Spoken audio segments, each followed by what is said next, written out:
Good morning and welcome to the 5th iteration of the St. Lucia Carnival Rugby Sevens. It's Rugby in Paradise.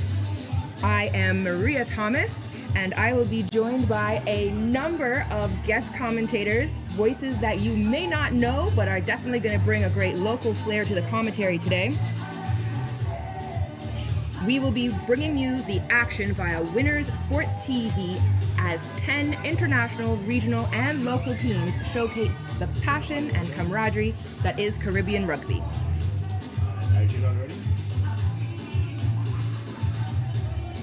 Teams from Martinique, Guyana, St. Vincent and the Grenadines, and Trinidad and Tobago have been flying and sailing in to enjoy all that St. Lucia has to offer since as early as Tuesday, when the proudly player-driven Pirates arrived all the way from Quebec, Canada. Here you can see the first two teams getting ready to kick off this tournament. We have the Guyana Police Falcons Rugby Club. They are a semi-professional club team based in Georgetown, Guyana. And they will be facing the local home team, the St. Lucia Select. Both of these teams boast a number of national athletes, and they are no strangers to each other.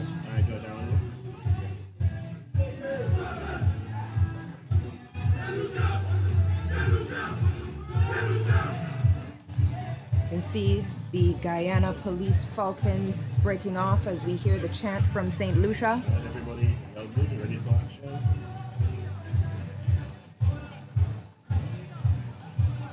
It's a dependable 27 degrees here at the Francis Babalastic grounds in Grosile, and we've got M-Pill rugby all day long.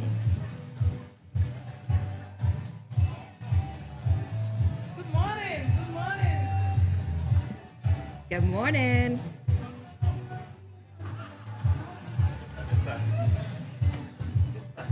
All right, and as the teams face off, we're waiting for them to get them to whistle so we can get this tournament underway.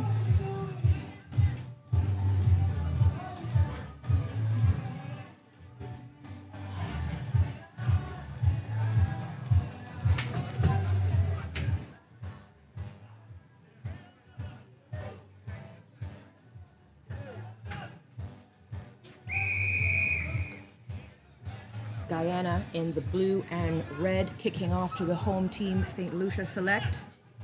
It's a high kick, and Guyana taps it back. Excellent work off the kickoff. They maintain possession.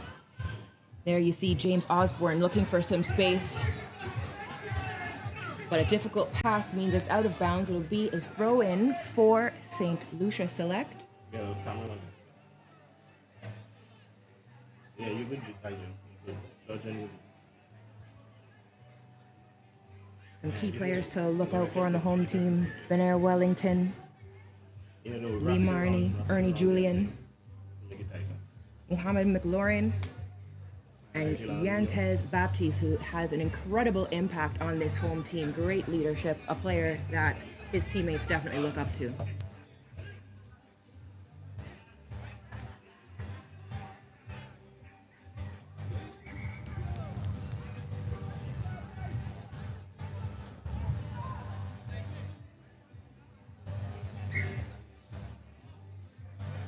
The referee in the center, Kelvis Figaro of Trinidad and Tobago, not happy with that line out, and it goes to a scrum. The scrum is in favor of the Guyana Police Falcons.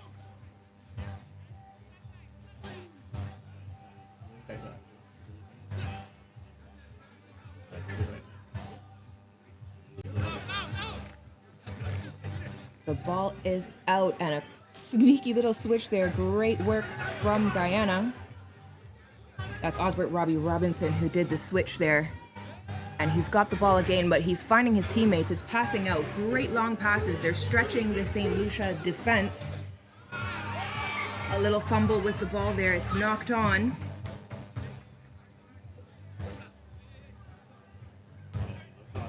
That's why they follow. So you follow closest to their end of the field. Another scrum now for the Guyana Police, who are keeping the pressure on St. Lucia. Some phenomenal players that you'll know well by now. Right? Yes, I do. That happened. The legendary Theodore Henry, Tyrese Prescott, Godfrey Brooms. Guyana is a team that is known for having a lot of speed and power.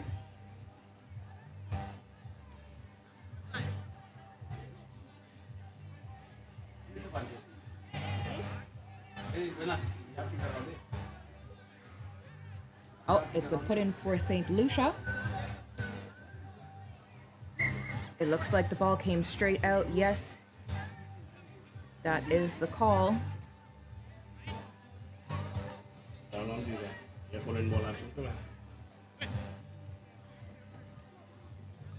They'll have this scrum again.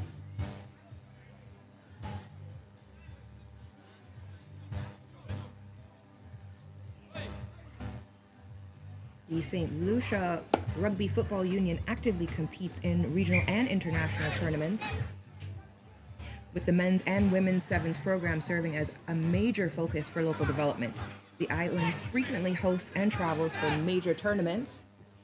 As you can see, they're hosting now and putting on a show for the home crowd. Look at that speed. What a run. Excellent work from St. Lucia. The home team putting their first 5 points. That's your shot.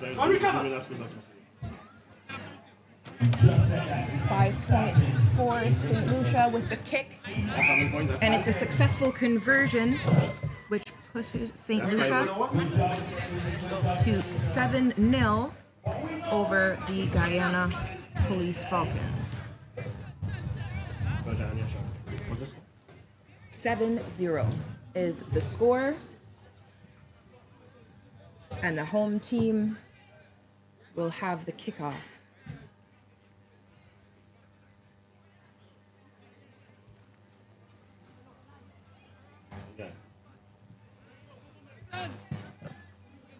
Bounces once and then it's collected by Scott Garraway. Those long passes really helped to stretch the defense, but that one went into touch. St. Lucia will have a line out. Now in Guyana's territory of the pitch.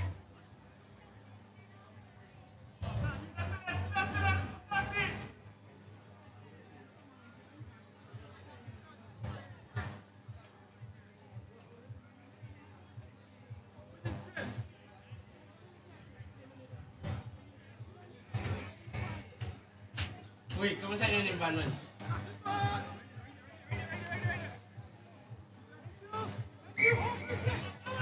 You can feel the tension as they were getting ready for that throw-in, but it took too long, and that's a turnover. Guyana Police are happy to take advantage of that. Sean David just barreling through the center. He pulls down 3 of the St. Lucia players, and the ball is out, bobbling freely, but collected by Robbie Robertson, who finds a little bit more space, just sliding forward in that tackle. Great defense from St. Lucia. The ball moving out again. And it's open space out on the wing.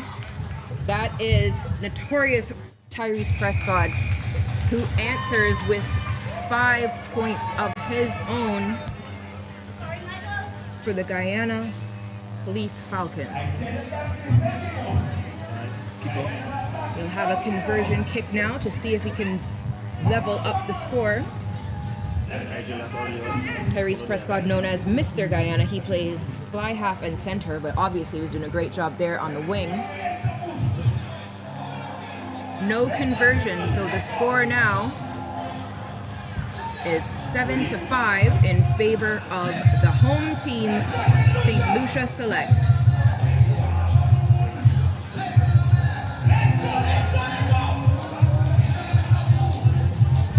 And you can hear the energy escalating as the music pumps up.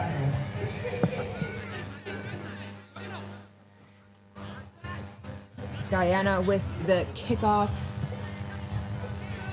That's off the foot of Robertson.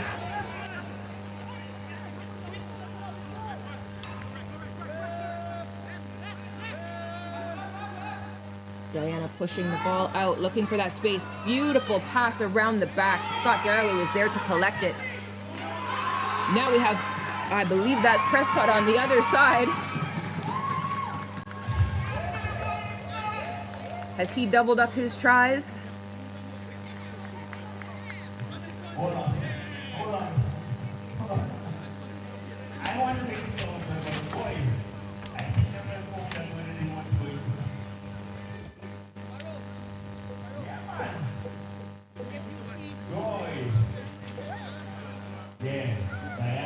Getting some water on the pitch. As yes, that was a try, and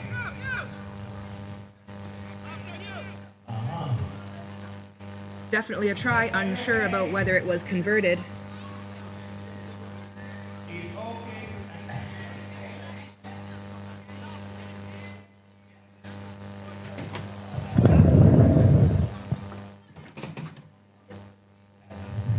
So the unofficial score then is 7-10 in favor of the Guyana Police Falcons. And that looks like the halftime break there. Getting a little bit of attention. There's an awesome medical team here for the tournament. Carnival Sevens. Did he convert the shot, the last kick, try? George? Did he score on the last ball? So fine.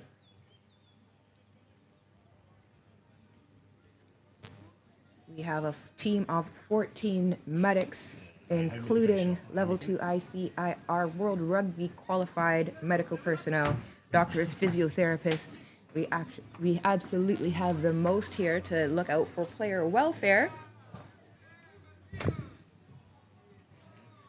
It's a big day of rugby. You see a little bit of respite in this halftime, just waiting to find out what the official score is. Right now, the Guyana Police Falcons have edged ahead of the home team, St. Lucia Select.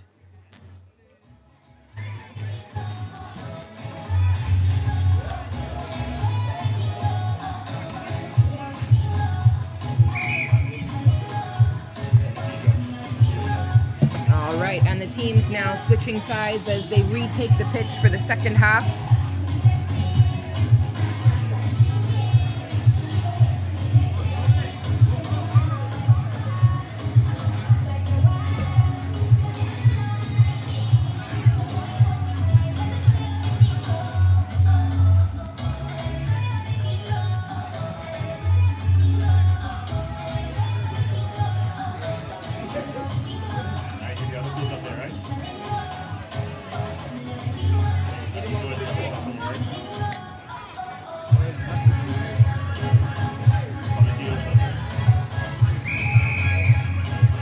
There's the whistle as a big boot from St. Lucia kicking off.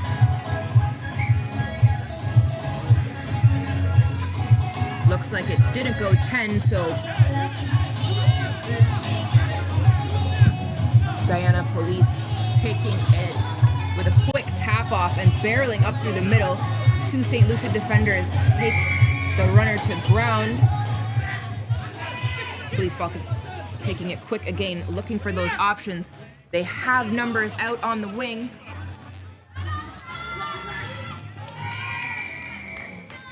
Scott Garraway, number 7,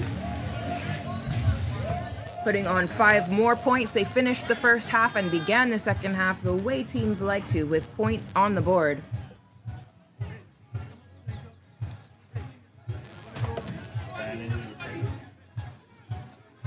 Conversion kick coming to you.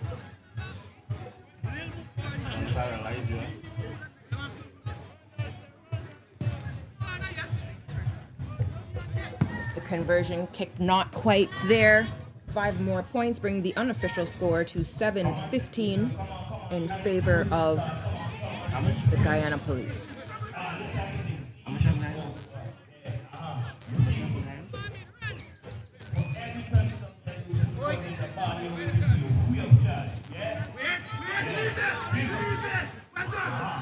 big kickoff. It's knocked forward by St. Lucia into Guyana Police hands. They're playing the advantage, looking for space, and they're going back out to the wing. They've had loads of success there, but the ball just bobbles into touch. Big deep breath for the home team, St. Lucia. They've got a chance to regroup.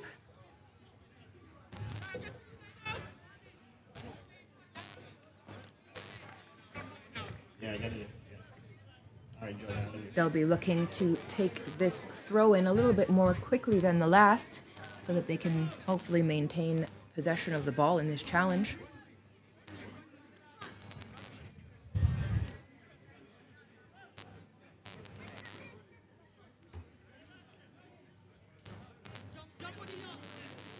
Great jump and a beautiful catch from St. Lucia.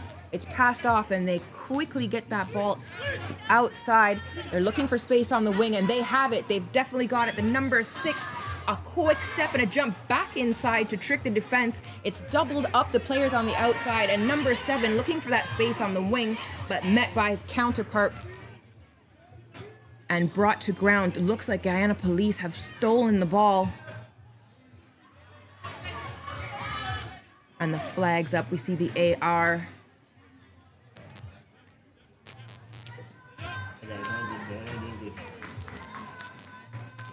Great teamwork there from the St. Lucia Select, really making sure to maximize the talent on their team.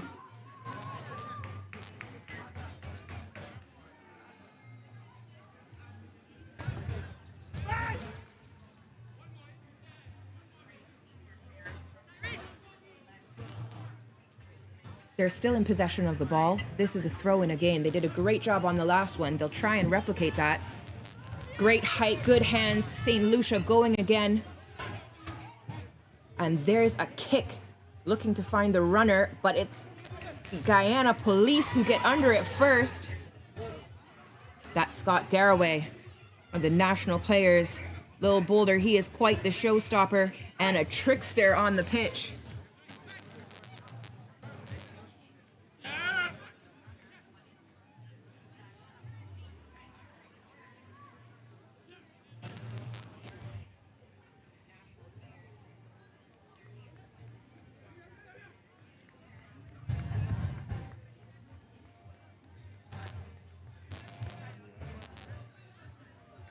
Line out again for St. Lucia. They've been doing this very clinically here. Guyana get their hands on it first, though, and tap it back. The pressure's on for Guyana to get out of their end. Quick step back inside into the St. Lucia defense.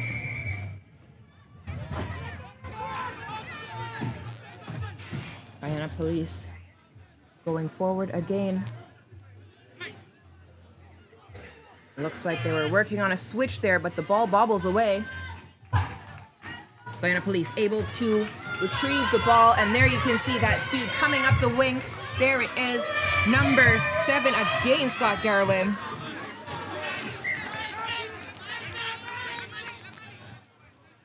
That is another try.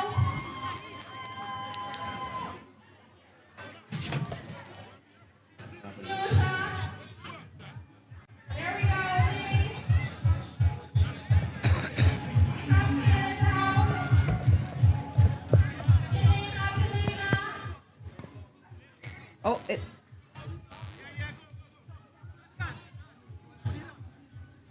referee is allowing the subs to come on. Owen Adonis comes on for Lionel Lee Holder, it looks like.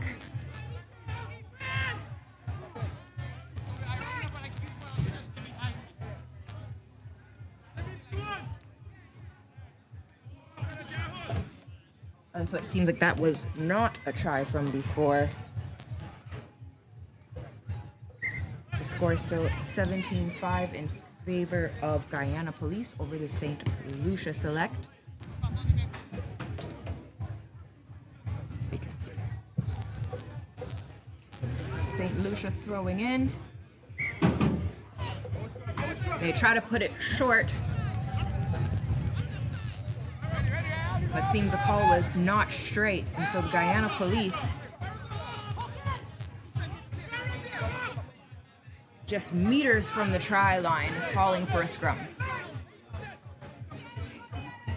Hey, come back, hey, come back. Chase, you're marking and you're marking. Tell him mark somebody. Hey, mark somebody, have him over there. You can hear the great communication on the pitch here. These athletes know each other well. They're working on their strategies. Of course, the home team trying to defend. On the line. Guyana Police barreling up. That is the number 8, Owen Adonis, who just came on the pitch to showing why he was subbed in to the game.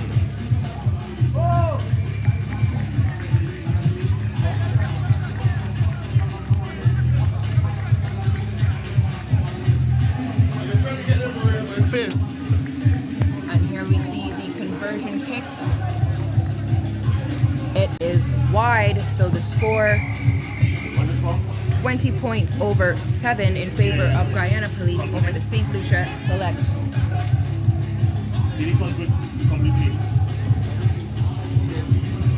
We are here at the Francis Babalastic grounds in Grosile. We've just kicked off this tournament. There's lots and lots of rugby to come. If you're watching from home but you're in the area, make your way down.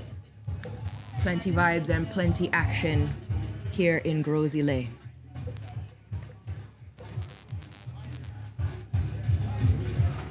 Great camaraderie there as you see the team shaking hands. These athletes know each other well. Great competition, a number of national athletes on both sides.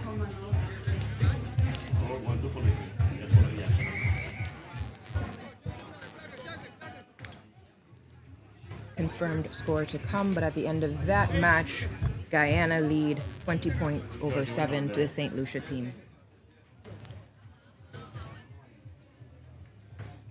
At the end of the game.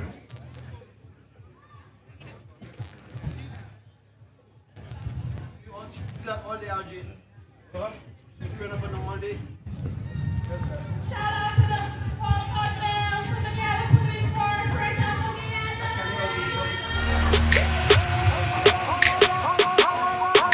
You can hear the fans in the stands cheering for Guyana. That's the way they wanted to open this tournament.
are back on for the Pirates versus the Rogues.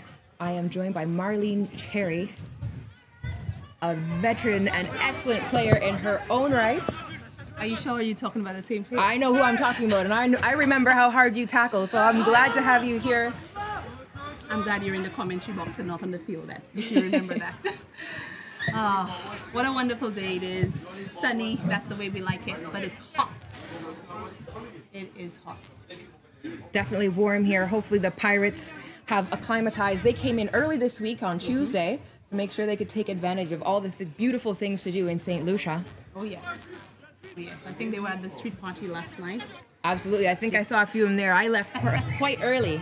Oh. But they'll Party have a good pooper. showing for this Quebec team from Canada. Yes. They look good. They look fit, I must say. And who should we look out for on the Rogues? Well, my personal favorite is Jerry. He is a veteran. Of course, I am veteran, so I'm all about the veterans on the team. And of course, we have a police officer named Ernie there. I'm not seeing him where I sit, but I'm sure I'll see him in a bit. So these two, Ernie, Julian, and Jerry, definitely the two to watch out for. But we've got some young guns, and I'm sure they'll make a good impression on us today. Absolutely, and there you see the first try of the match. That is for the Pirates, just Number 8. dotting it down. That's Joe Mabi. He's got 16 years of experience playing. He's a hard runner and a hammer hitter, so we'll look out for him. He looks like it. He looks like it. My gosh. Got a mean stiff arm and can juggle to boot. Let's hope we can get an equal opponent on the Rogues team. That's the kick. And it Don't looks have like, a view to see it went in. Did you see if that went in? guys, did that went in? So we have the Pirates in the black and white stripes kicking off to the Rogues in the blue and black. It's nice and high. Ooh, and he gets it. Rogues player still has possession. Beautiful catch from 16 for Rogues. Nice presentation. You're seeing Rogues, they're taking their time. They really want to set it up. Pirates refusing to give any space.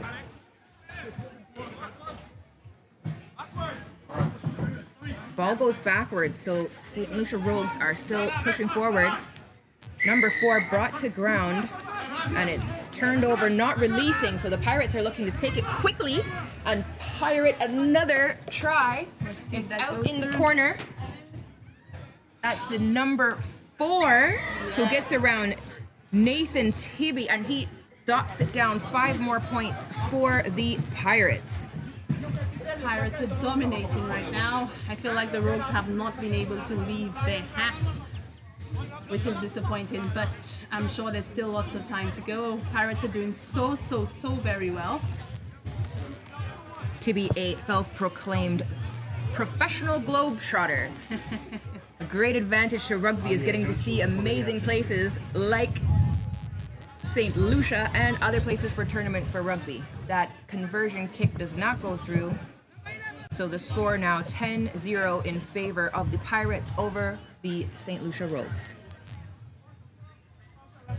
And we're gonna get a kickoff again from the Pirates to Rogues. Let's see if the catch is still good. They've been kicking nice and high, the Pirates. And is Mahil on this team? No, he's not, my son. He played the last team there, the St. Lucian team. All right, we're still getting in our team list, so please bear with us as we try to match names and numbers. Yes.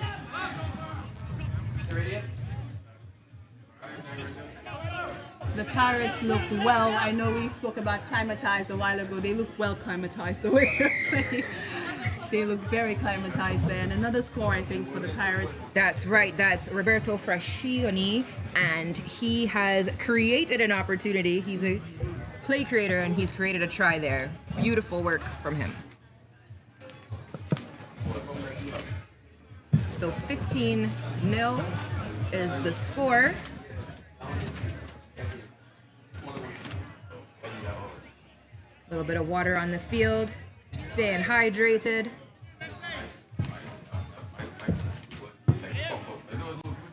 No conversion, but that ball just about reaches us over here. I think we need helmets. I think it's a sign that, you know, maybe we should take a little run. Maybe the ball is coming maybe to not, us. Maybe not, maybe not. Do you not miss it? I do miss it, but I am getting accustomed to running my mouth now. Oh, I do that on and off the field. So. Oh, Kickoff from the Pirates. beautiful kick. And the Pirates retain the ball. And the Pirates are just playing just simple rugby, simple sevens. Spread the field wide and pass on the ball. The ball works faster, as my coach used to say. Stop running with the ball, pass it. That's great advice. That's TB with another 5 points, 20 points now for the Pirates.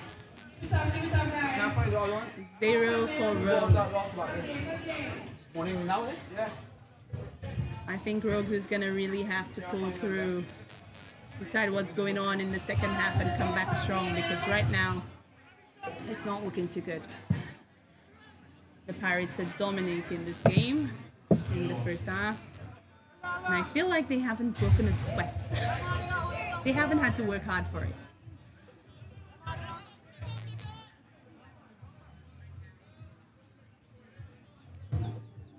Big boot, that's a consistent kickoff that we're seeing. Great work from Rogues, they retain it. That's the number 14. Yes, powerful guy. Number 9 looking for space, but he's brought down. It's holding the ball. That's always so hard when you're brought down. You're looking for support. Yes. And Pirates sometimes- looking for the sweet spot again. And it is a sweet spot. They've scored all their tries on that far left side there. And it's another try.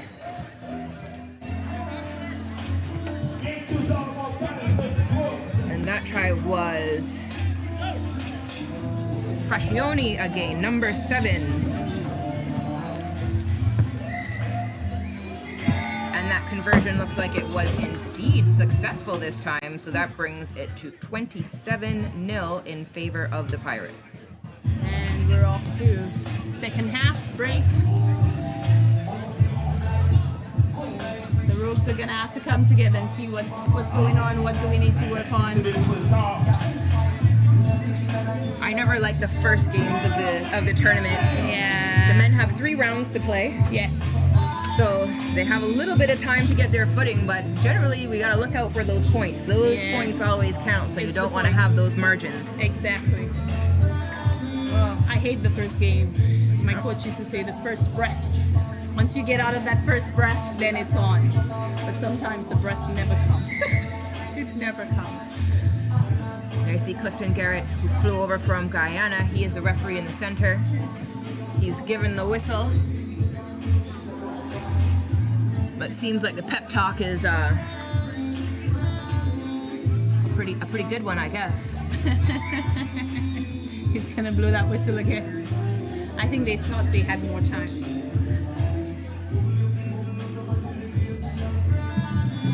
Someone's gotta let him know that they can get him the whistle. Yes.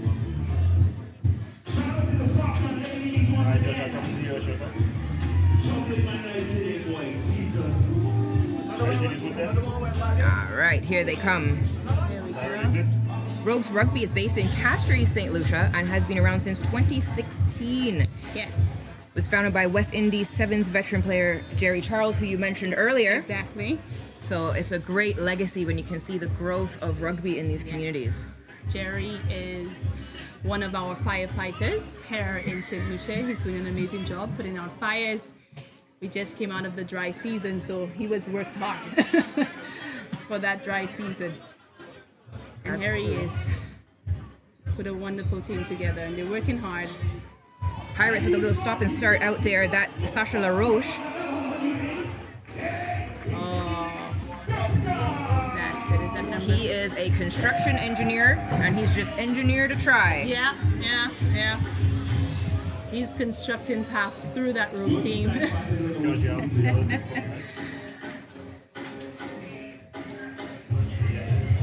New one still costs them. my Pirates are the team to watch, the team to beat, in my opinion. 34 because of a successful conversion kick, and Pirates are climbing up the leaderboard like it's the mast of their ship.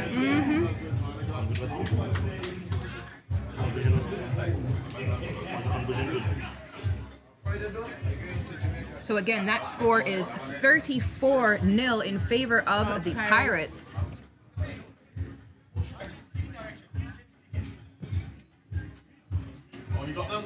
LaRoche kicking off. Alright.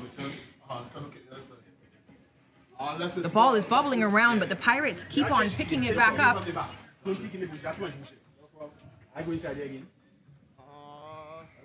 And it's a try. I think that was Frascioni again. Yep, looks like him.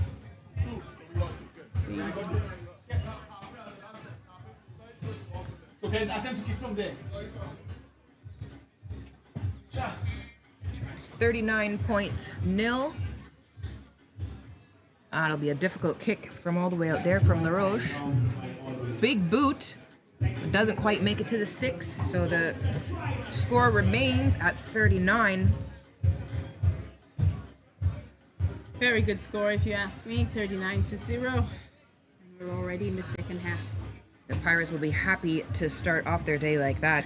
They are a player-led team. Wow. So it's actually the players that really push for what they want to do. I'm sure that includes a lot of funding. Wow, wow. That's amazing. Great to see players backing themselves Yes. and having awesome tours like this. Amazing. Now that just makes me like the Pirates team even more. I didn't even think that was possible. Yeah, their roster is stacked with talent. Many rep their provincial teams, and they've even got an athlete who's represented Canada on the team. Wow. So they're known for their camaraderie, humor, and joyful chaos. And what a joyful chaos they're causing on the Absolutely. field. I noticed that some budgie smugglers will be out for the party Definitely. later. Definitely. Great information from their submissions on their player sheets. Nice. And Rogues have the ball. Oh, a blind pass there. And we've got number 14 again. He's got good power, that number 14. And he seems to be going through the Pirates team, but he's got no support. Yeah, that was a great handoff. He kept on his feet. What a powerful run. Unfortunately, just mashed that line. Yeah. Pirates defense didn't bring him down, but they did use that extra player, the white line out there. Pushed him into touch. He always works. Don't get touched by the touch line. Never. Never.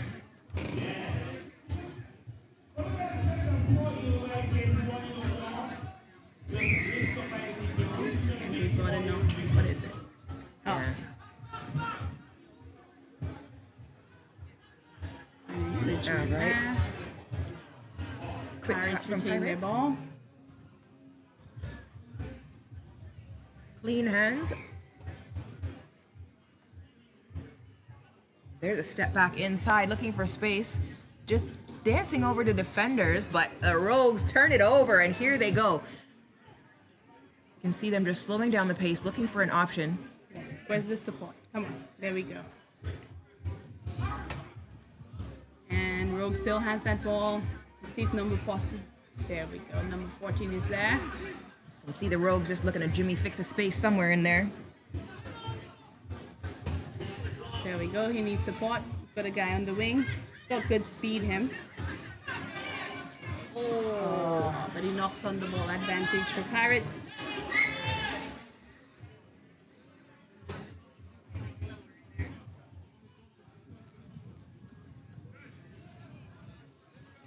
Nice clear signals from Clifton Garrett. They will have a scrum in favor of the Pirates.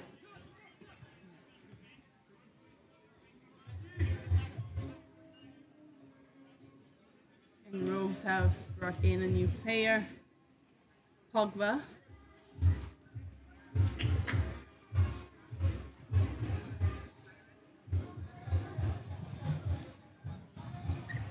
Bonjour to those watching in Quebec who know that the Pirates have a mission to grow rugby sevens in the province and to engage with communities there.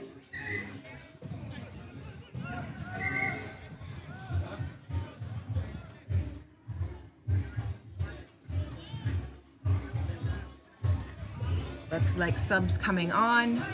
Yes. And that's Ernie, the policeman I spoke about. He's on the wing. He just came in. I wonder if it's a little too late for Rogues. Let's see if they can place something on the scoreboard. The Pirates are looking very fresh under the hot sun.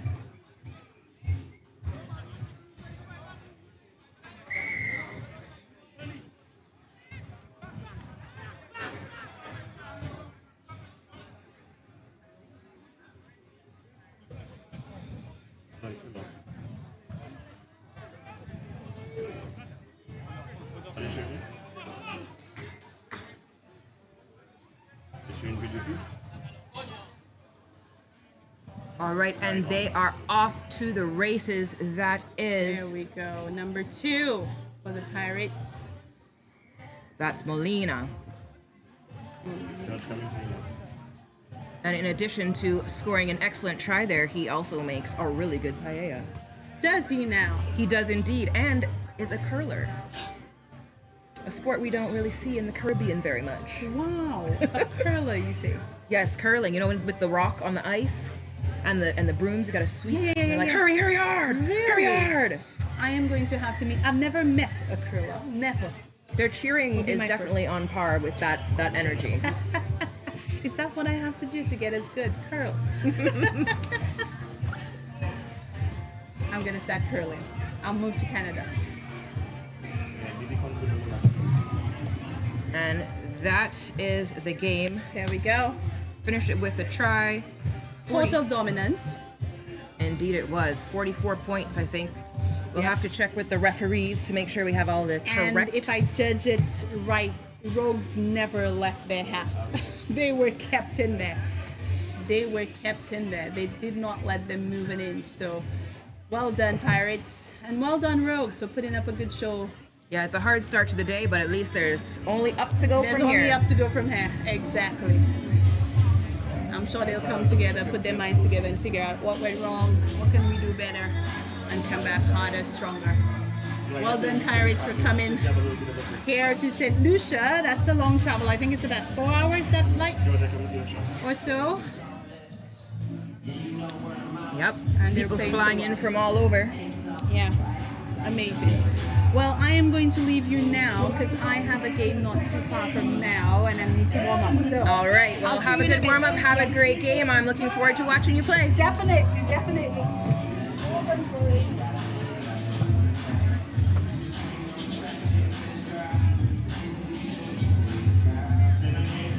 That was Marlene Cherry joining me for that match. She's showing me that there's no reason that I can't be on the pitch. I'm always impressed to see veteran players and love the longevity of the sport rugby.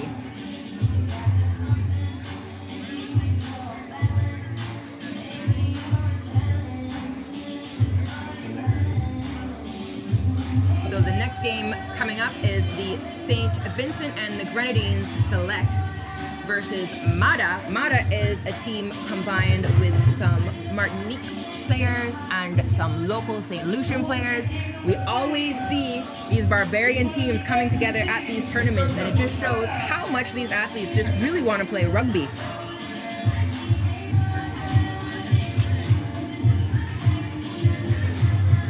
There you can see in the stands, they're already filling up with fans. Come on down and join us here at the Francis Babalastic Grounds in Gros-Islet. It is a great day. It's sunny, it's beautiful. There's lots of prizes to play for in the men's division. First prize is $4,000 US. Second, $2,500. Third, $1,500. And the women have prizes to win too. Of course, everybody wants to get that green. First prize for the women is $1,000 and second is $500. And of course, we can't talk about money without thanking some of our sponsors. The St. Lucia Rugby Football Union would like to thank all sponsors, suppliers, volunteers, and supporters of the tournament. There's the St. Lucia Red Cross, Blue Waters, St. Lucia Tourism Authority, the St. Lucia Olympic Committee, the St. Lucia Lottery Board, and the St. Lucia Distillers. There's also great support from Vibes Radio, Sandals Resort, Butcher and Associates Incorporated, the Ministry of Youth Development and Sports, Primal Rugby Supplies.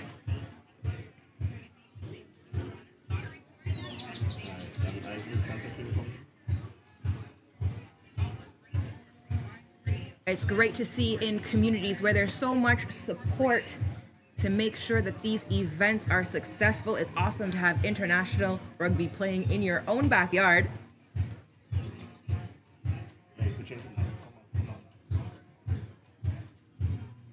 Okay, see, oh, there's some push-ups happening out there. Making it look easy in the warm-up.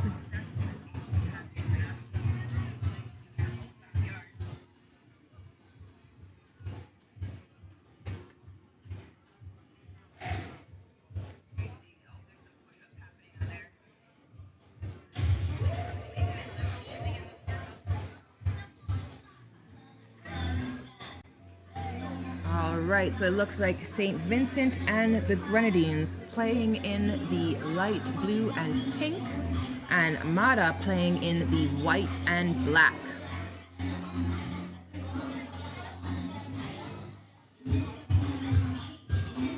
Mada showing lots of energy in their warm-up. Caleb Hector gets us started with a whistle. Big kickoff. It's not cleanly collected.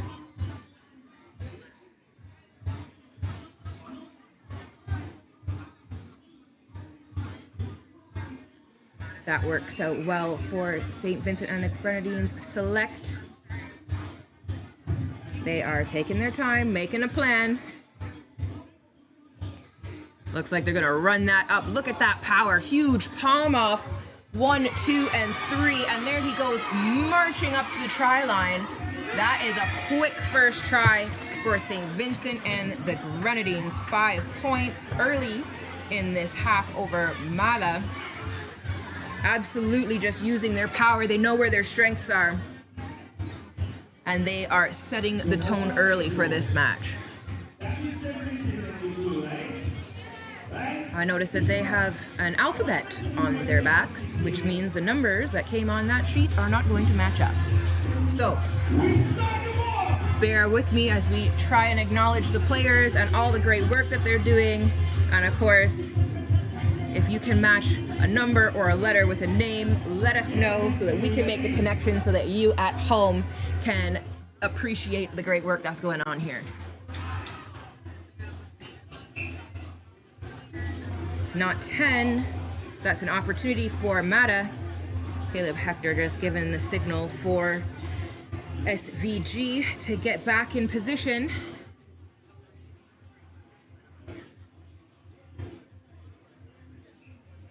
Mada with a switch there, looking for some space, trying to get an extra person on the wing, and they do. That's the number 3.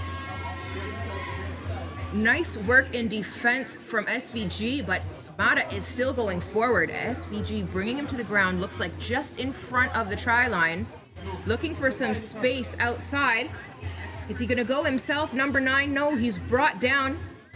There's one more on the outside. Yep, that's number 20. He's gotten across the pitch. Looking to Caleb Hector to see what is the determination. Is that a try? Is it out of bounds? There's a lovely curve, which I'm sure helps for drainage of the pitch, but it's not great from my vantage point. That looks like, yes, it was a try.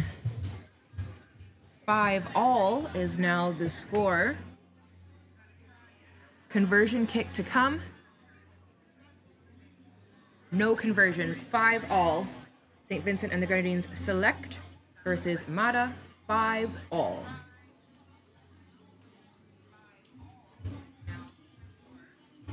As they get in position, I do have a team list for SVG. So while I can't match their names and letters, we do have Dwayne Boyd, Kadeem Smart, Dyke Adams, Kevin Kane, Bazadel Presh, Rohan D'Souza, Ezron Smart, Tijani Peters, Leonard Kane, Richard Morris and Paul Kirby out there today.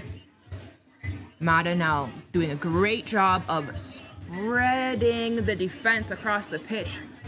Oh, that was a very merciful tackle there from the SVG defense.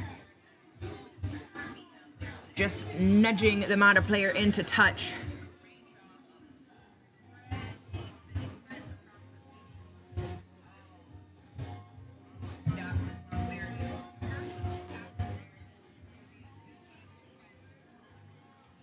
There you can see Kevin Merle just walking off of your screen. He's assisting with the officiating today. Big shout out to everyone who has flown in from all around the region and the Caribbean to support this tournament. Mata now with lots of space. They stretch it one more. SVG trying to turn on the speed, but number 11 is too fast. And that is a second try for Mata from number 11. Great spatial awareness out there from this team. 1 for 1, let's go. Martinique and St. Lucia working together here. 15 with a big kick. Falls just a little bit short, so 10-5. Mata over SVG is the score. On you, John.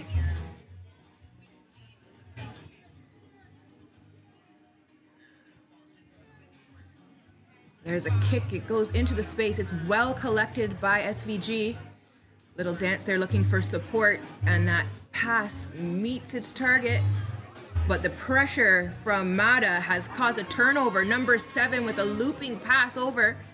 They're right in front of the try line. Great defense from St. Vincent and the Grenadines. But number 9 is able to just sneak it out of that contact and dot it down for 5 more points. 15 points to 5 in favor of this barbarian team. Mata, hopefully it is Mata and not M-A-D-A that I'm supposed to be saying. Big boot, balls on the roof, but no conversion. So 15-5 remains the score.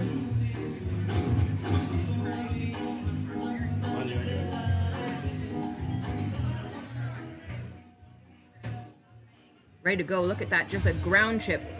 Collects it himself. Number 15 is kicked off to himself. Zip down the middle, zip to the left, cut back in on the right. 5 points. He did that all himself.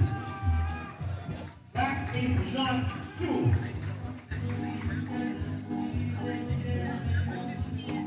Wow.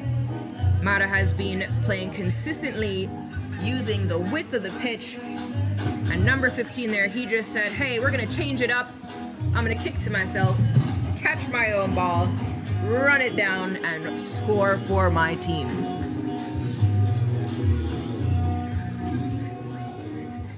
So 20-5 is the score now. Mata in the black and white stripes. St. Vincent and the Grenadines in the bright blue and pink. Great hands. That ball tried to bobble away, but SVG kept it in hand. Fierce defense from Mata. They keep trying to push SGV back. SGV looking for some space to get through.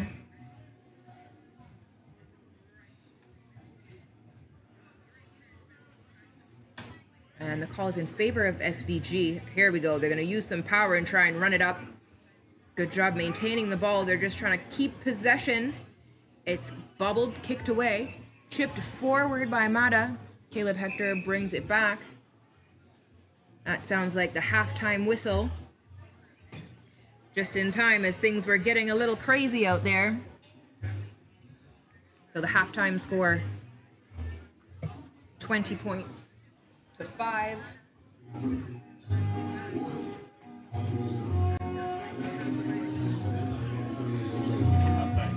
The St. Vincent and the Grenadines team is based in the capital, Kingston, St. Vincent and the Grenadines, and players come from various parts of the island to one central base.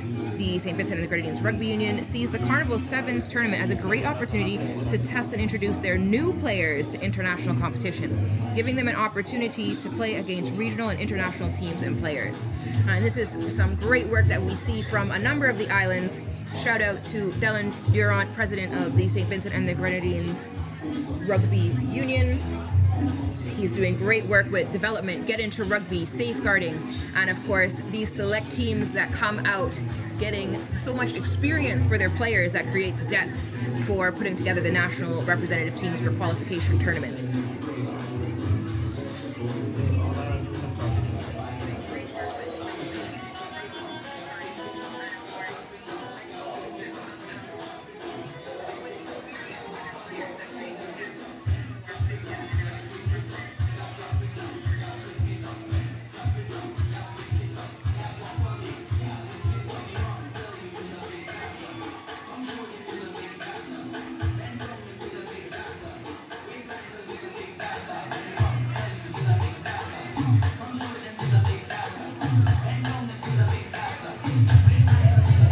Seeing all the team kit in the stands, great bright carnival colors, still going.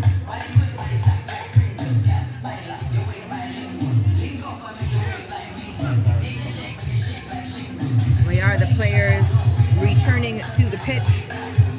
That's Caleb Hector from Trinidad and Tobago in the center. He is a senior member of the Trinidad and Tobago Referee Society, and he's been on the officiating team at Rugby Americas North and test matches for 7s and 15s. He actively serves the Trinidad and Tobago Rugby Union in his capacity as a level 2 referee. Big boot from St. Vincent and the Grenadines. Clean catch from Mata. A little pass back and forth, some teamwork there now as they extend it. They've got an extra player on the wing. There's a big handoff, just creating that space. You see the support getting there. They're looking, where's the next player to pass off? St. Vincent and the Grenadines with the tournament. A has his A game on with that turnover, but Mata has grabbed it again, and it looks like over the line. Number 5, just so powerful, difficult to bring down. Stretched out his arm and cleanly tapped that ball down. 5 more points for Mata. 25-5 is the score.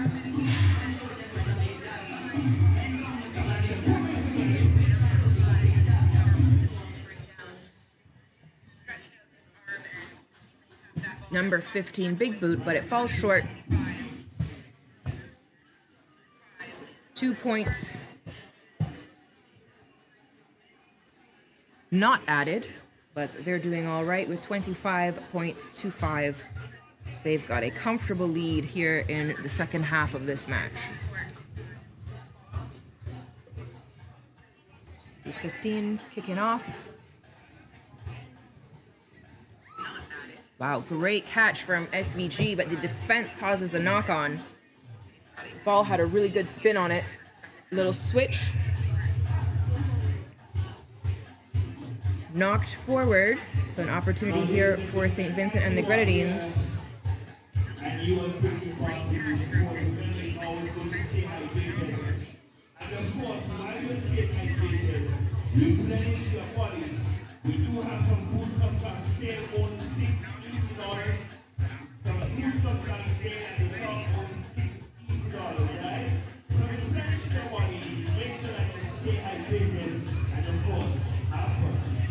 All right, here comes a scrum.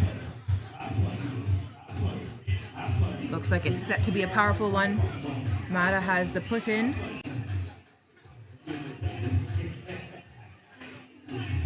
And the ball is out. Mata quickly getting it out, looking for some space on the wing.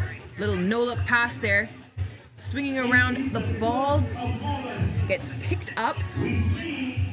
Looking for options. A knock on there from Mata. It'll be a scrum in favor of St. Vincent and the Grenadines.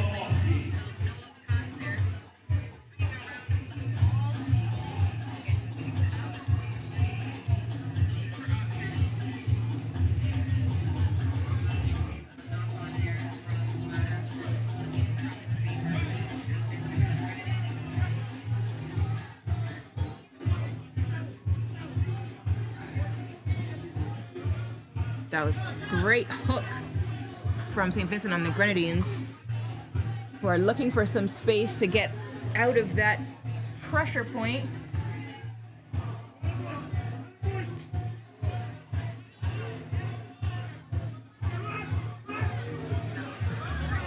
It's a fight for the ball. The player is held up. Mata holding up SVG. So they have caused a turnover there. SVG player just couldn't get to ground. However, in taking it quickly, there was a little knock on. So SVG has another opportunity here with this scrum.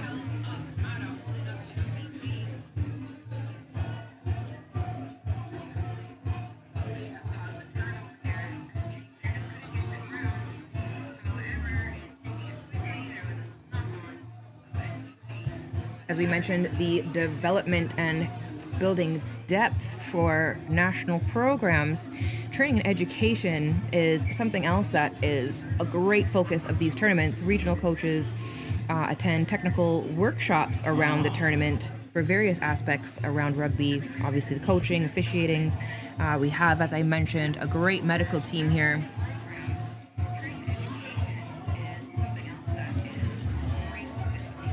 And as the ball is bubbling around on the ground, it finds 15. Quick defense from St. Vincent and the Grenadines, but good teamwork, and that is another try for Mata, this time from the number 10. 30 points to 5 for Mata. One of the things that we see in this tournament is that the amount of minutes, I guess, that you get to play, sevens is such a quick, fast-paced game, 7 minutes a half, is so important to building the experience, that game time competition experience that really helps to develop players. And it's no different for coaches, medics, referees. Everyone's got to get in their 10,000 hours, as they say, to improve their game in their respective areas. So we're really grateful for everyone that comes down, puts in the work, the veteran players that really lead the way and keep creating these opportunities to continue developing and welcoming new players, new referees, new coaches, and building and developing rugby in the Caribbean. St. Vincent and the Grenadines, big palm off. Oh, there's a pass and it's gone into touch. You can feel the pressure that SVG is feeling right now. They're really searching for that try, just hoping to break the defensive line that Mata has been imposing on them.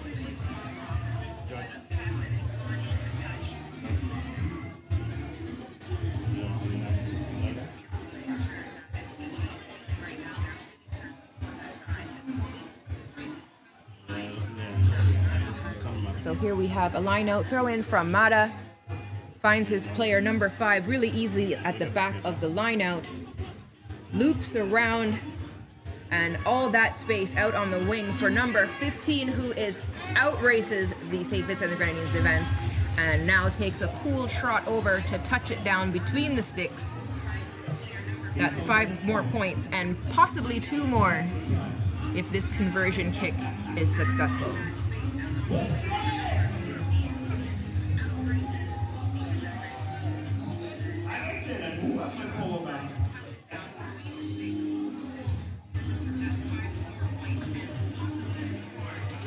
Justin, he'll take the kick from the opposite side just to help it from going out. It is successful. 37 points now, as Mata continues to edge ahead of St. Vincent and the Grenadines.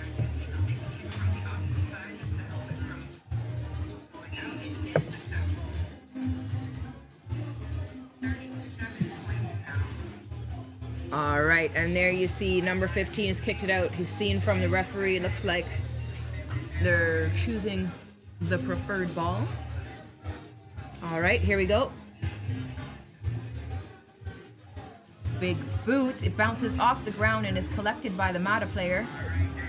He's swiftly taken to ground by the St. Vincent and the Grenadine defense. Nice calm ruck. Ball was kept very secure. And here we see Mata just using the wing, but now they're trying to use some power to get through the middle. Great opportunity for L of St. Vincent and the Grenadines to show his tackling talents. Matter running again, looking for some space. Forward pass has thwarted that try.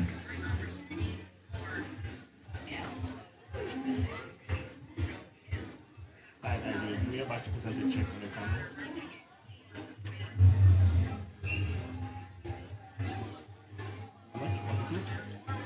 And it looks like that is the final time then for that match. Looks like some handshaking going on over there. Yes, it is. So final score, 37-5 in favor of Mata over the St. Vincent and the Grenadines Select.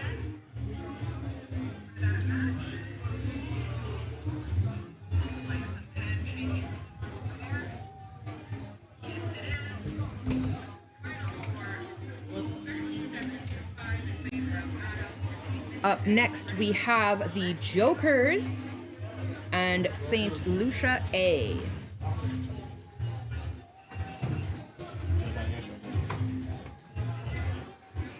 The Jokers Rugby Club. In the competitive world of rugby sevens, where each team aims to shine like an ace in a deck of cards, a new force emerges, the Jokers. Like the enigmatic figures of Gotham, these players hailing from Martinique propose to break established rules and inject a touch of madness with boundless audacity. Ready to conquer the Caribbean as true mavericks, they will challenge international teams with a strategy as intricate as a puzzle. Their playful spirit and determination to defy the status quo promise moments of pure adrenaline and rugby pleasure. Well, with an introduction like that, how can you not be excited for this next match? Jokers Rugby Club of Martinique facing off St. Lucia A, locally homegrown team. St. Lucia in the national colors here, the bright blue and yellow, and the Jokers in the green, red, and white. In the center, we have Kanisha Vincent. She is the referee for this match. She's flown over from Trinidad and Tobago and is a reliable referee at this tournament every year. This, of course, the 5th iteration of the tournament.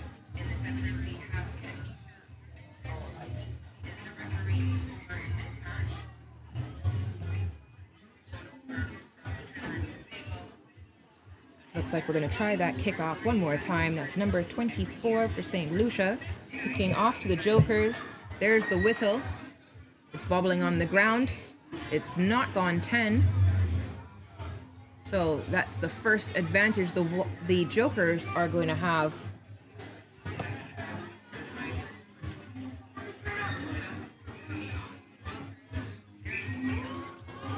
And it's a forward pass that gets in the way of that plan. The Jokers just running a switch there. Number 1 beelining for the try line. Just slightly in front of the ball when it was received.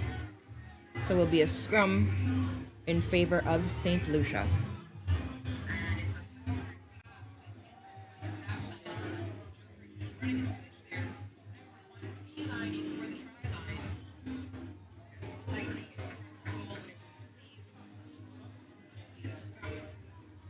We are just making sure that everything is okay. Number 15 just getting some attention there, actually from the very well-known Wayne Pantor.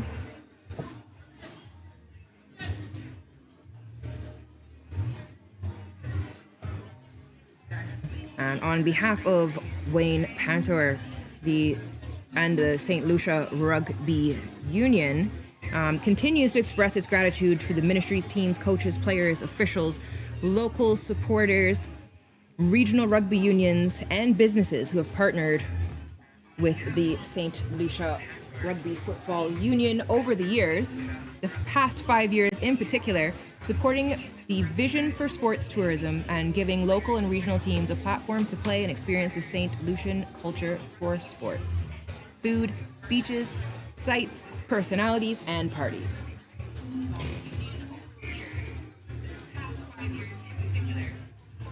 Pantor wishes good luck to all of the teams competing here today. And I'm sure that good luck extends from the pitch and to the enjoyment that is always a sure thing here in Gros-Islet, St. Lucia. The ball's back in play now. St. Lucia looking for space out on the wing. It's a bit of a foot race for the ball. St. Lucia collects it, but number 11 is there with a quick tackle. Great defensive work as the ball is turned over to the Jokers.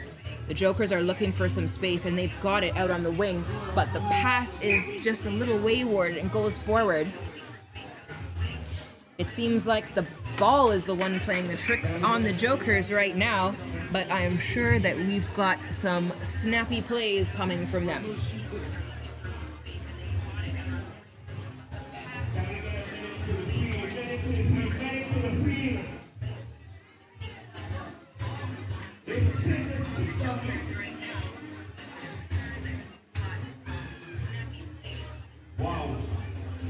All right, just taking some time again for the medical team. Fortunately, after the tournament, teams will be able to soak off game day blues at the lovely St. Lucian Beach while roasting marshmallows at the bonfire and cooling off with some local beverages.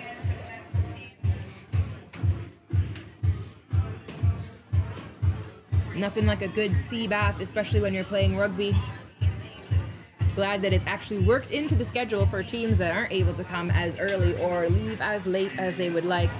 Of course, these athletes have their whole lives that they've got to manage as well. Getting time off of work, having time where, you know, they're not with their families, who I hope are watching. So a big shout out. Many of the players have indicated that you are their #1 fans, and they couldn't do what they do without your support. So a huge shout out to the families.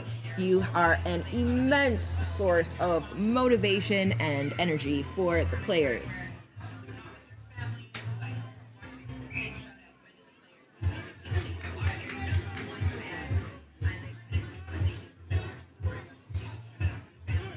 All right, St. Lucia getting it going. Number 12 passes off to 4. Oh, beautiful tackle from number 1 from the Jokers.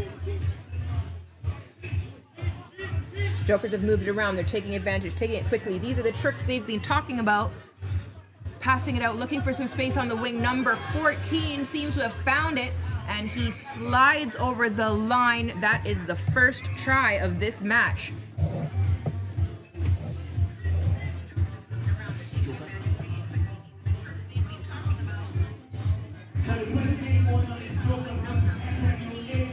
Five points for the Jokers. And a successful conversion.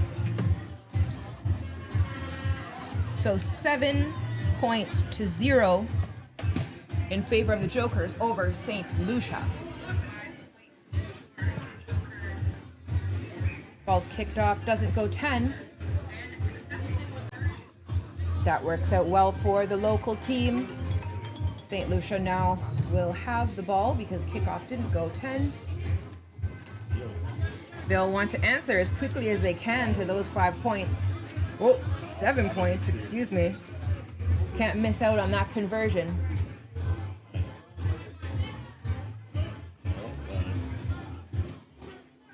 Quick pop to the number 2 who drives forward using that formidable frame.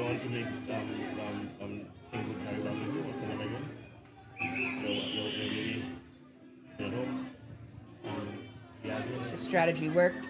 St. Lucia, quick tap, passing off the ball. Number 12 looking for space through the middle. Very quick on the defense from the Jokers. But not rolling away is the call again. So the Jokers need to roll away in those tackles. They're holding on to the tackle player just a little too long. And it's working out great for St. Lucia. Number 2 now.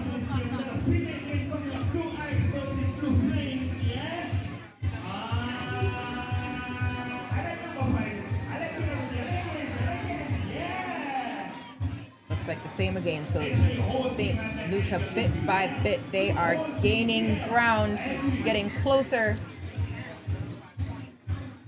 to the try line. Number 2 again, keeps working.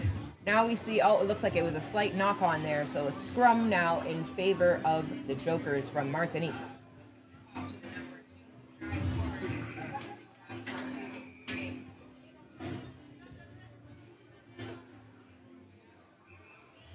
Incredible to see this strategy from the St. Lucia A team. That's a strategy we see more in rugby 15s, driving forward and just using those powerful legs, powerful bodies, just getting meter by meter closer to the line. We're accustomed to seeing a lot more running and angles in rugby 7s, of course, a faster paced game. But if it's working for the team, it's working for the team. Big up St. Lucia. Great to see those crossover skills from the different styles of the sport.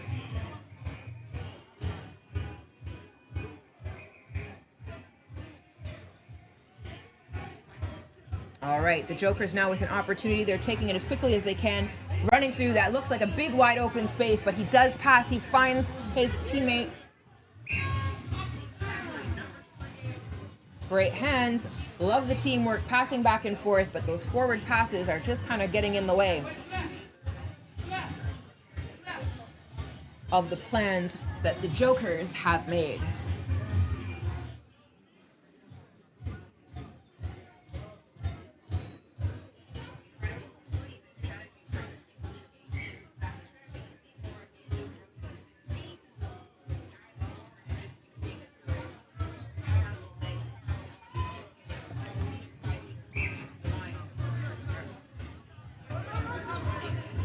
All right, and the ball's out in play.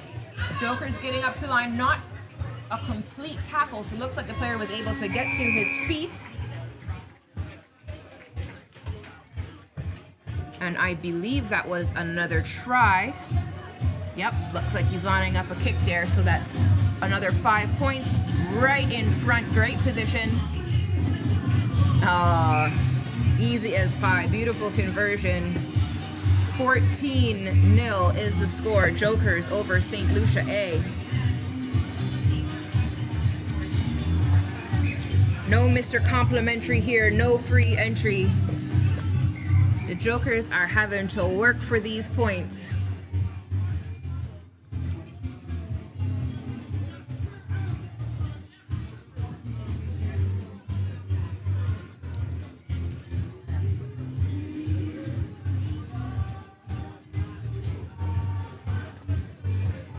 Looking like we're making some changes, some fresh legs on the pitch. All right, this is clearly a strategy, kicking it all the way into the corner. Of course, the corner where I cannot see.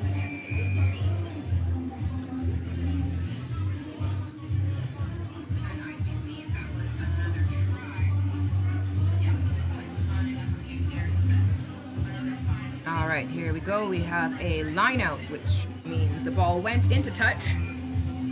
Line out in favor of St. Lucia.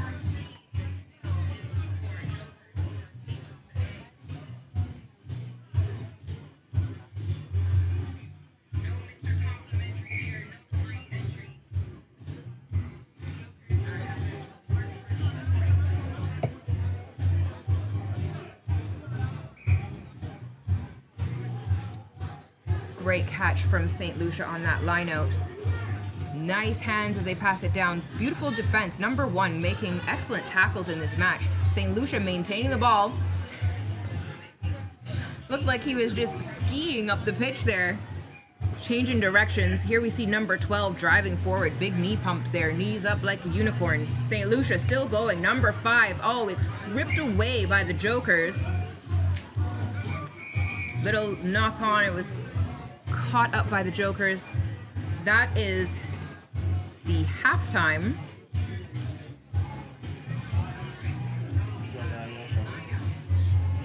The score.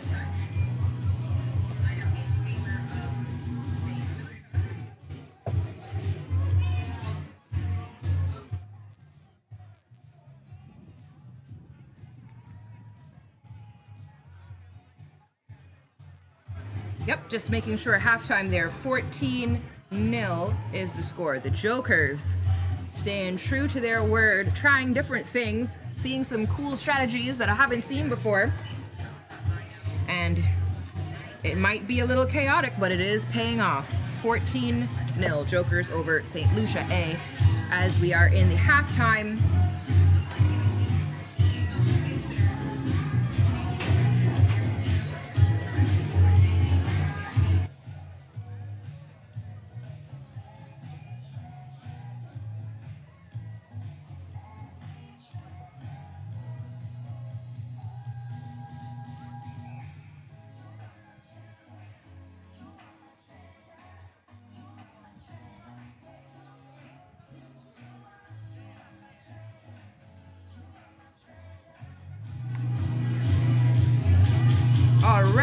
we go. The Jokers are quick to get back on the field. They want to kick off this second half. They're finding their footing.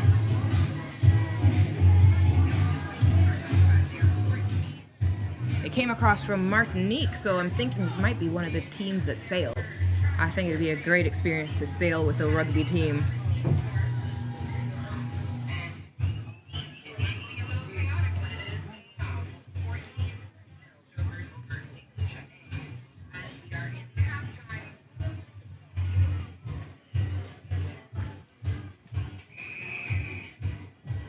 Ooh, big boot straight down the middle. High kick beautifully collected by St. Lucia A, and he is on his bike. Look at that speed. He just motors up before the defense takes him down. It's a high tackle, so that is not going to work out for the Jokers.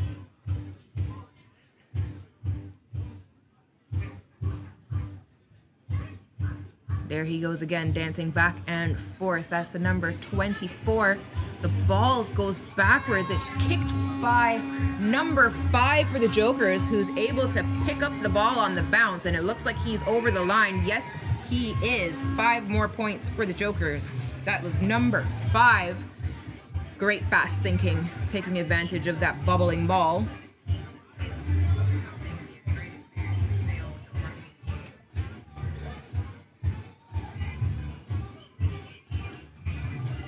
(19-0), the conversion kick in the air.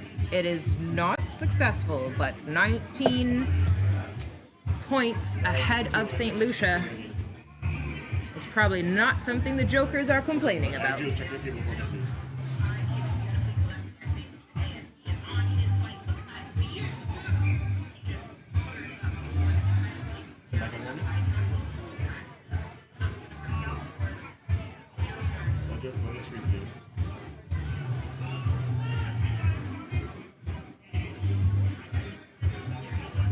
All right, St. Lucia looking to run it up the middle. Powerful run from the number 2. He's brought down. Jokers called it.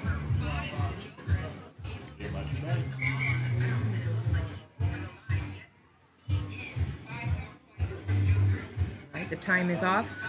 Kanisha Vincent just explaining what she'd like to see on the pitch. Jokers in possession of the ball now. Let's see what card they have up their sleeves coming out of this scrum.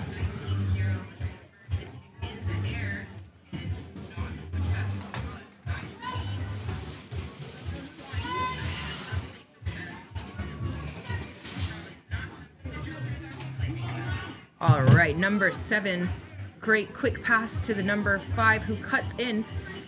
Number 1, there he is, all the space in the world out on that side. They faked it left, brought it back right. Oh, and a final pass to number 12, and he's over the line, looking to touch it down right between the sticks. What a beautiful team play.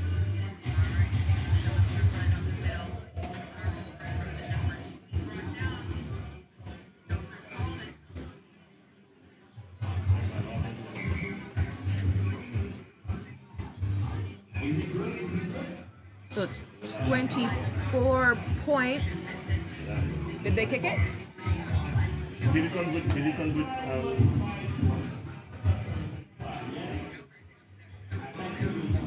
George, did it come with Unsure of the conversion. No conversion, so 24 points for the Jokers.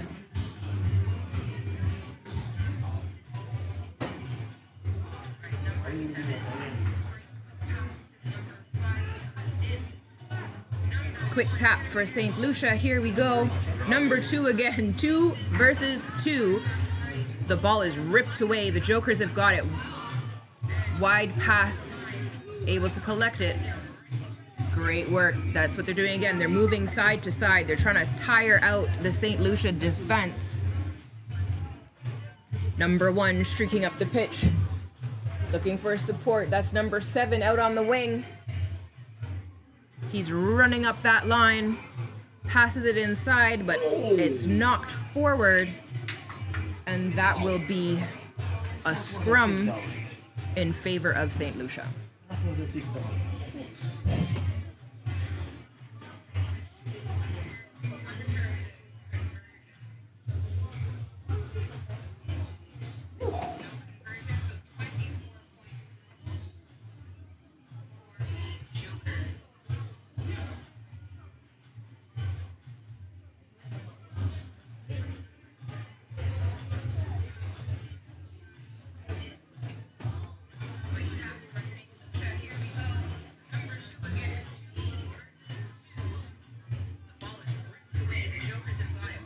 All right, not happy with that scrum. Vincent just slowing it down, making sure everything's correct.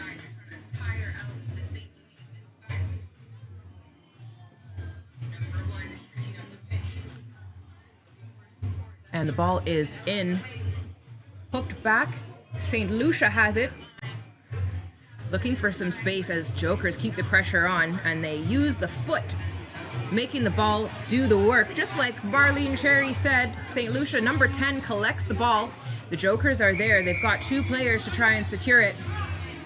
And they forced number 10 not to release the ball, so it's a turnover. Jokers have taken it quickly. They don't want St. Lucia to catch their breath. Number 5 running up, passing to number 7.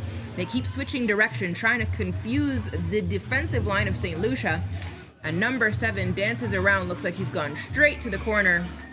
5 more points, 29 now to 0 in favor of the Jokers over St. Lucia.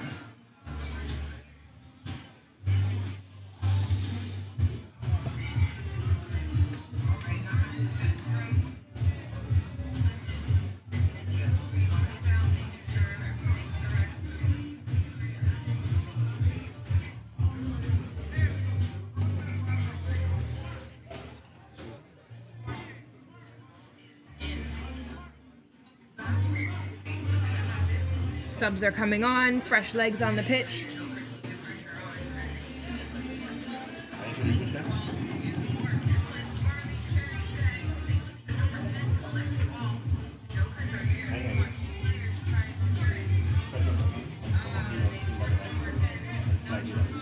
As we make those switches, some of the activities that the players and teams have been able to enjoy while here in St. Lucia.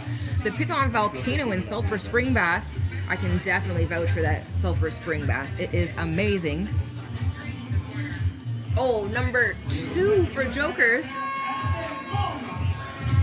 has gotten away. Another try for the Jokers. 34 points to 0 with the conversion, it appears.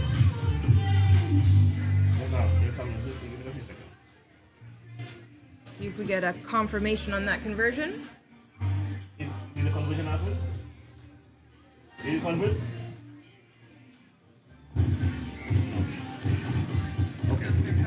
All right, we're hearing it wasn't converted. Okay, so 34.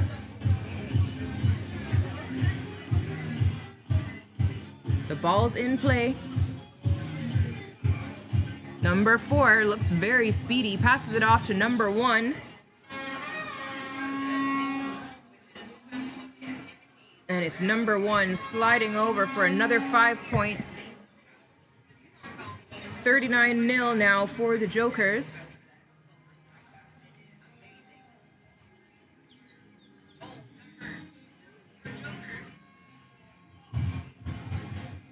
And successful kick, 41-0. And that is the final score, 41-0 in favor of the Jokers, who made no joke about that, over St. Lucia A.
I can't hear myself. The try, yes, there was a try and no conversion. And there we go. That sounds like it's on now.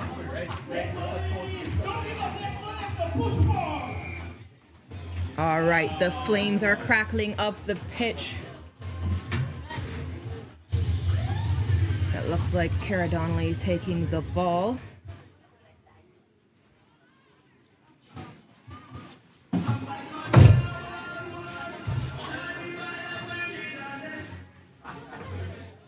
Ball's out. Big palm off and a beautiful handoff from the Flames.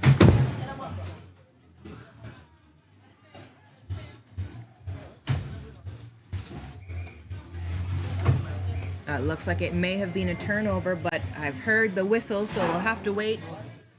See if we can get a good view of what's happening. Looks like it was a forward pass. We're gonna have a scrum. Blue Flames looking like snow cones in their awesome uniforms. Here you can see number 5, Marlene Cherry, who was just here in the booth with me, doing it all. Blue Flames taking it quickly. Looks like they've gotten around. They're finding some space out on the wing. Oh, step. Step and start waiting for support. The support reaches. Blue Flames are there to defend.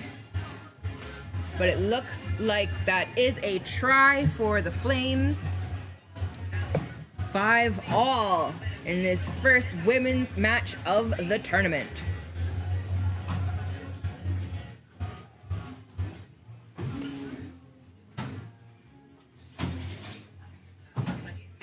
The Ice and Flames will face off 3 times today. It will be the best 2 of 3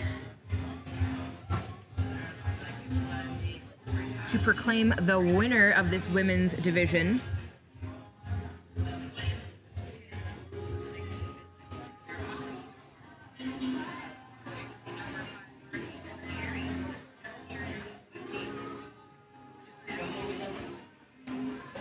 St. Lucia Blue Ice. This team was founded by a local player 3 years ago to compete in St. Lucia's first Carnival 7's tournament. It was the first one, then it had to have been 5 years ago.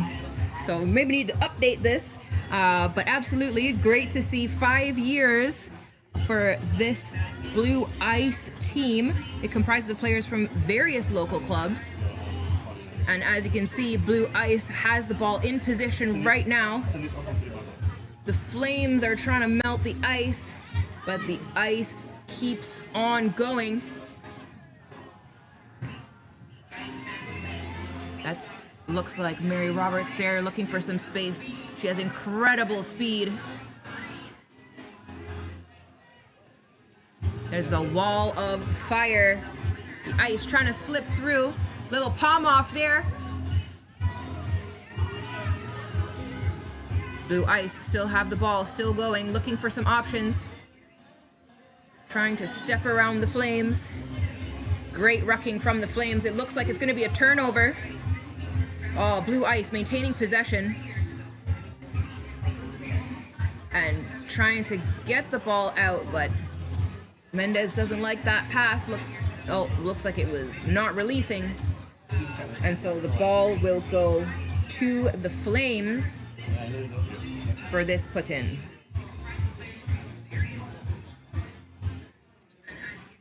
The Flames are a development team comprising of a mixture of players from Guyana, Martinique, Grenada, St. Lucia, and St. Vincent. So this is definitely a Caribbean mixed team showing that strength in unity. And it's focusing on giving players the opportunity to play at higher tiers with the ethos of teamwork and fellowship. So it's great to see how St. Lucia, oh, there's Winnie again grabbing that ball. Way to take the opportunity, and look at that. What a generous player. Passed it off to 18.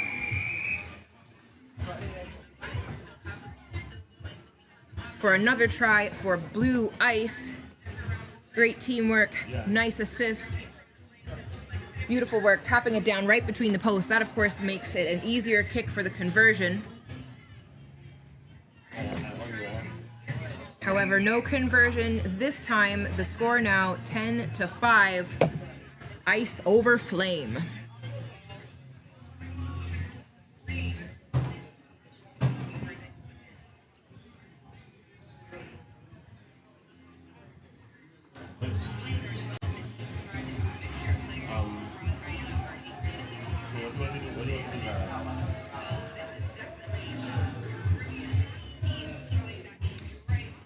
St. Lucia Blue Ice has continued to recruit players every year for this tournament to try and give everyone an opportunity to experience the sport. Blue Ice is determined to successfully make a mark in the Carnival 7's tournament by showcasing the unique talents of its players, the teamwork, commitment, and respect, while proudly representing St. Lucia.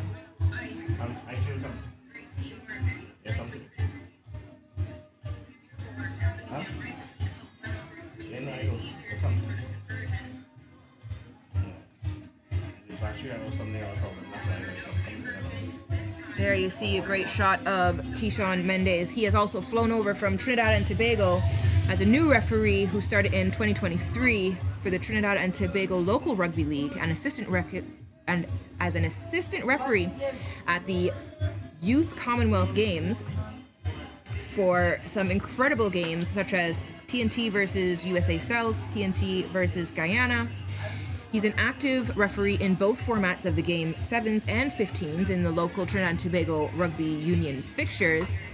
He's also represented at Rugby America's North tournaments and test matches, all between 2024 and 2026.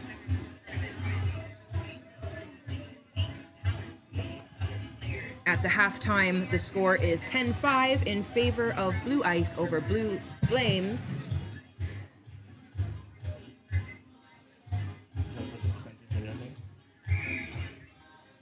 You can see the huddles there, looking like both a campfire and a whirlpool, respectively.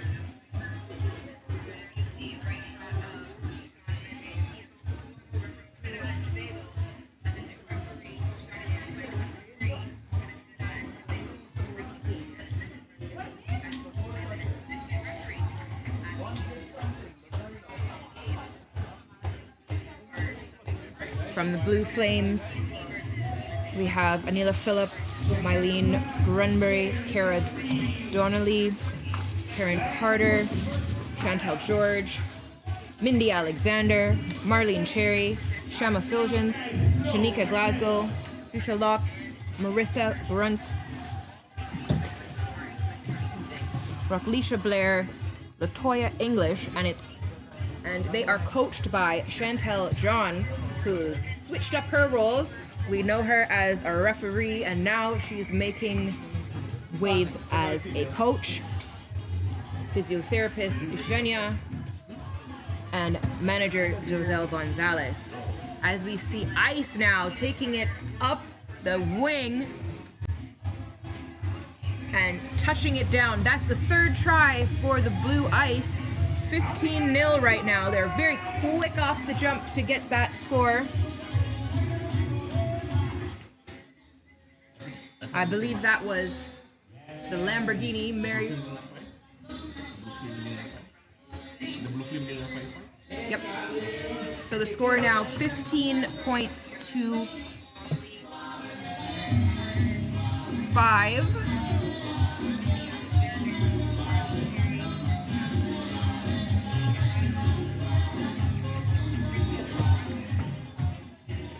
No conversion.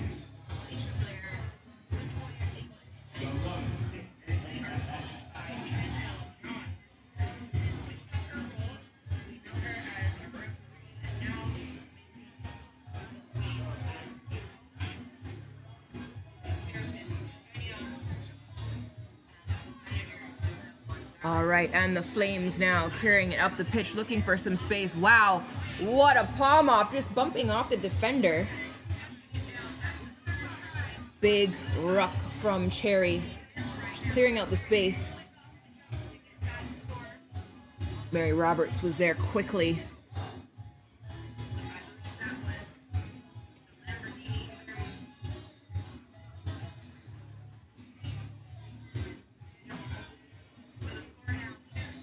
All right, looks like it will be a scrum in favor of Blue Ice.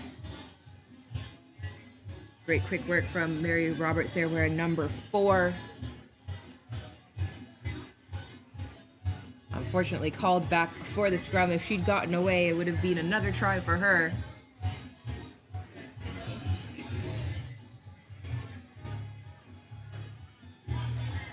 Blue Ice, coached by Garner. They've got a great team, including VG, Sharon, and Cools. Their captain, Shawnette, and vice captain, Mary, are there. Sherry and Alana, Genesis, Jelana, Melanie, Leona, Annika, Sinetta, and Alana make up the rest of this team for the Blue Ice.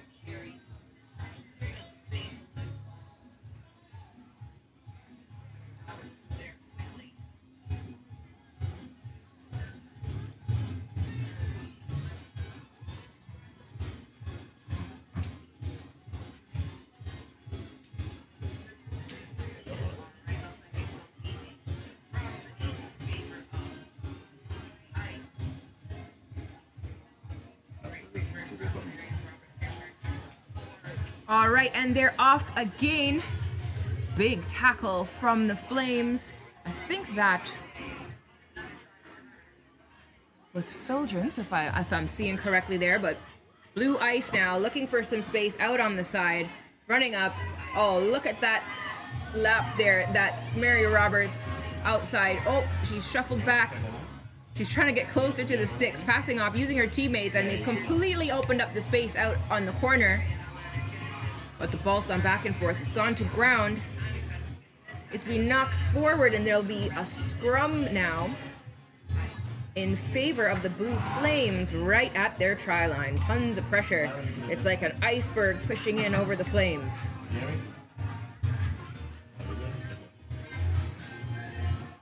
Kara Dornley getting in position there, as you see.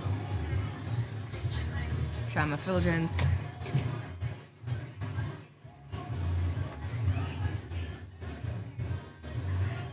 And the ball is in. Marlene Cherry passing it out, looking for some space out on the wing. Keeps going. They find their outside player, but she's cleaned out by Blue Ice. The Flames secure the ruck. Taking their time, setting it up really nicely. Looking for some space now, just driving through Blue Ice defenders who bring her down to ground. Flames maintain the ball, but it looks like a knock on, and the knock on seems to be caught. Mary picks up that ball so quickly for Blue Ice. And it will go, there's no advantage, so it'll go to the knock on and a scrum in favor of Blue Ice.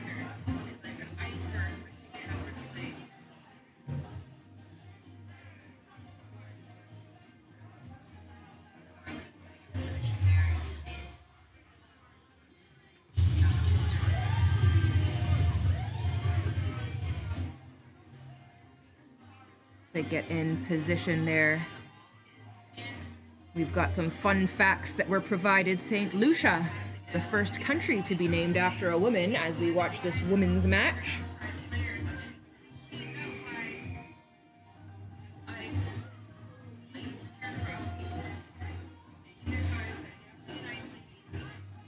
Blue Ice going out on the wing, getting that space. There's the overlap. But the Flames, Cara Donnelly just swinging around. Not a complete tackle.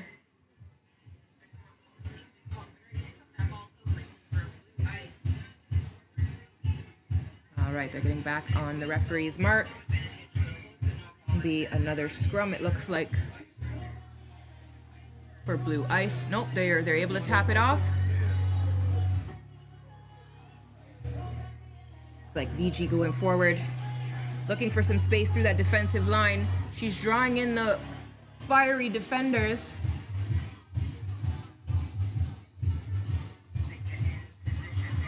The Flames rip away the ball, and there is Shama Fildrance running up the pitch.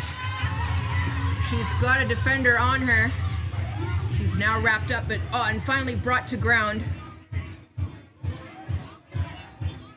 The Flames trying to produce the ball from the ruck. They do. That's Marlene Cherry. She just cherry picks the ball out of there. Passing on to her teammate. You can really see that experience paying off as a veteran player, making sure you use all the members of the team. Secured ruck for the Flames. You see Blue Ice forming their wall of defense. Flames looking to burn through.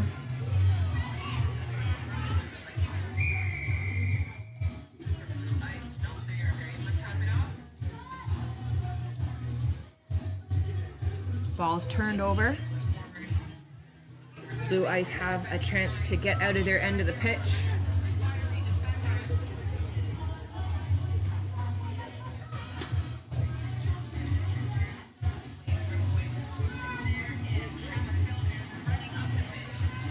All right, here we have number 18, Blue Ice. You can see great direction as she finds her teammate out on the wing. Pass is just knocked forward a little bit, but great thinking. Trying to use the space, get over on the other side of the pitch there, stretch the defense.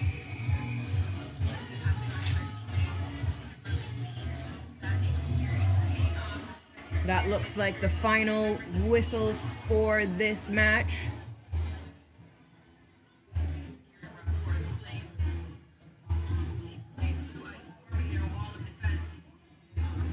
Final score, 15 points for Blue Ice, 5 points to Blue Flames. There you see the handshakes happening, the camaraderie there. Fierce game until they meet again in their next match. The rivalry will continue. Is it heat or cold, fire or ice? Who will be triumphant?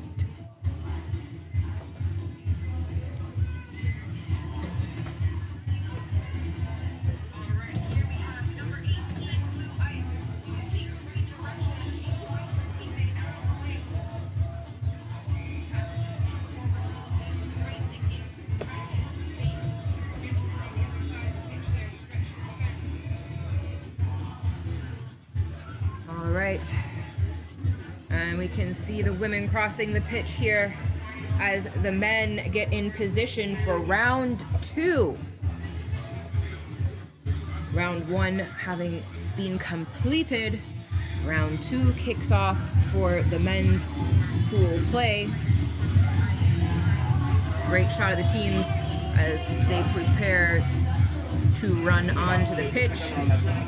Guyana Police and Mada.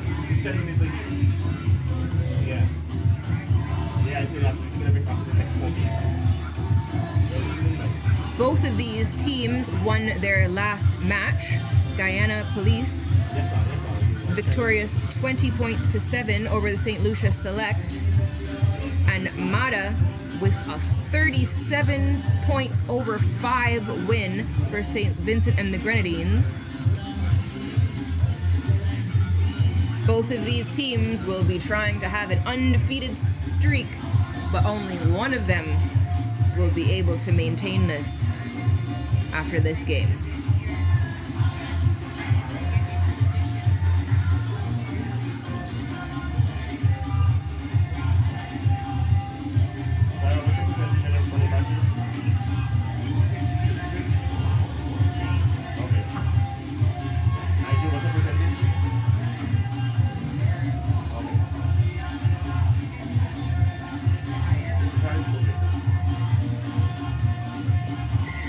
Clifton Garrett in the middle. That's the whistle for the kickoff. Mata with a big boot kicking off.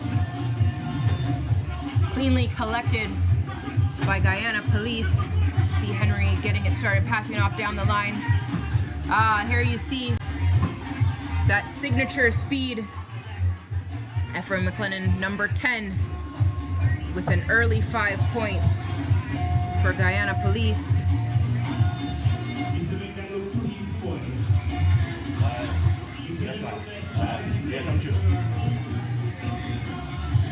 He's touched it down right between the posts. And that means a successful conversion kick as well. 7-0. Guyana Police take an early lead over Mada.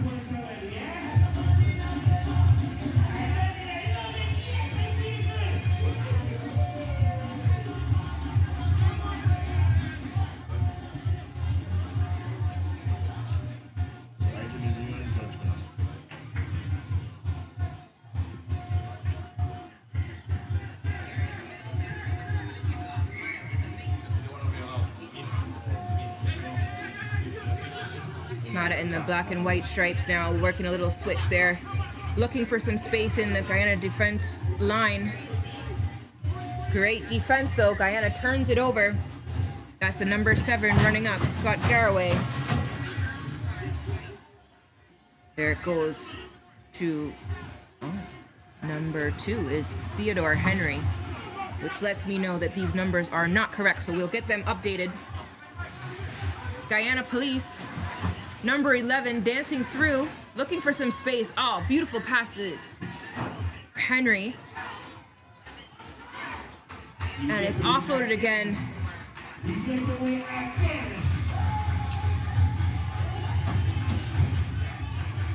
And if Prescott is wearing 11, then that is his try, Mr. Guyana, who sends a big shout out to Ryan Day, immediate past president of the Guyana Rugby Union.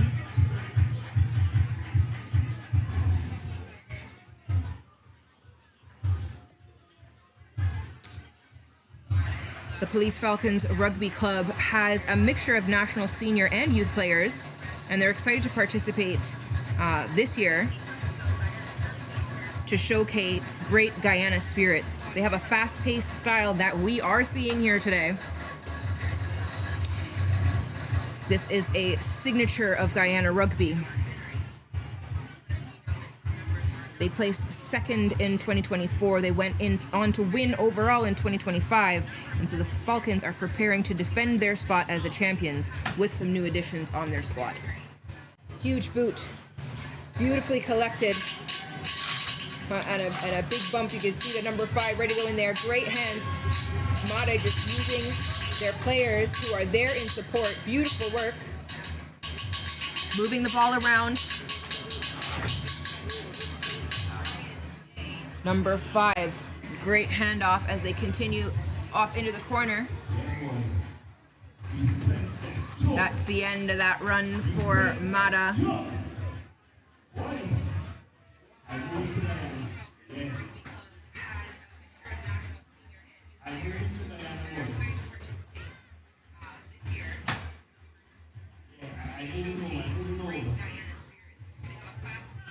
Clifton Garrett from Guyana, who's a junior chemist and productions supervisor at a detergent manufacturing company, keeping it clean.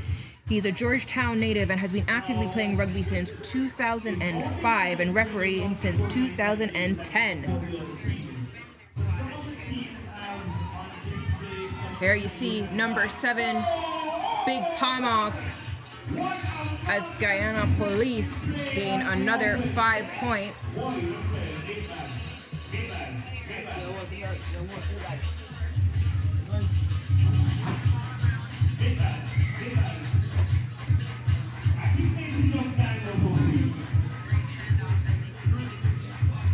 $12-0 right now in favor of Guyana Police. Fiercely defending their title, champions last year. Another successful conversion, 14 points to 0.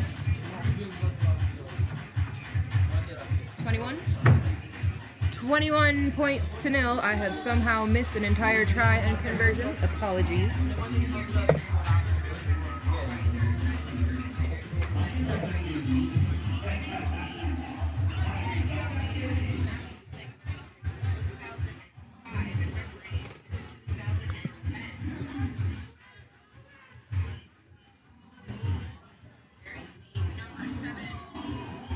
Oh, great hands from Guyana Police, keeping possession of the ball, but oh, no. Was it knocked forward? Something happened there, calling for a scrum.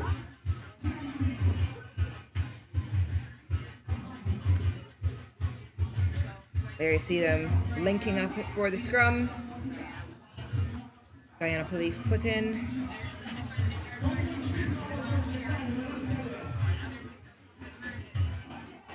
Quick hands, the ball comes out of the back of the scrum. Big tackle from Mata, but it's not enough to turn over possession.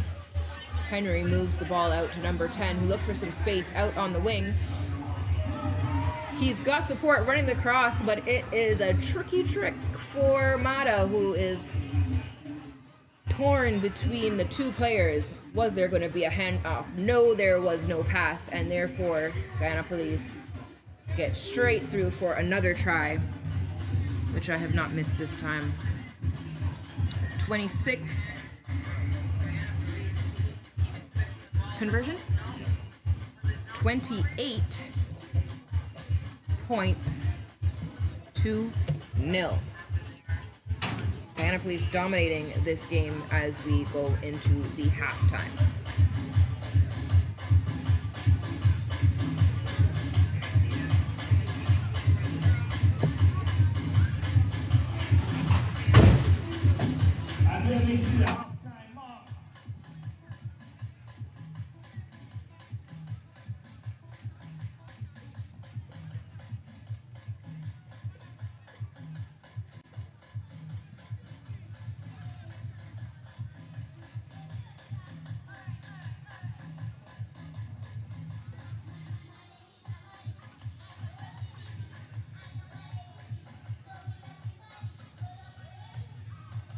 Apologize, my lovely.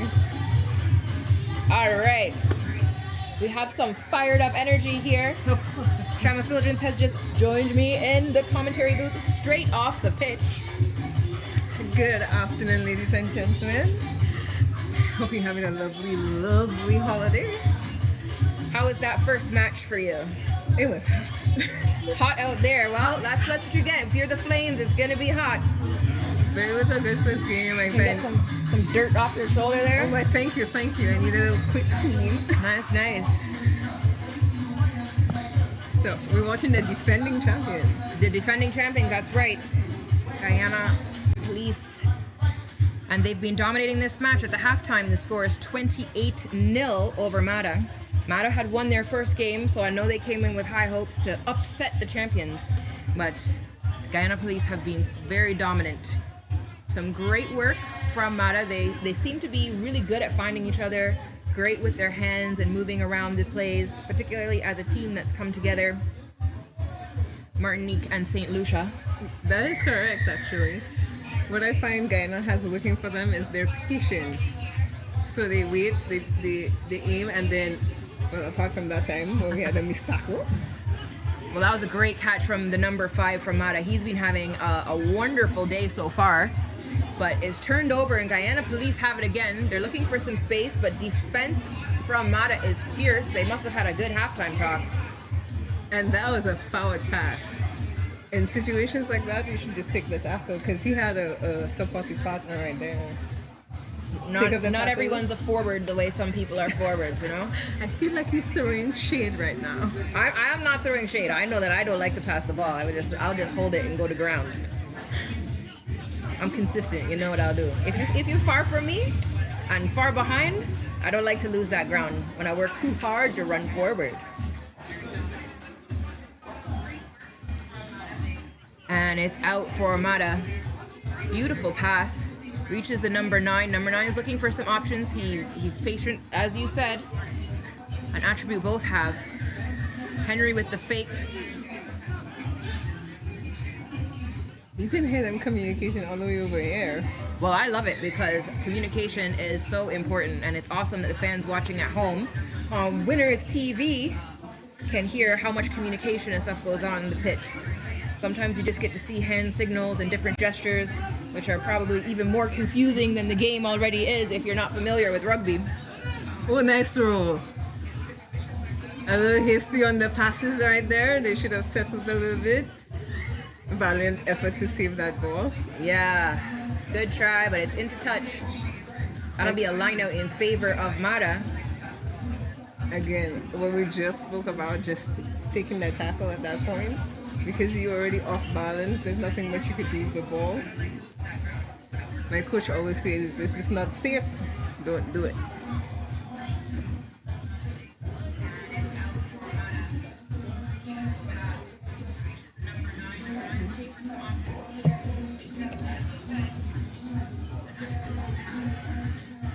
All right, looks like some subs were made. Number 15 coming on. He was a huge player for Mata in the first game. Successful in both team plays and individual standout plays. I think that's one of the younger players too. What I like about this year's Carnival Sevens is that you see a lot of youth players being mixed into the teams. So experience along with experience along with novelty, I should say. Absolutely, I love to see it. There's a perfect example of it. He just took off straight down the middle of the pitch, great speed, and he's put 5 points on now. Cooking breakfast, crack that egg. And he missed that conversion. 2 points is a lot in a game. Those conversions are so important, but definitely Mata will be happy that there's not a shutout. Definitely.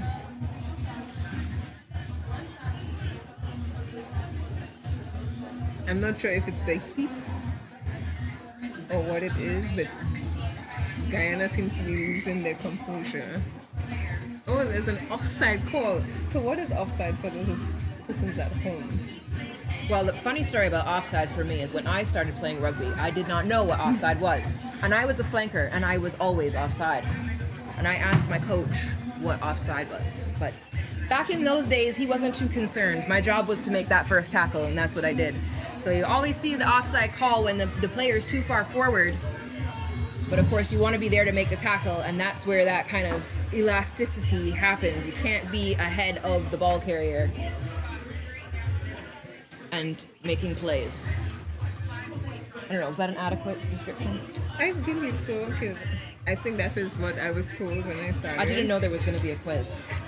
I apologize. Yes, I thought it was in... Like, when the teacher's in the room, oh my goodness. Gotta be ready. Oh my goodness, it's so in out. All right, here they go, looking for some space out on the wing. They've got the speed. Great breaks there, to be honest. Good change in direction. There we go, beautiful switch. Nice. Again with that control. There's an open space, and there we go. There's another try for Guyana. They had to work a little harder than they wanted. If it's one thing Lionel Holder will do is create a gap. Absolutely.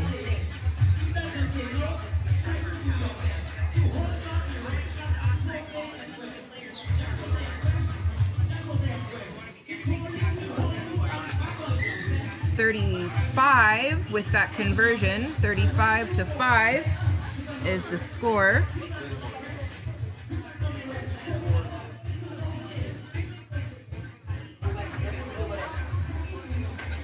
Holder has played obviously for his national team, also for Caribbean Kings. He's lethal, has dynamic speed. He's also a football coach. I did not know that. And if he wasn't succeeding so well as a superstar in rugby, he might be playing football, but we're happy we have him here. Yes, indeed. He also played for the West Indies team. That's correct. Now, a while ago, ladies and gentlemen, you're probably wondering what just happened. The player, Mata, allowed the ball to bounce, and Guyana was ruthless. He was like, I'm going after it. You don't want it, I will take it, and went running with it. Absolutely. You gotta be hungry for the ball all the time. Nice hold, drive, and he's in.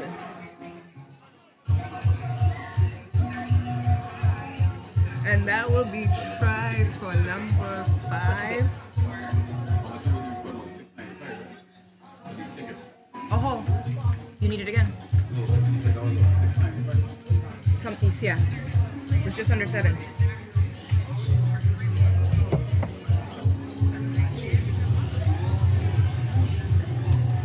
I am unsure of his name. Number 5 again, I made that. And you have Mr. Tyrese Prescott. Number 5 10. scored, and was there a conversion? He tried. It's difficult to get the wide converts, if that's even how you see that. Which is why people try their best to get as close to the Absolutely, right in the possible. middle is the best place. Sets you up for the conversion. You have to have a leg on you to get these far conversions.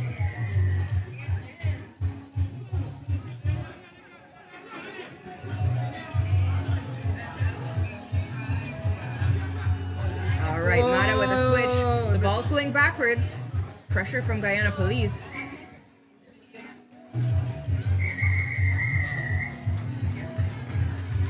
And that is the final whistle.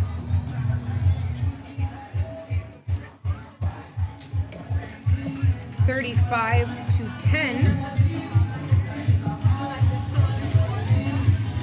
I would love to interview the defense force coach at this point to see if they executed what it is that he had out for this team, because I'm pretty sure he has a game plan for each team right now. Coach Michael Whitehead, absolutely leading the defending champions, Guyana Police here. Another victory for them. For you, if you were to coach, would you prefer to coach a defending team or a beginning team? A team that's just coming in, watching their feet, getting accustomed to what it is that the life has to I think offer. both have advantages. So if you come in with a new, fresh team, the energy is incredible. Like, you get to see everyone's first, you get to set those wins that might not be winning the game, but it's like getting a really good tackle, it's scoring a try, it's getting a conversion, all these different wins that together make up the big win. And there's like really few things that compare to having those experiences with a team, especially when you can find great competitions like this that have an entry point for athletes to be really successful, even if the end result isn't a win on the game. Then, of course, if you're at the elite level, it is incredible to work with athletes who have their own style, that you can really trust them, and even as a coach, you can get feedback from them and listen to them and hear, oh, okay, this is what you're good at, this is what you're known for, you got a wicked sidestep, you're breaking ankles. All these different talents that the athletes have that they're able to identify in themselves, as well as having coaches who can kind of pull out those talents even more. And then you're kind of fitting together a puzzle of excellence, basically, at that level. I think you're spot on. I do agree with you. But my preference would be to the newer team. There's nothing like that first game. And the determination that comes after that. Yes. You know, even if you win or you lose, that determination that sets not the standard, but the way the rest of the year goes at training, they become determined to like perfect certain.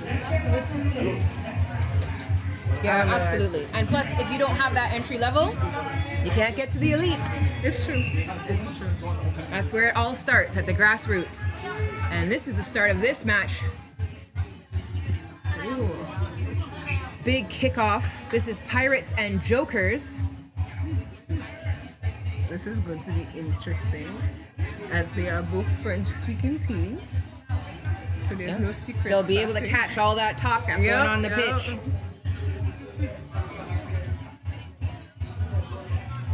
But both teams have been proven over the years quite formidable.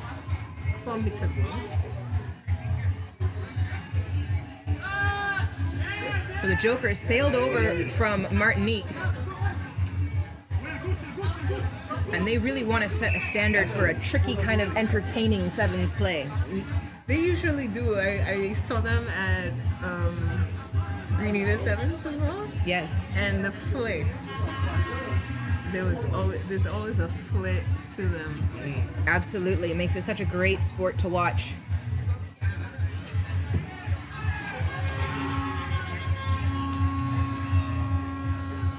And just like that, he's crossed the 7 seas. That's it. First try for the Jokers.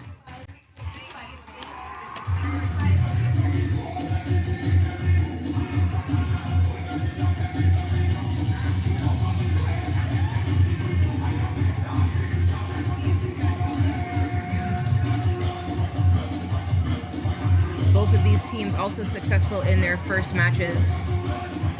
This round 2 really starts to organize the teams. I prefer to say separate the teams. Because here is where you see people become tired, and your resolve is all you have left to make it to the finals. Yeah, you really see how that bad mind carries you through. Yep. And the heat. Oh, a beautiful play from the Pirates. Love to see a lift like that. Well collected. They've still got possession.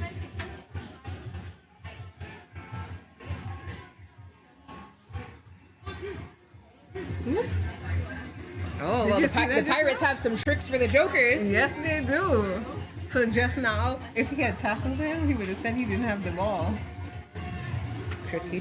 It is very entertaining.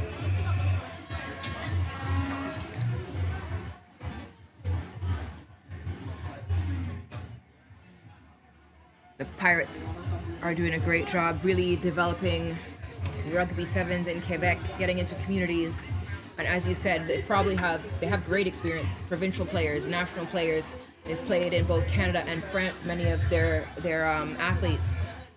And then to be able to have those first game moments like you were talking about in the communities where they're developing rugby. Really amazing. So one thing I've noticed that's a little different with the two teams is the response on the breakdowns. There is almost always someone there. The support is next level.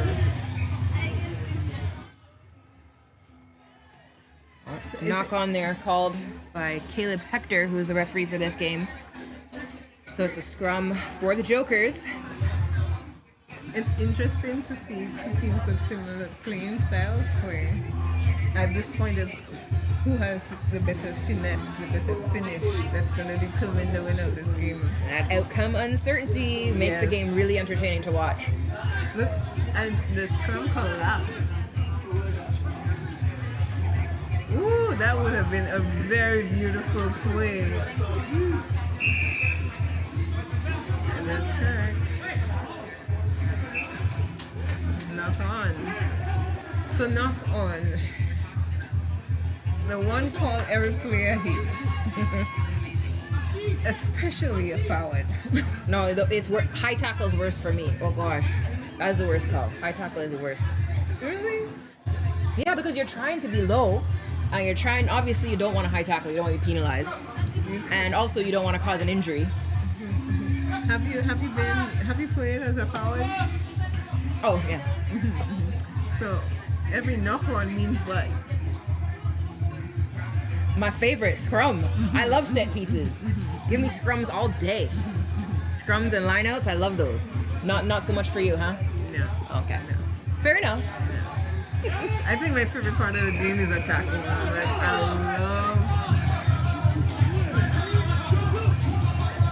love. All right, Pirates have it out. They found space on the wing. Oh, he's gonna try and get closer, but he takes it. Number 5, Sacha Laroche. And he evens out the score for the Pirates. 5-all now.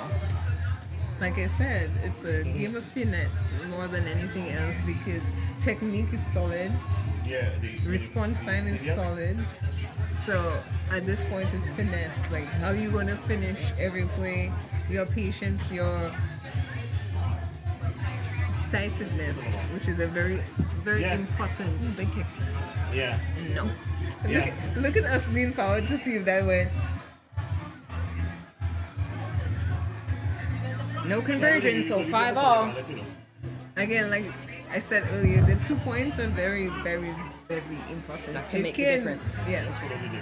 It can make or break a game, that 2 points. Loving the character names. Pirates, Jokers. I can't wait till the after party. I'm not sure if I'm going to that one. See if we see some fancy dress tonight. Look Did at you that see step. that's called the goosey. Yeah, that was the goosey. He didn't finish it, so the goose is Danced through there and offloaded, so that was good. Beautiful offload here from Beautiful the Jokers. tackle. And just like that, oh, relentless. Jokers are doing a really great job of moving the ball around, but the Pirates are there every time. They can't get away. The defense is excellent. They've matched up. Like I said, it's two teams of similar playing styles. So it's all about Who makes the first mistake? Ah, yes. Because just now he should have passed that ball. He ran for the switch, he did not. Timmy was looking for some space. He scored a number of tries in his first game. All right, looking to make something happen here. Again, indecisiveness will kill you.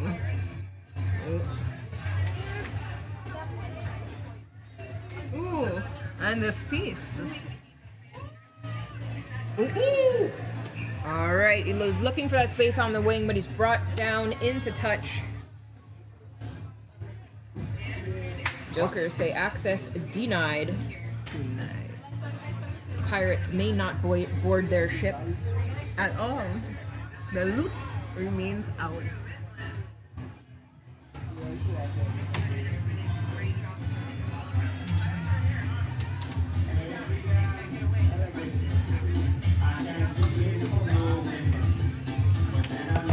All right. Oh, that appears to be the halftime. This is going to be one of the more interesting games. Right next to the semifinals and the finals. 5-all, so it's anyone's game. The importance of that conversion, it could have been 7-all or 5-7. Again, if you're listening at home on your phone, drop by at the Francis Babalastic grounds in Grosville. It's quite sunny. We have wonderful music and beautiful entertainment on the field. Also send it? Yeah, you can call. I recharge the balance.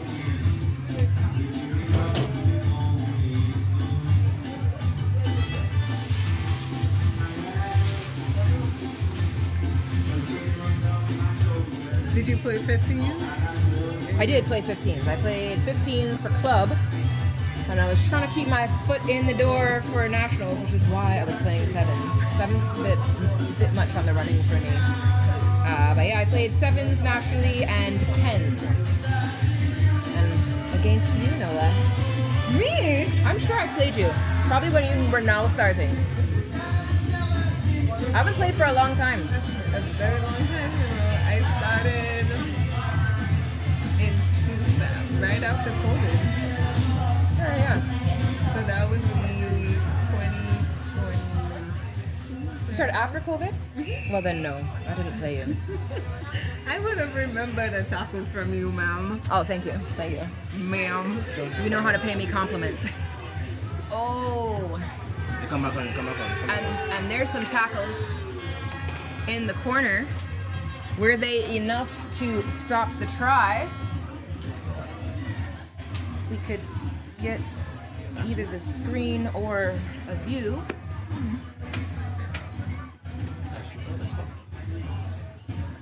I can't see. Yeah. It looks like there was a try scored and no conversion. All right. Ooh, so right off the bat, it's a score for the Jokers.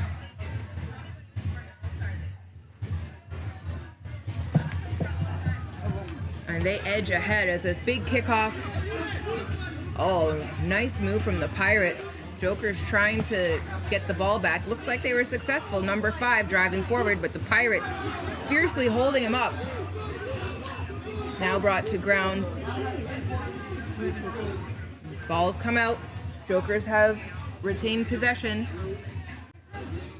So Looks like there was a knock-on into advantage for the Pirates. Go ahead. For those of you at home, it is possible to keep the player up. That's actually a penalty towards your team if they don't go down.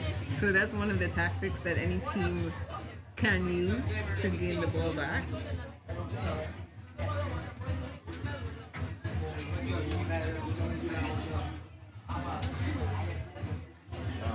So we're having a line out. I do. I actually, the first time I had a line out, I had fun. Yep. Been lifted into the air and going after the ball. The jumper. I have done all three. I have lifted front and back, but I prefer to jump. I like reaching for that ball. Yeah, and it's a great feeling to be held up by your teammates. As long as they remember to, return you to the ground. It's true. And that was a shake it off, shake it off. That's Maxime Planthevin who shook it off there. Number 6. Well, he's fast, evasive. We saw both of those things. And he calculated it. Did you see him just now? He looked, he says, no, I'm taking it home. Absolutely.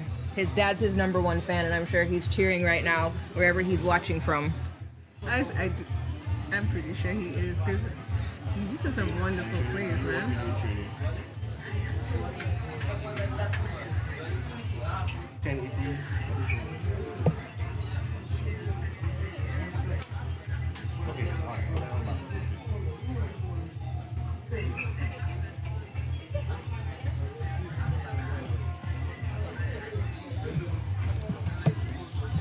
And that was a lovely kickoff. Now, I was just about to say in between about that tackle just now, because he had not reached the ground. Yeah, no tackling in the air. None whatsoever, which makes this pretty safe, I find. So one of the rules and safety parts of the game is that you're not allowed to tackle anyone who's in the air. Whether they've been held up or not, you have to wait until the person in possession of the ball has one toe, foot, heel, whatever it is, on the ground before you can tackle him. So the score right now is 10-all.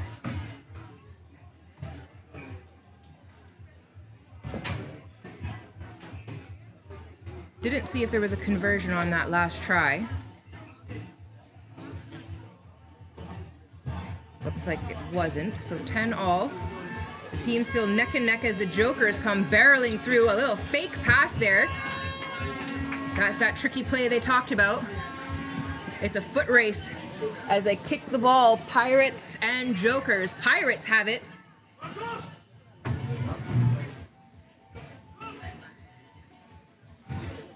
And we're going back down the seas. La Roche again. About to cross the 7 seas. Oh no! After all that work, did you hear the crowd just now? Even the crowd went, oh, because that build-up was spectacular. Each piece was well fitted in as if they planned it to perfection. And then the finish. Like I've been saying from the start of the game, ladies and gentlemen, with a team that plays your style, the finish is what makes or breaks your game. Absolutely. Both these teams have a lot of finesse, and you can see that they have enough experience that they're confident in trying things. Yes. They're confident in doing those quick, cheeky passes, the little switches. They have good communication with each other. You see the little fake before the pass there from the Pirates as #2 beelines for the line, but oh, now 77, he's got around. It looks like he's going to touch it down, and indeed he does. That's Alec Montminy. I'm probably pronouncing this wrong, Alec. I apologize. He also plays ice hockey. Oh. I say ice hockey because we think of field hockey when we're here. Yes. Yeah, hockey. That's interesting. Somewhat similar, I think, in the aggression that you see in the sports. I was just trying to think. I was just thinking about it. Like, not that interesting in the sense of the contact level, but it is interesting in the sense that the skill base are two different ones. Yeah, so probably some transferable skills. Great to be able to run and skate, that's for sure. So the Pirates edge ahead, 15-10. Have you ever skated? Yes. How did that end up? Pardon me? How did that end up? Well, when I was really little, I took skating lessons and took a dive once at took off a considerable amount of my face, in my opinion.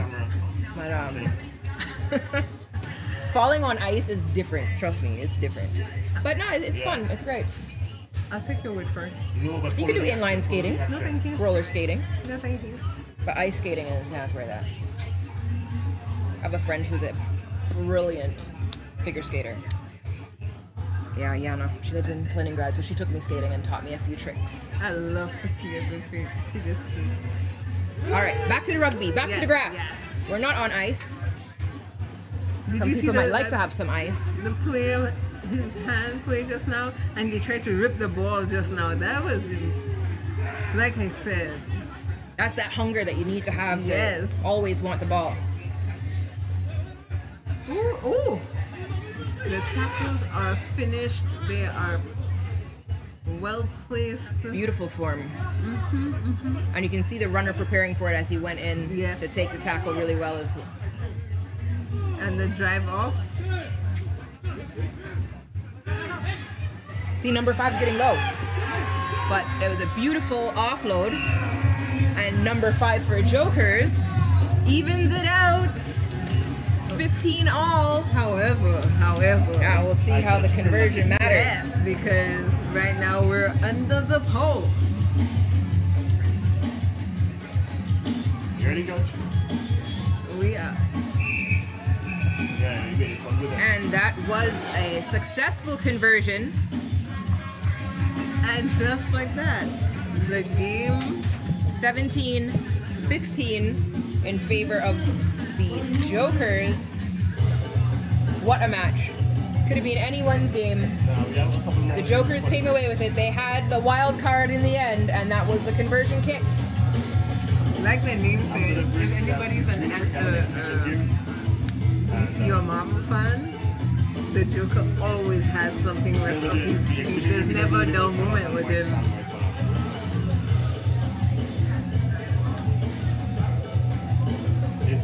Now With some issues, you are using the list that was published, but that list was just Wrong. Okay. Yes, thank you. Yes, it We're was- getting.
Appreciate it. Yep. Thank you very I much. will get those whenever there's a break.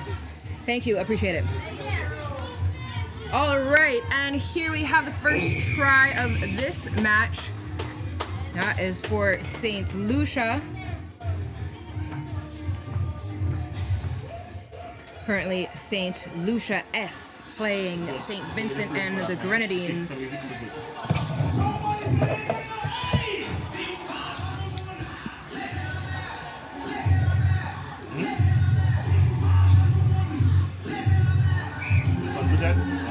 Conversion successful.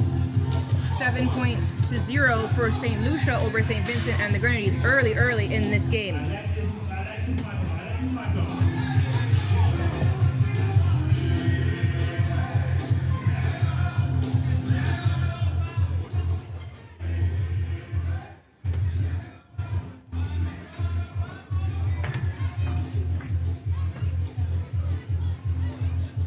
St. Lucia kicking off to St. Vincent and the Grenadines. It's a low one. Those sometimes can be hard to pick up.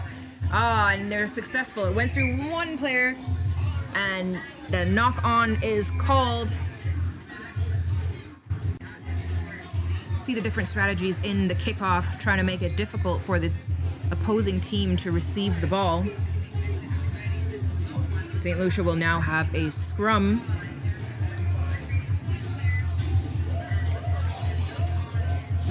St. Vincent and the Grenadines look like they have a strong pack. St. Lucia will want to be quick to hook this ball. And they are successful. Out it comes. Scrum half just dancing through, putting on a little bit of pace. He's brought to ground. St. Lucia maintaining possession of the ball, trying to get it out on the wing. Number 16. He's backpedaling, but he's keeping the ball. He's dancing through some space, spinning around, great handoff. St. Lucia might have the space to get through now, but St. Vincent and the Grenadines is there. St. Lucia changing direction as a massive tackle comes in from St. Vincent and the Grenadines.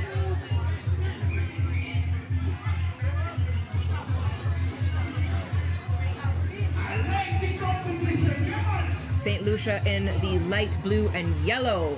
St. Vincent and the Grenadines in the light blue and pink. Everyone wearing black shorts. Gotta have eagle eyes to keep the players straight in this match. It can be difficult as a player when you're looking for a predominant color to see where your teammates are. Trying to find that space to get through. Got great Caribbean colors here. At the Carnival 7's in St. Lucia, we're in Brosile. We've been having a time. Some of us perhaps more than others. I know I had to be early to bed last night, even though the street party was pumping in Brosile. Great time. Looking forward to this evening when there are more activities planned. Great opportunity for the teams to celebrate together. Of course, you see how fierce these athletes are on the pitch. It's so much pressure, not just a contact sport, full collision sport. But afterwards, we get to have the yin and yang. We find the balance when we lime together, we sing together, and we have a great time getting to know our opponents, who of course are also our friends. Game's back underway. St. Lucia puts it in and takes it out. Great work. They found some space out there. St. Vincent and the Grenadines fierce with the defense, but it's chipped forward. Mendez says it's going to be a scrum in favor of St. Vincent and the Grenadines. Under all kinds of pressure here. Just a few meters out from their try line.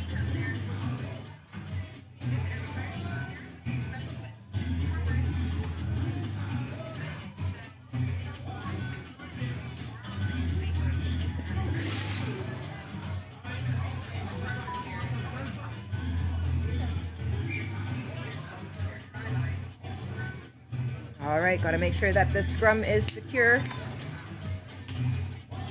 Mendez just giving some instruction. It's always great to have a referee that explains exactly what he's looking for.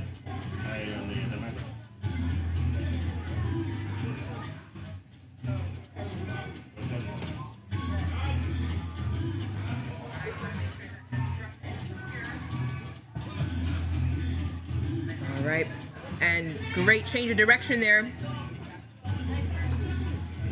St. Vincent and the Grenadines maintaining position of the ball. They're looking for some space. They've got some heavy hitters who are just barreling up, forcing St. Lucia into a lot of contact.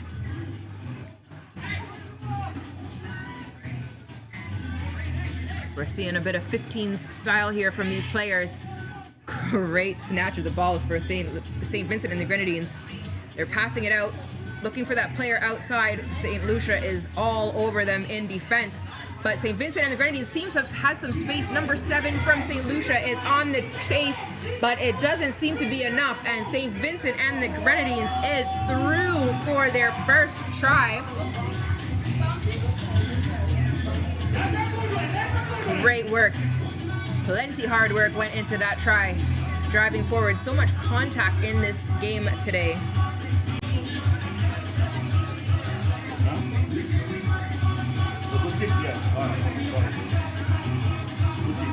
No conversion? Yeah, converted. Converted? Yeah. Try and conversion. Yeah. Thank you. All right, so it's 7-all now.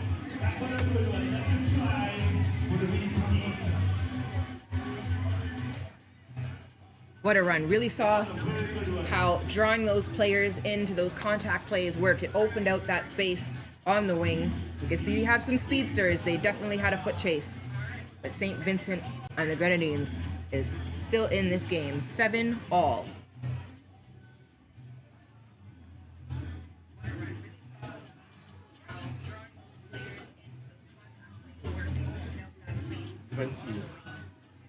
Collected nicely by St. Lucia.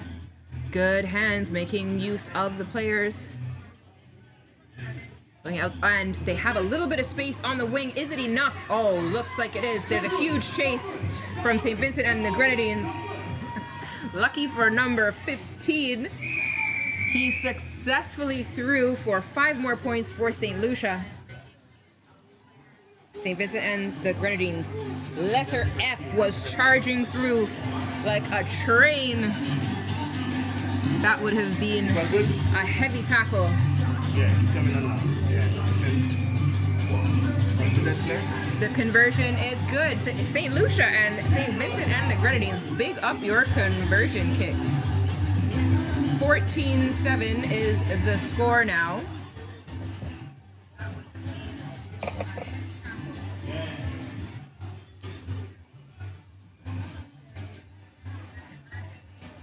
St. Lucia kicking off to St. Vincent and the Grenadines.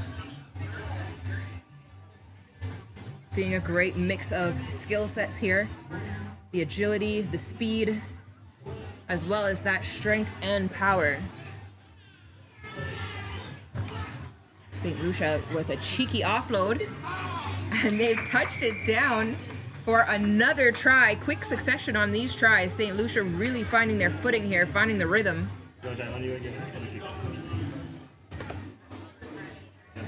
They've learned the hard way to stay away from that contact they were being drawn into by St. Vincent and the Grenadines.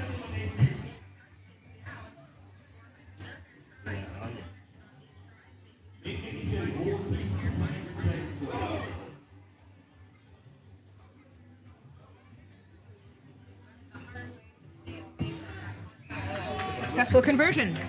Nice feet. 21-7, St. Lucia over St. Vincent and the Grenadines. Battle of the Saints. That is the halftime score. 40. Great to see the depth of rugby development here in St. Lucia with a number of local teams. Right now, St. Lucia S playing. We have St. Lucia A. We have St. Lucia Rose. And hopefully we'll also have some exhibition matches, which will showcase some under 18, under 16 even, that development coming through the schools.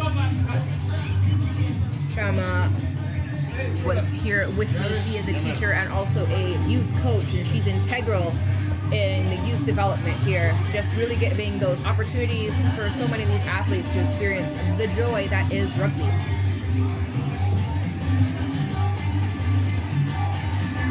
Lucia also has an academy program that has started up and is really enabling more athletes from around the islands, including South, which is a bit of a drive. If you know it, you know it, to make sure that there is access to the sport for so many of the aspiring rugby athletes in the country. And that's the halftime.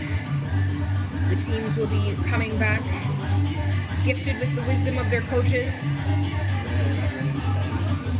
St. Lucia seems to have locked into running a game with a bit more speed, a bit more agility, just making sure to avoid that heavy contact that St. Vincent and the Grenadines delivers consistently.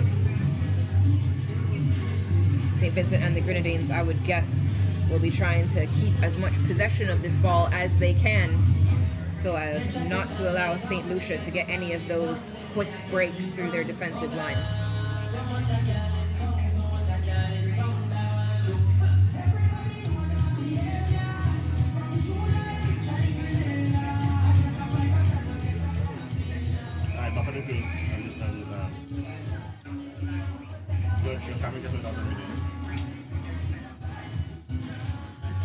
All right, and they are off. St. Vincent and the Grenadines finding the support and the space out on the wing, just charging forward, but oh, there's the whistle, and it looks like the AR has identified that the line was mashed. St. Vincent and the Grenadines just stepping into touch. Disappointing for St. Vincent and the Grenadines as they were away for that try early in the second half of this match.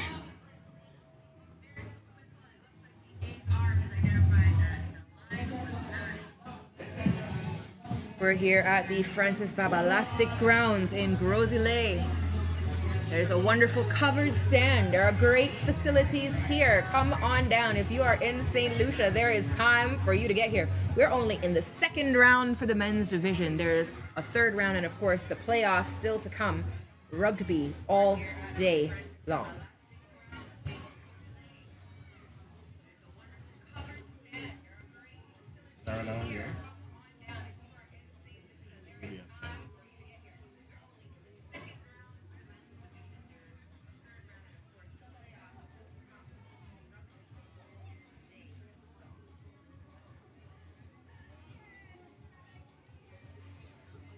Wow, big throw in that line out. It's collected by St. Vincent and the Grenadines.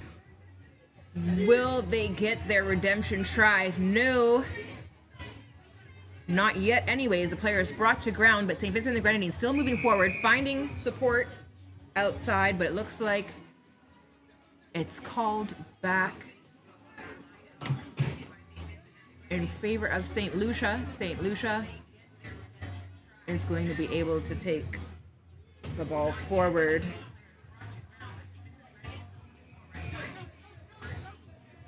No quick tap. They're taking their time, setting it up. 18 taking the ball forward, and a huge pass out to the wing.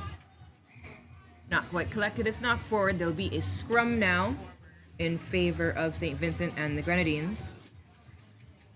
A word from the St. Lucia Rugby Union President Imran Williams. He'd like to extend a heartfelt welcome to the lovely island of St. Lucia, the Helen of the West. This is the 5th year staging the SLRFU Caribbean Carnival 7's, the only international rugby tournament centered around a national festival. That, of course, is Carnival, and we are enjoying the local carnivals that are still ongoing now. This year's tournament promises to be another fun-filled, action-packed event. The weekend commences with the arrival of teams who will be participating in Island's world-renowned street parties. Gros-Islet Friday night. We're just off the back of that. And clearly recovered well, as you can see all the contact happening on the pitch. St. Lucia taking it in. Great defense from St. Vincent and the Grenadines, and they're able to turn that over. St. Vincent and the Grenadines now tapping off the ball, running forward, looking for options. They want to barrel through, and through they do. Big try for letter L. Letter L is clearly for win in this instance. Another 5 points for St. Vincent and the Grenadines.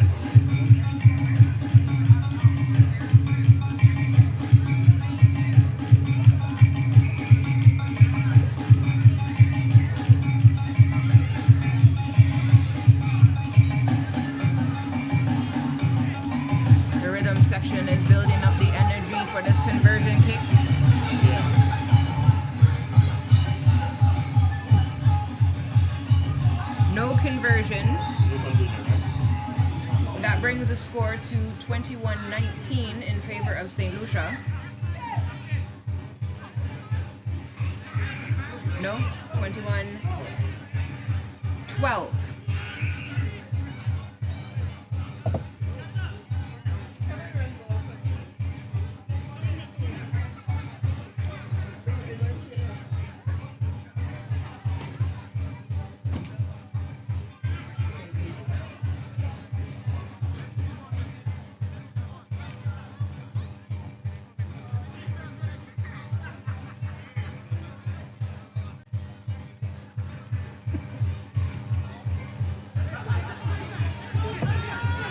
All right, the ball is in play. St. Lucia finding 18, standout player. 18-19, 11 picking up the ball. 19 is looped around. 15 looking for the space. Oh, what is this? A forward pass. Ouch. Gotta get those flat passes. As I mentioned to Sharma earlier, I don't like to pass really far behind, but you gotta be careful. Those forward passes will get you every time.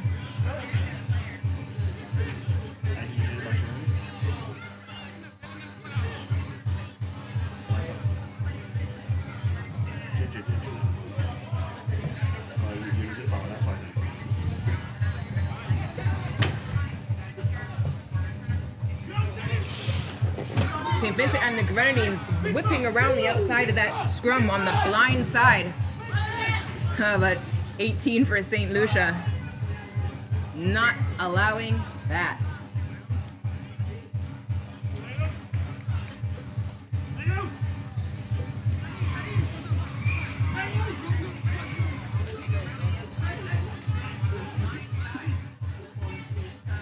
Whatever this, no, just the rhythm section is kind of. I'll do line out. St. Lucia throw in.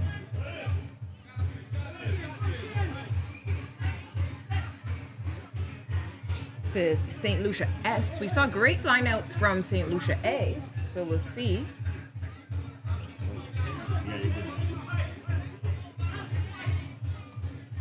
Big jump, good contest.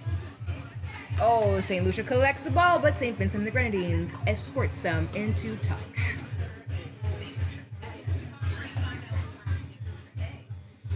Again, this team is a combination of a lot of youth players right now. So number 17, number 11, number 15, number 8. These are all youth players that stepped up to try out for the senior team right now. And you can see they care about securing their spots the way they're playing. that is true. I didn't want to sound too biased. That's all right, I'll say it for you because it's apparent. We can all see. And look, oh, beautiful. Straight down the middle and he's gone.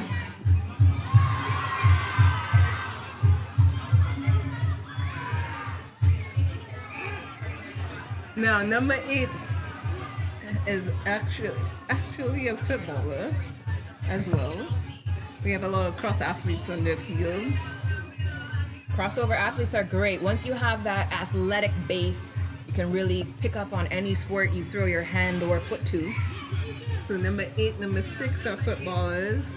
Number 15 is a 400-meter runner, actually. Oh, wow, that's great. Yeah, I give them badge. You can call names and all.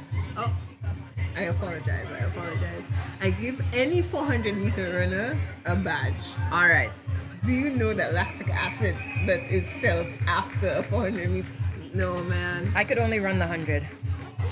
After that, I had to breathe, and then it was all over. I can run my mouth. That's as much running as I'm doing. So, number 17 is actually a national cricketer. Okay. On the junior squad. Jassa Lewis. Jassa Lewis recently graduated as well from secondary school. So we have Latin Nicholas, the 400-meter track star. So we've got a victory for St. Lucia. Oh, look at them, the victory dance is on. Number 12, which is Levi Clifford, is also a cricketer. So, you know, we have quite a bit of cross athletes on there. As you discussed all the successes that these athletes have in various areas of their lives, it's great to see them come together for the win for St. Lucia with a final score 21-12 for St. Lucia over St. Vincent and the Grenadines. Now, St. Vincent and the Grenadines is a developing team, because that is not the same squad that came last year. One of the things I love about St. Vincent and the Grenadines is every time you see them in a tournament, there are always new players. There'll be those stalwarts that you see really holding the team together, right, really passing on that knowledge, but they're always making space for new players, for youth, and really providing those opportunities. I agree with you on that, and I find the new players fit in so well. It's as if they were never not there. So whatever their secret is, they should keep it up. Speaks to a strong rugby community. You know, St. Vincent and the Grenadines, obviously many islands. They train in a central spot, so a lot of them are traveling to come in, similar to what happens in St. Lucia. Maybe not from as many different islands, but of course, you know, I drove up from the South Airport, and it's quite the trek. It is. Every Saturday we go to the South. Every Saturday, so that the athletes in the South get a chance to play. So we have St. Lucia A, which is St. Lucia Academy, against Rogues, a local team in St. Lucia. This is going to be interesting. Definitely. Again, this team is completely junior players in St. Lucia Academy, and they are finding their own, which is something that every coach loves, because then after a while there's only so much you can actually teach in order for them to put it and make it their own. That finesse that we saw in the Pirates. You can teach switches, but you can't teach how or when to do a switch. You have to learn and feel that. Exactly, it's a feeling, and when you can play a club team that maybe has a lot more seniority, it feels different. It's great to play with those players and to learn and have them help you along, but when you play against them, that's when you really feel what it is to get steps, to get these little techniques in the set plays. And you're able to learn a lot in the game. Now, number 3, his name is Kevin. He is known for his steps, man. He's a side switcher. Oh, number 14 is a tank to be reckoned. And the tackle was made. Congratulations. I didn't think, I would have called him Juggernaut just now. He didn't seem to want to stop. That was some serious pace. Rogues have come out running. First try of the game. And the conversion was no conversion. I would not want to be his coach because that was under the pole. Pardon me? I would not want to be his coach right now because that was literally under the pole. I always find it super pressure. Like kicking feels like the same, and maybe not the same, but it's pressure like, you know, if you're the goalkeeper in football or something. Like, all eyes are on you. It's just you. It's a lot of pressure. So I give credit to all kickers. I've seen teams where they don't even send a kicker to try and convert because they're not confident in the skill. So I rate the effort regardless. All right. St. Lucia carrying it up against the Rogues. Maintaining possession of the ball. Rogues really meeting. You can see St. Lucia using some of their bigger players.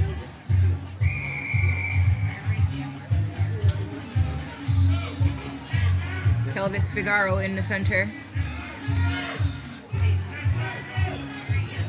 So that number 12 is George Fowler.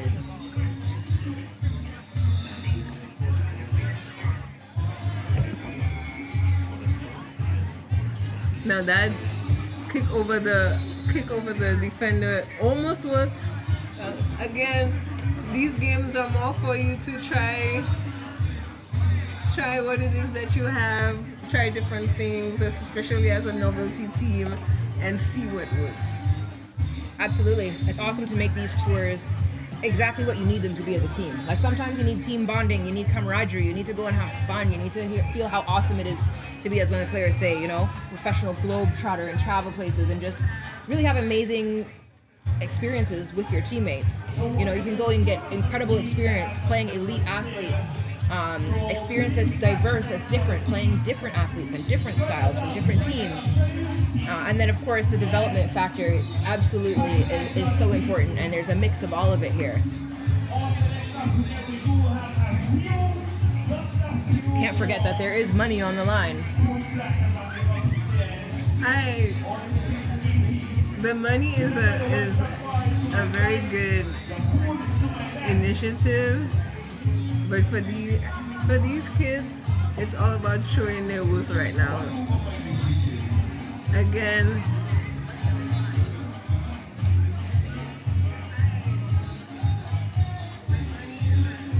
experience them on that last play right now. They had them switching in back and forth with the passes.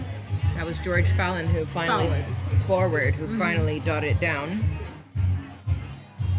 And again, the conversion was good. It was taken by Kevin.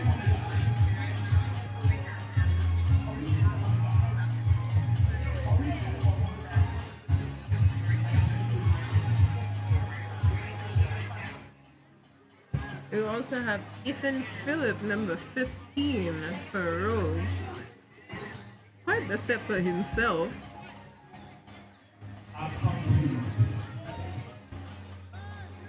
Number 10, Neyman Lascaris. So the score now 12-0 in favor of the Rogues. We saw St. Lucia, number 13, trying to find some space.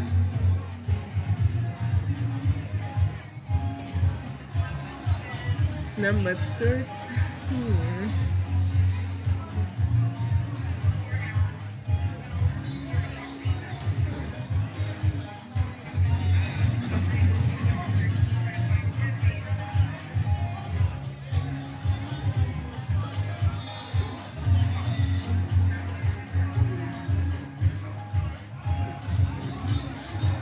Big scrum. Rogues get it out, but that was some quick defensive work, maybe too quick. The Rogues still have it. Number 10 passing out, number 6 picking it up out on the wing. It's called back.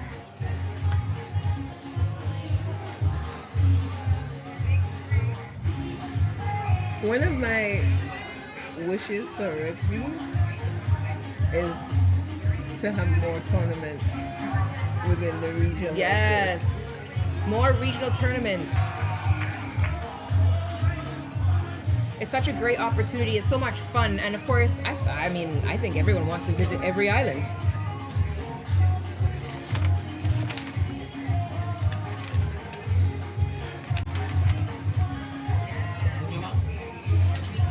We could have a rugby tournament rotation, like the carnival rotation. Yes. Hey, it's Carnival Rugby 7, so we're on the right track.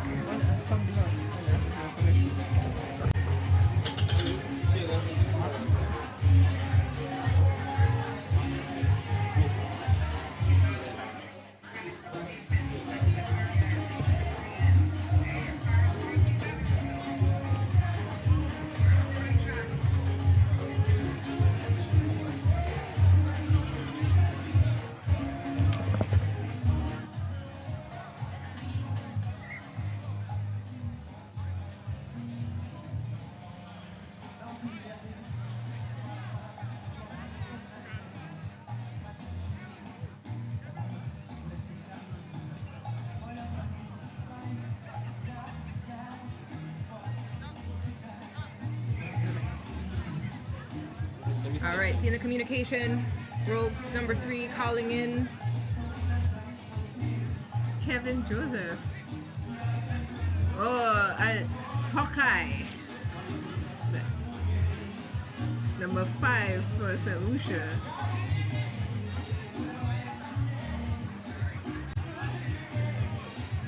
"13 looking for space.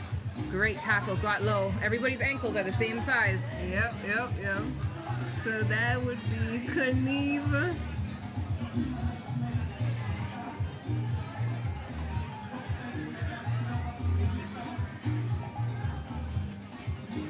And so you play an integral role in a lot of these development players. Tell me about some of the hats that you wear in St. Lucia for rugby.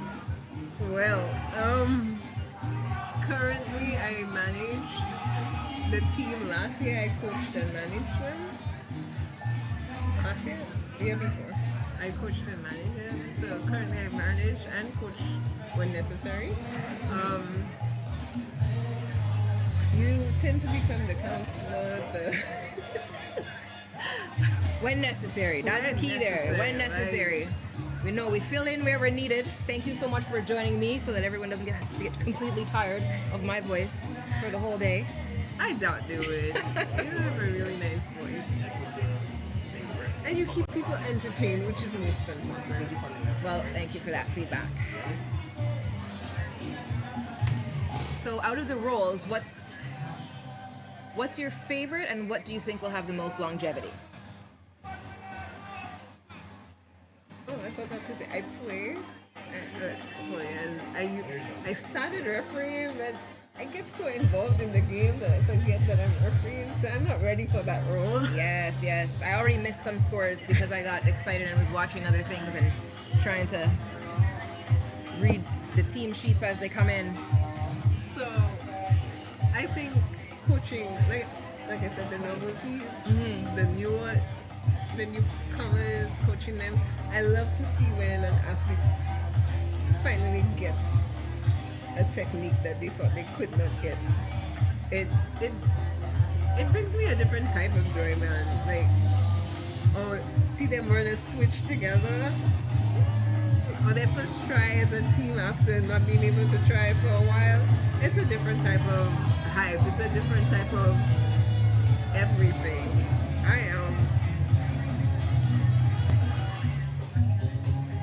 I really enjoyed that much, to be quite honest. We have a great shot here. The team talk for the Rogues. Okay, so I like number 14's vibes. He's gonna rest in position. Shout out to Kelson Figaro, who told me to rest in position as my coach.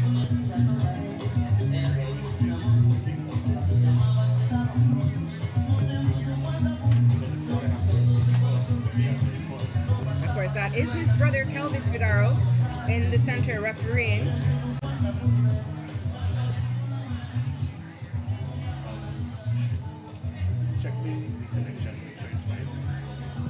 Kelvis Figaro has been refereeing for about 2 years now officially, having discovered his passion in officiating and seeing the game being played safely and organized.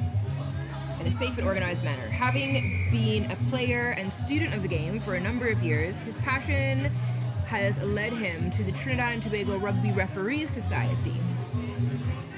And shortly after being selected as an official for the RAN 7's 2024 and 2025 tournaments respectively, his desire to see the game grow in different areas continues to drive him as a referee. And he's grateful for the opportunity here at the St. Lucia Carnival 7's to be able to continue to hone in his skill as a referee. Can't thank the referees enough.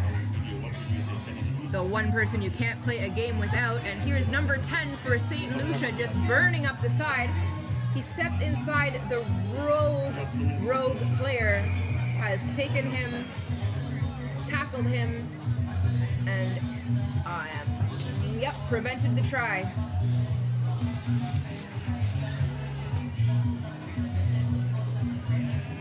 That's the school of hard knocks for these youths coming up. It's truly difficult to be on the sidelines and watch this unfold. As good as it is, because to be quite honest, I'm not disappointed in what they're doing. It's just difficult to be on the sidelines. Well, especially when you know players personally, because you have an emotional investment. It's one thing to watch, you know, a player who's maybe anonymous to you. You don't know all their backstory. You don't know how many hours they drove to practice, or what it means, or what they've given up, what they've, you know, the things that they've done to commit to the sport. So that emotional investment, I think, really helps to make you a good coach or manager, though. And that's what you need, especially when you look at administration, is that you need to have an administration that can be empathetic with what athletes are doing and they're striving to play this sport, you know? And it makes a huge difference when you can tap into that empathy and see them as the people who they are and everything that they give to the sport, because we have no sport without them. Trying to make me cry. Yes.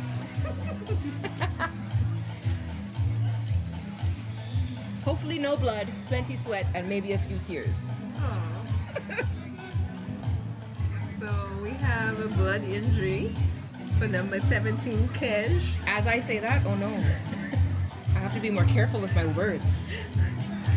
Kej is actually a shot put thrower.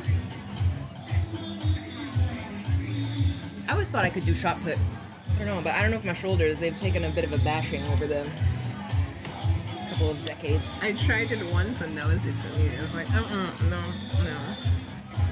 Why do people do this? I wanted to throw the hammer though. Hammer is way too intricate for me. That's a lot of things. That's a lot of moving parts. I find it very impressive though. Yes. And here's a row with an impressive handoff. 1 and 2. First one's back for more. Third handoff. Finds the support. Beautiful run there. Good effort in the tackle, but you see how you have to come low. Yes. Gotta tackle low. Great work. St. Lucia just getting back in defense. And as you can see, you have an overlap right now. Yep, the Rogues drew them in.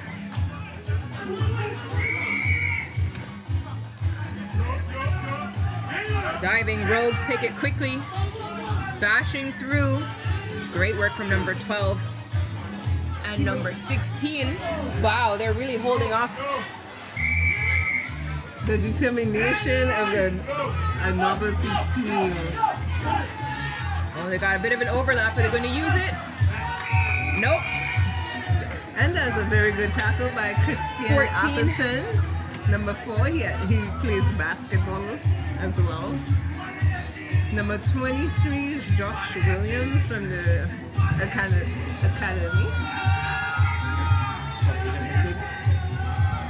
So 17 points now with the conversion kick to come. That was scored by number 14 for the Rogues.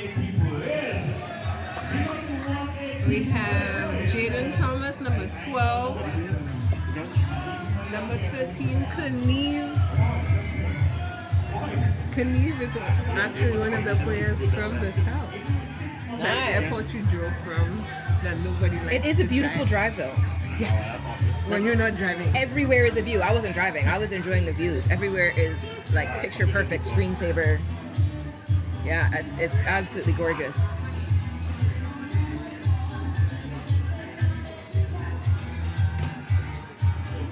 Again, experience would show with the Rogues team, and developing experience is showing with the academy team, where they get sucked in multiple persons on one breakdown.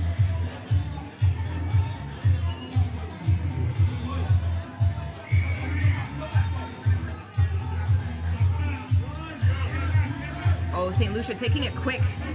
Now, the one thing the team does have is speed. And you can tell because he's just run halfway across the pitch as though it hasn't even taken any energy. He's got held up there a little bit. Now he's to ground. Lovely presentation of the ball. Now, number 12 does not...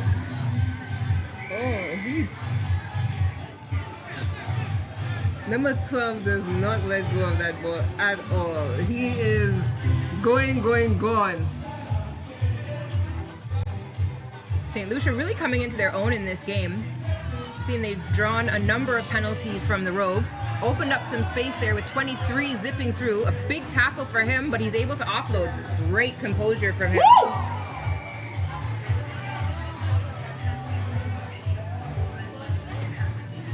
Wow.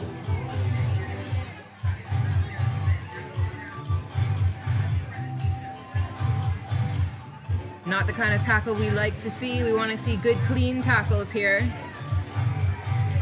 The youth's putting the pressure on. Rogues feeling it.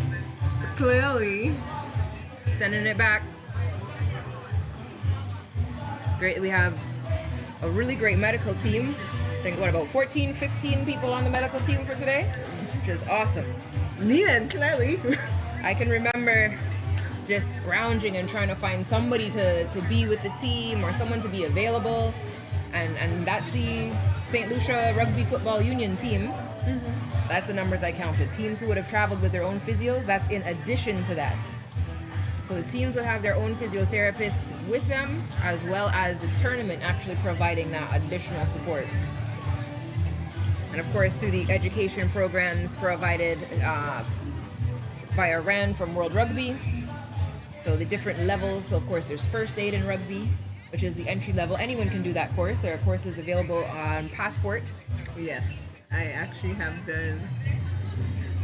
I have done a couple of those courses, and actually, one thing I like about the sport is that they ensure that every athlete has to do a first aid course before you compete in a run tournament. And it's great. I'm sure that I should do mine again. Do them every 2 years. Yes. But the more you do it, it's the kind of information that just comes naturally. And then when you need to have it, you're like, oh, I'm so glad that my brain was able to dig this out from under whatever it was focused on and be able to apply it. You see, that kit is looking amazing. That's your teammates in the stands there. I said you guys look like snow cone. Okay, Miss Sweet Tooth. But it's a good combination, I do find. It's bright. It's really eye-catching. Yeah, it is. And you know what? You can't mix you up with any other team. It's true. There's a lot of blue going on. A lot of shades of blue.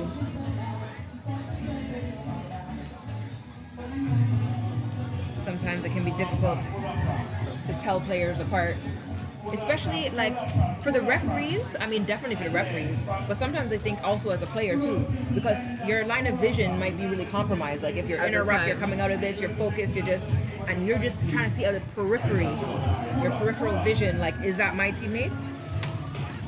Now, one of the more difficult things to come back from is, I've noticed with young teams, is an injury. When their teammate obtains an injury,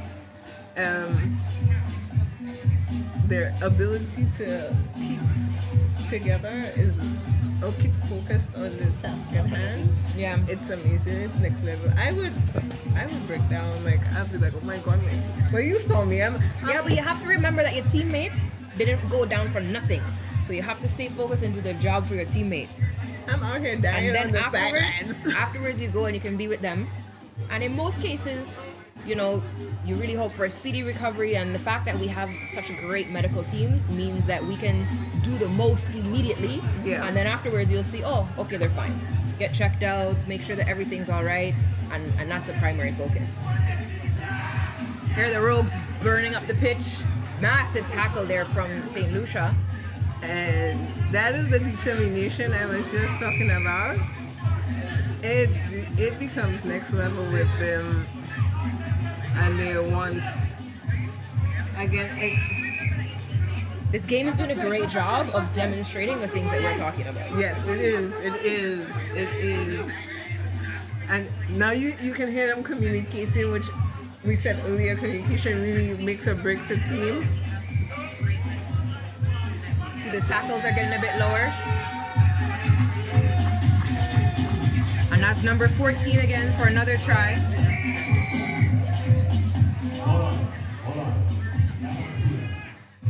So 23, 22, yep, 22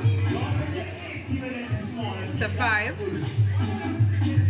I find that is a good thing. I mean, once you can get and the kick is good, so it's 24 now, 24 to 5. Once you get on the scoreboard as a new team, to me, a lot of objectives are met because you worked hard to get that 5 points. Like,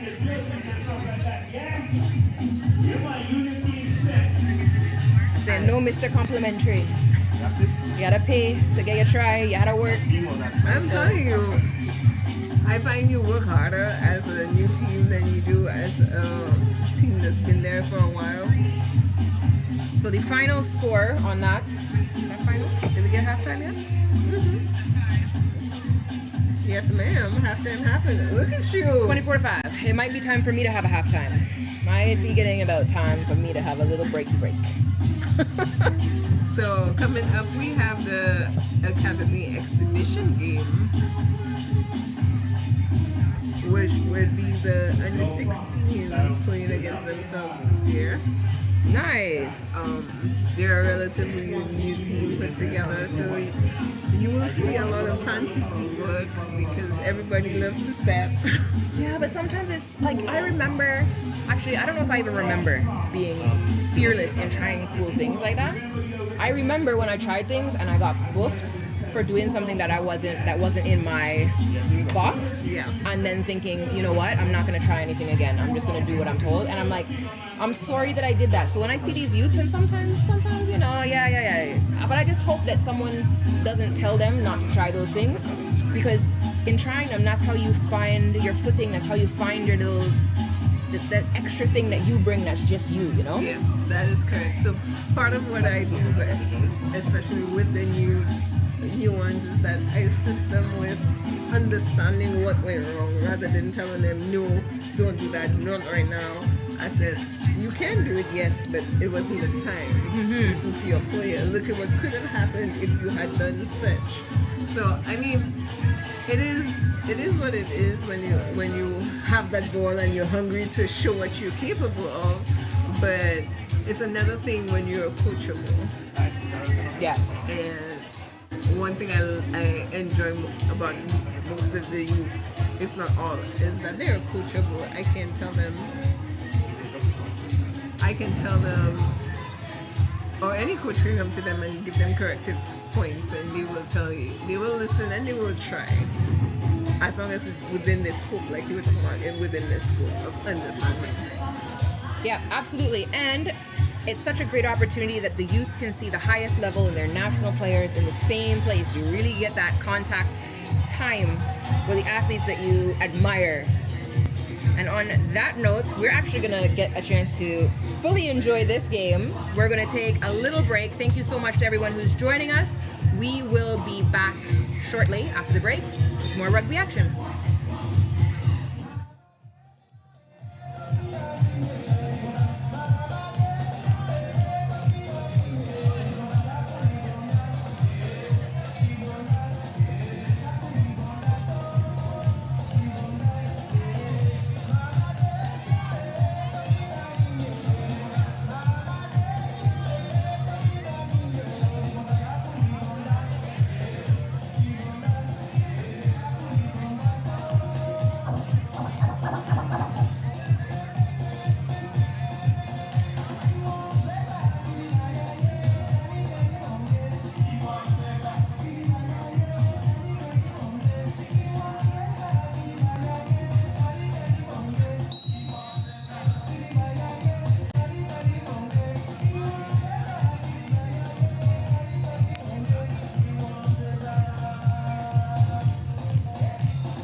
They're supposed to give us the papers. So we can write it.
call me when you send it.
All right, we are back.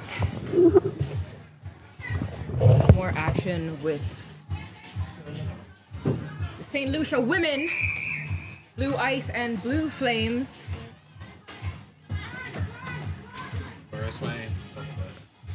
Wasting no time getting started. That's Marlene Cherry, and she's driving for the try line. Oh, the Ice is trying to hold up that try, but has the ball touched down. Gotta look to Kenesha Vincent to see what is her call.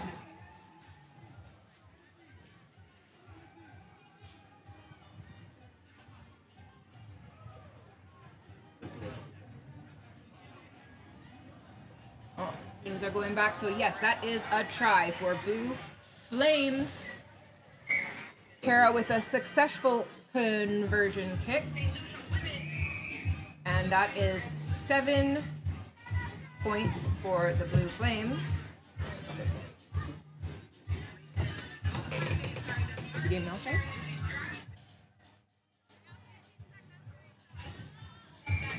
All right, so 7 for the Blue Flames over 0 Blue Ice. Blue Ice won the previous game, so as you can see, we are witness to a rivalry here.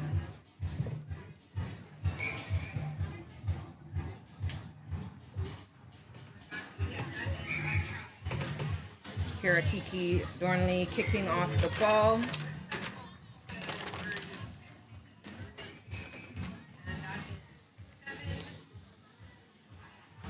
There's Winnie running with a great pass to Mary Roberts, the Lamborghini, and she is all the way through, right under the post. Quick answer from Blue Ice. Now 5-all for Ice and Flame.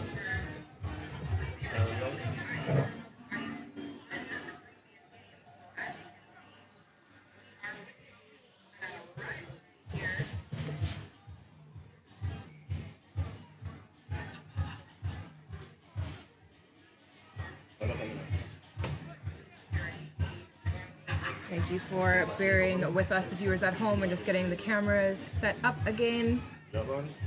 Blue Ice right now is about to kick off to Blue Flames following the ice try from Mary Roberts. Give me follow the action from here. All right, they're back in action. Marlene Cherry trying to find some space through. She finds her teammates. Great support, but Blue Ice is fierce in their defense. You're not ready yet. The Flames set up a nice ruck. Kiki to Mindy. Mindy to Marlene.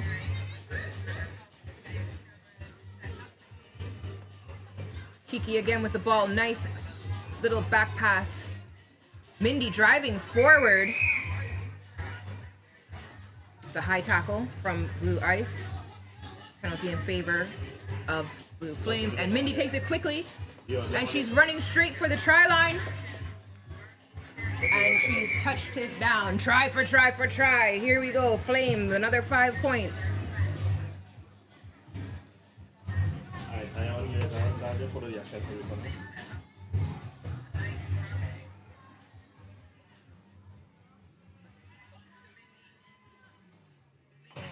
I'll tell you when I get in there. Right now is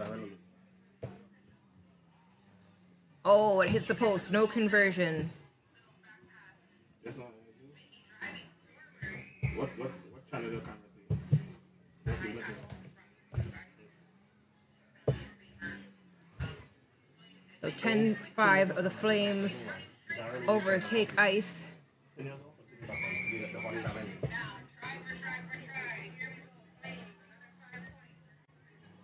Okay, yeah, you're on. Follow the action.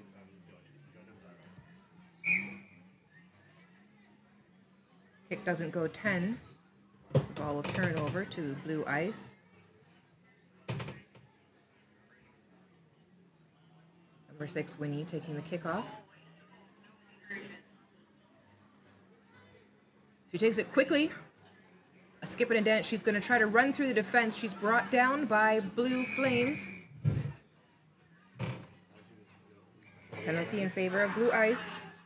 Anisha Vincent asking her to take the mark. Getting the Blue Flames on side. Ice again, moving forward. There's space on the wing. The ball bounces once, but it's collected cleanly. Hear the whistle. Did she step out of bounds? There's going to be a scrum in favor of Blue Flames. What's your accent? What's the accent?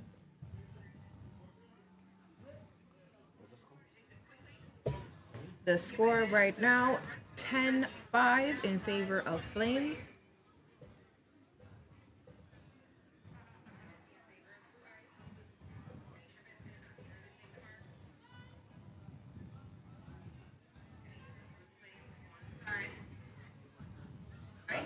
Flames get the ball out. Using their players, they've got space outside. Flames brought to ground, great defensive work by Blue Ice. The winger looking to open out and get that speed, a big handoff, and she's able to get the pass cleanly to her teammate. Great work. Blue Ice with the turnover. But a high tackle is called.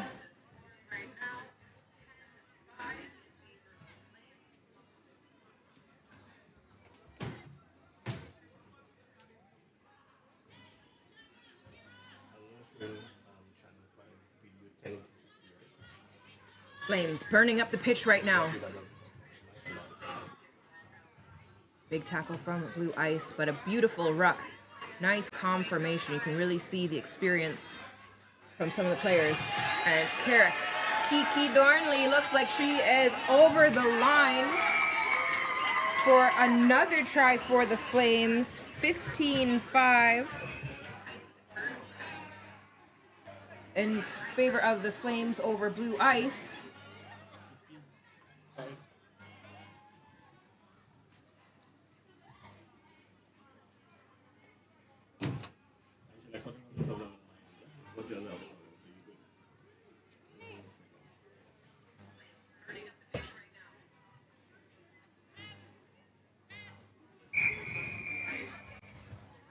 And was the kick good? Was the kick good, Judge? Judge. Waiting. Did they kick yet? Oh, she could. Oh, injury. But did they kick? They're kicking from this side so that it stays on the pitch. They didn't kick yet? All right. Okay. All right, we're waiting for the conversion kick. We just have a timeout just to make sure all the players are okay. Shout out to the medical team again. Big up Jenya Alain, who passed by the booth quickly on the break to say hello. Always great to see her. Gotta give it up for the 9.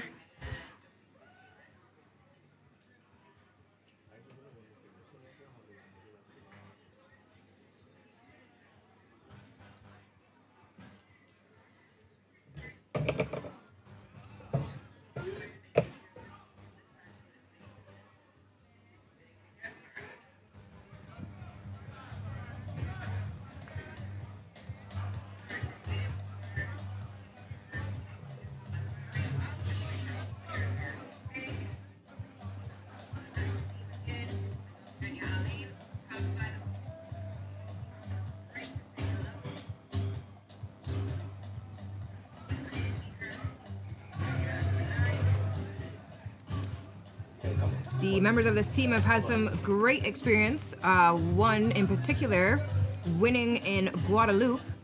Great to see how the nearby islands, particularly the ones where you can take a ferry or boat, are able to have inter-island competition.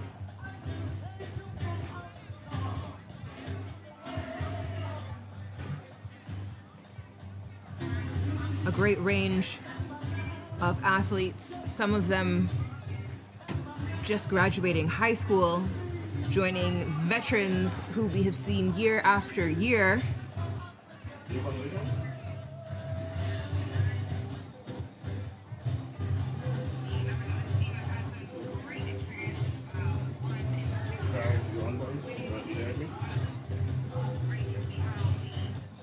We have some words of wisdom from the athletes for all the people viewing. One is keep going and don't give up. Things must, or negative things must only happen once, so just take your lesson and move on, learn from it. Never be afraid to try something new and exciting. Enjoy life, don't make it enjoy you. And right now we can see that the teams are enjoying the rugby in the sun here in Gros-Islet. Blue Ice looking to make some magic happen as the Flames are dominating this game.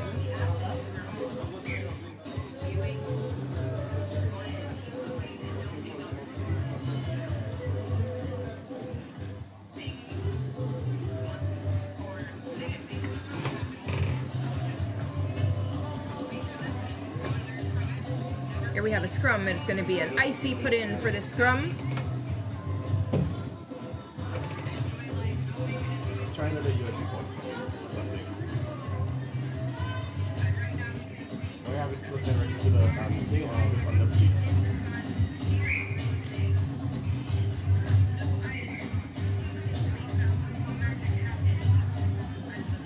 As it calls it back, looks like we'll have the scrum again.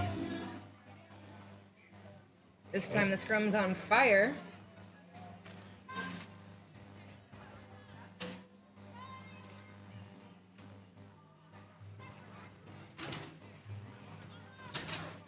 And the ball is out. Fire taking advantage, moving away from the pack. Some fancy footwork and the ball passing hands. The Flames continue to try and find some space up that right wing. But Blue Ice have it locked down. Yep, the Flames have switched direction now. They've realized that they've pulled all the players. Number 10 now, she's finding some space. 7 is there in support. Blue Ice was able to easily match in defense. Not releasing, and it's turned over to Blue Ice. Flames just reminded to get back 10. Blue Ice taking it quickly, trying to take advantage of the offside.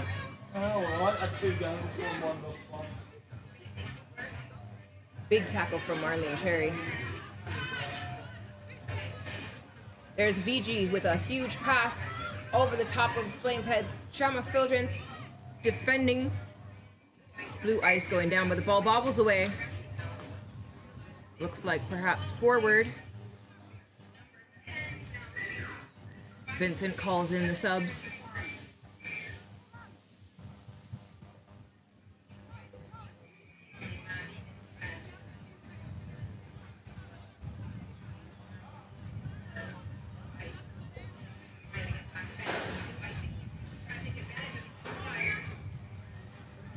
Looking forward to see how this development will help St. Lucia women in regional competitions with RAN.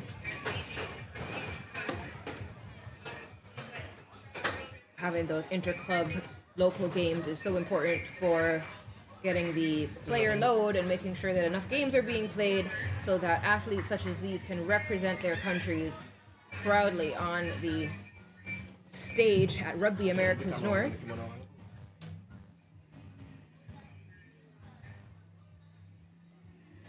Hopefully we'll see them joining the Sevens in Trinidad and Tobago in November this year.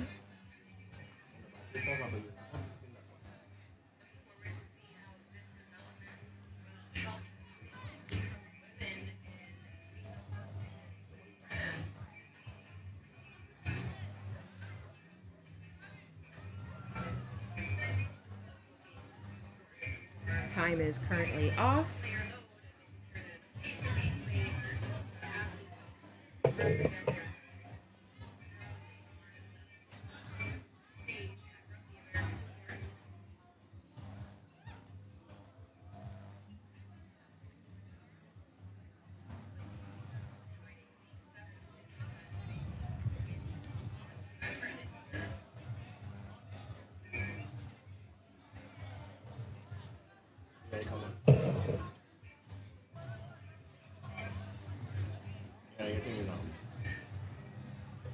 Tap on the battery, sir.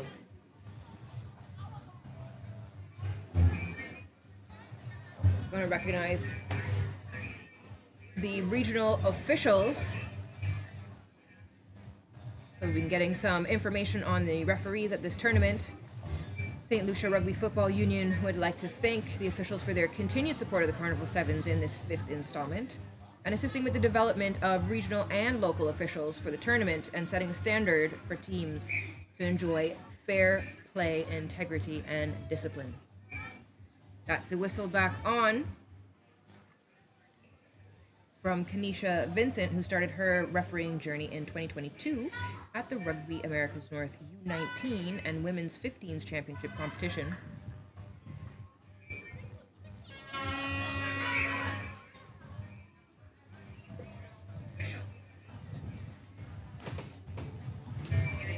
There she was both an assistant referee and a referee in the center, earning her first chance as the middle referee outside of Trinidad and Tobago. From there, she has gone on to referee U19s, women's 15s, and she refereed her first senior men's 15s fixture in 2024. Let me know when you're ready.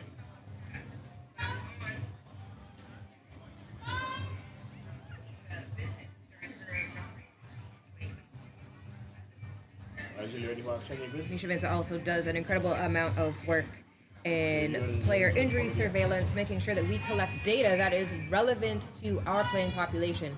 It's always important to be able to refer to data as we're looking at making the game as safe as it can be. Marlene Cherry now whips the ball out, and it looks like she's found a clear line to the try. There she goes, down towards the H. She curves around, almost making a figure eight. Infinity for her, 5 points for the board. The score now 20 points to 5. Blue Flames over Blue Ice. Looking like they're keeping things competitive. Blue Ice taking the victory in the first match. And Blue Flames looks like they're determined to take this one.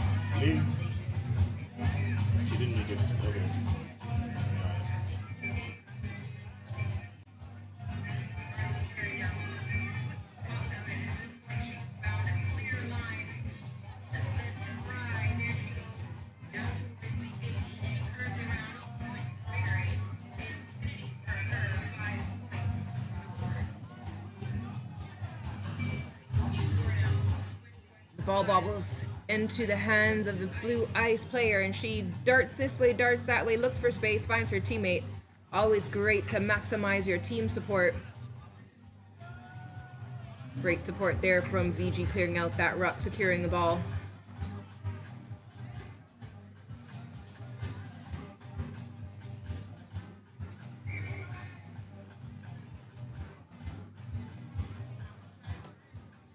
That was not VG.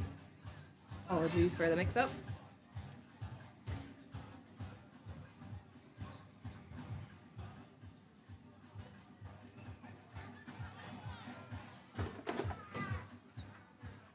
Another scrum. Scrums take a lot of energy, especially in the sun.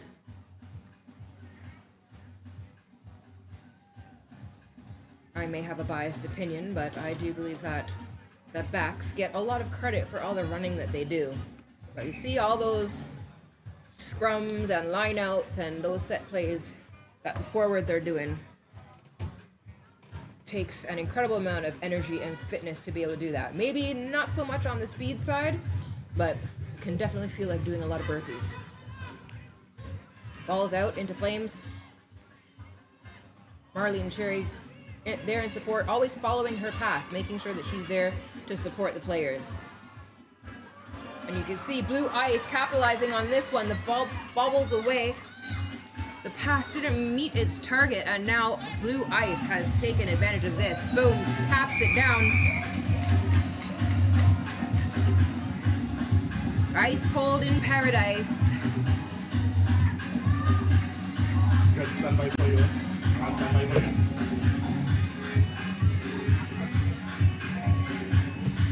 Score now 10-20, still in favor of the Flames as we look for the conversion kick.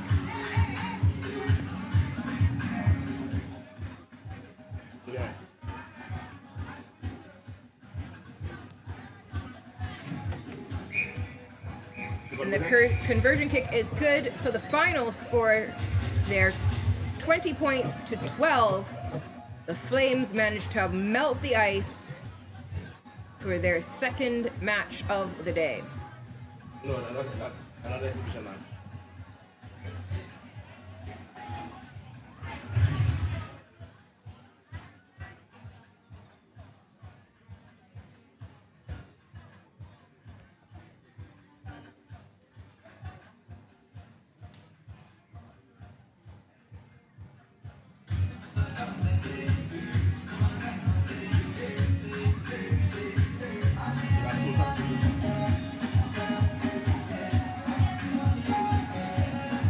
What's the percentage in the camera? Okay, you could hold that. George, what's yours? Up next, we have Guyana Police playing St. Vincent and the Grenadines as we open round 3 of the men's division. We see a super fan, Xander, running across the field.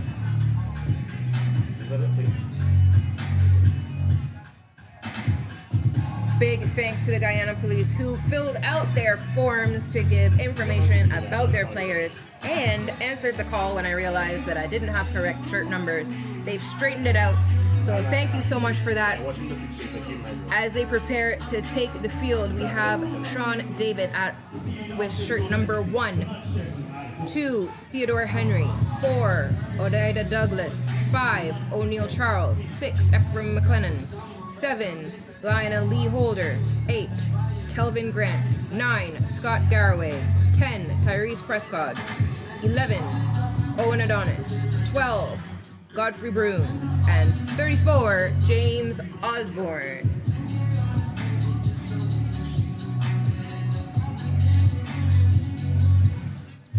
James Osborne gives a big shout out to his wife, Naomi Osborne, his biggest fan, so hello to you watching.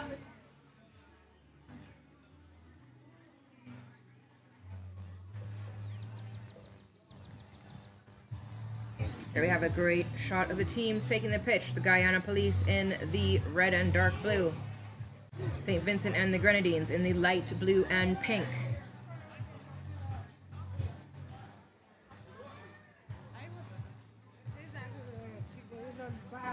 Great shot. You can see the unity of the team there.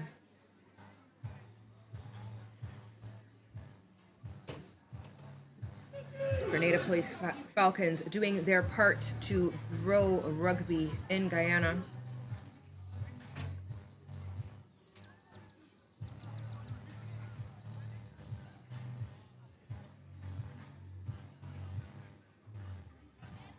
You see how you had that gun shots there? Close up, like that. Go Nigel, that's good. Guyana to kick off to St. Vincent and the Grenadines. Did we win?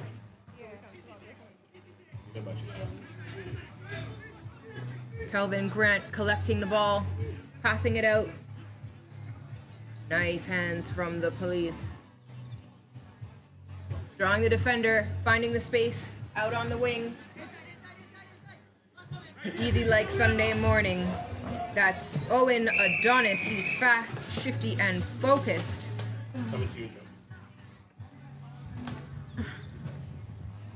And he asks you to please follow the Police Falcons on Instagram.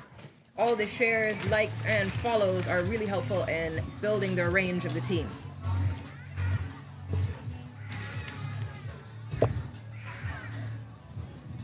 Welcome back. Straight off the pitch, right into the booth. Thank you. Congratulations on the win on that game. Thank you. It was a better game, so I'm happy about that. Nice to see the competitiveness in the women's division. It's true. It was safe. It was so. It's unfair for me to put you on the spot. I realize you're trying to get me in trouble. I'm just trying to play. I'm just trying to play. Can I please focus? You're trying to get me in trouble. That's what you're trying to do. No. No trouble here. No trouble here. Not on air. Come on. Big kickoff from the police. Guyana Police putting a lot of pressure on St. Vincent and the Grenadines. Yes.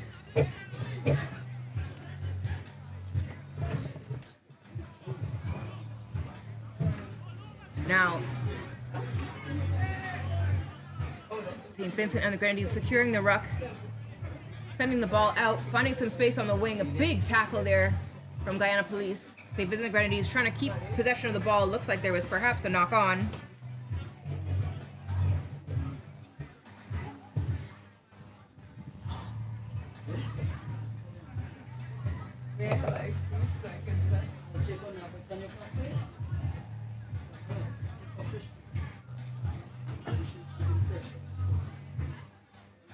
Big scrum here from these two teams.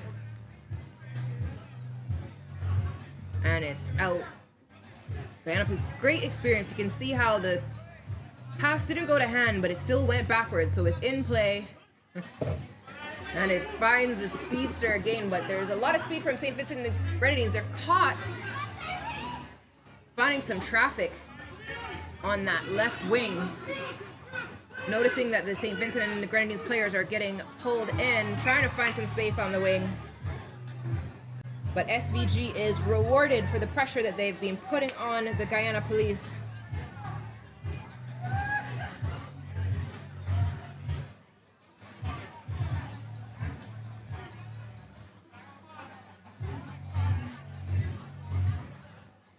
Referee Caleb Hector shows exactly where that scrum needs to be set up.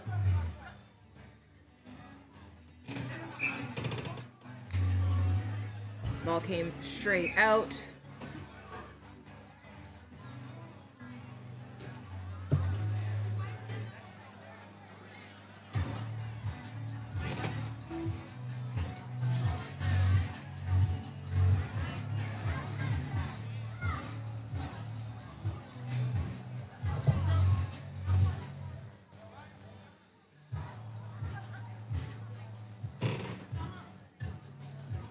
SVG with the ball in hand, looking for their players. Oh, gets the hand, but it's dropped.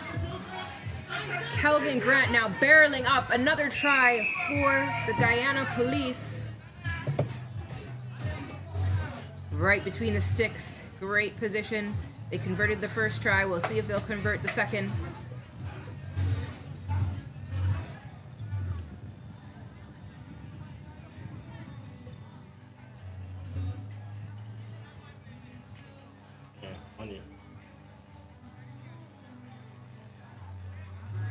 Successful conversion, 14-0 in favor of Guyana Police.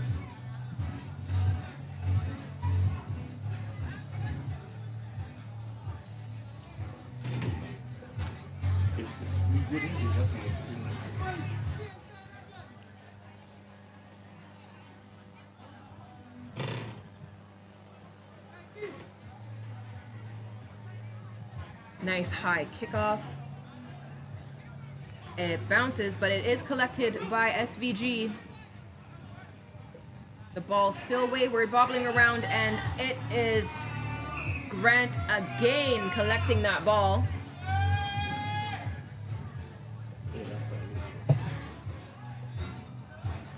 Didn't.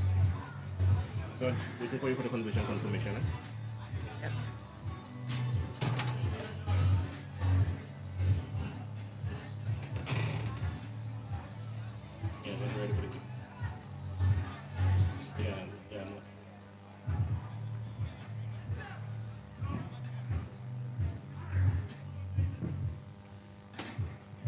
No conversion, but still the Guyana Police go up 19 points to 0.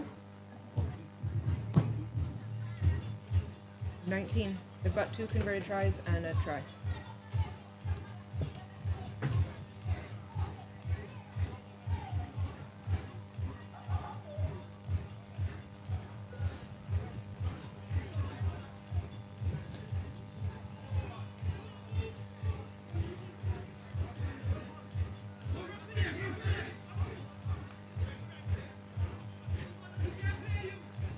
Guyana Police are able to retrieve that ball. Quick pass. A dummy switch. Here you're seeing a lot of these talents that we talk about, that great footwork, those ankle breaking steps, speed out on the wing. Look at that. That is great agility, great control. And the reward for that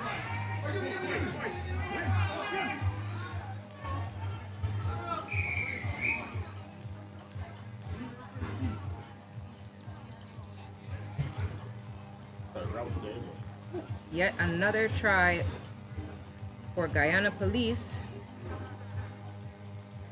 That one, Michael Barrow.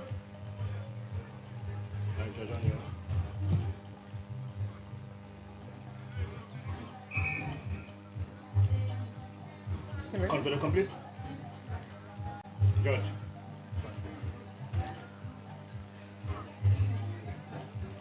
No? So at the halftime, 24-0 is the score in favor of Guyana Police over St. Vincent and the Grenadines. The Guyana Police, of course, the returning champions, won it all last year here in St. Lucia at the Carnival 7's.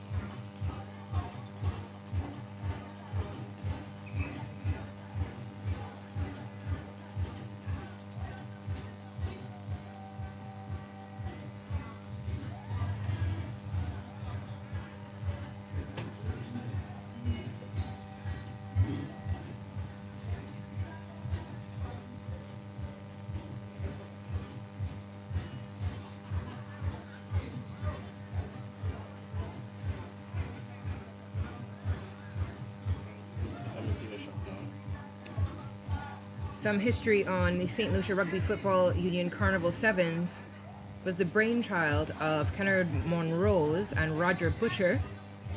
The St. Lucia Rugby Football team was known as the St. Lucia Hawks after participating at the Liat 7's in 1994. Kennard Monrose and Roger Butcher formulated the idea to hold a rugby tournament on the weekend before the St. Lucian Carnival.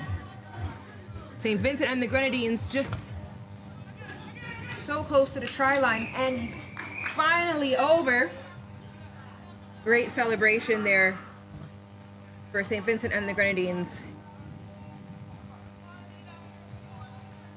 Finally have their points on the board. The score now 24-5 with the conversion to come.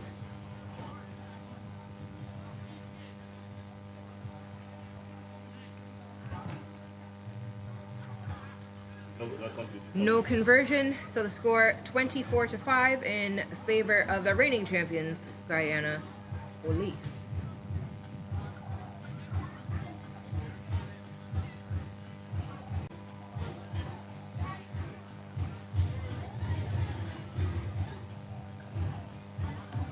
Back to our little history lesson. The concept was to merge sport and a national festival.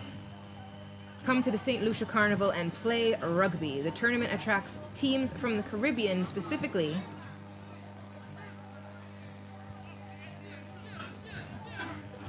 And lasted about 5 years before it petered out. We're at the 5th year of the resurgence of this tournament, and it looks like we're going strong.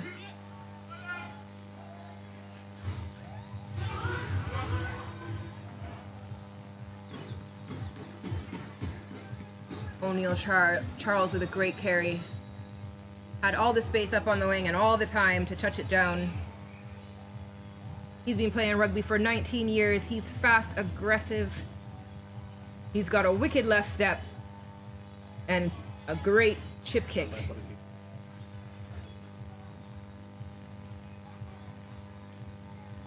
And his message to the viewers is, finish what you started. Well, he certainly finished that try. And a successful conversion adds 7 points to Guyana Police.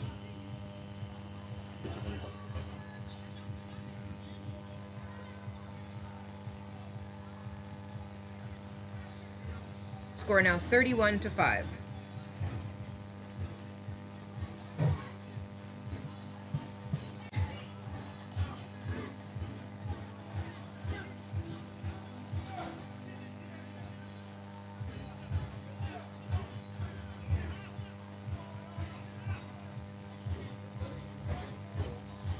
That was a great catch from James Osborne.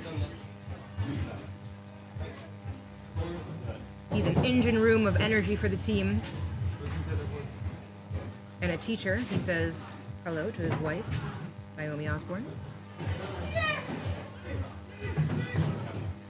Quick pass, but the ball is bobbling away. St. Vincent and the Grenadines managed to pick it up. Great work. Quick pass. Big tackle from a mismatch from the Guyana Police. But good form brings the player down. St. Vincent and the Grenadines still trying to drive forward. Needing to control the ruck. The ball's out. Looking for some space. Looking for options. Playing the advantage.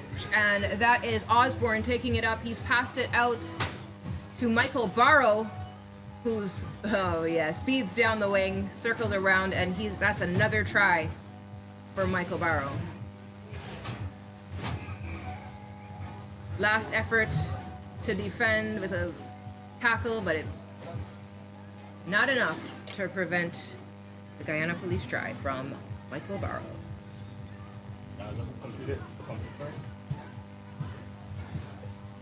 Score now 36-5 as we await the conversion kick.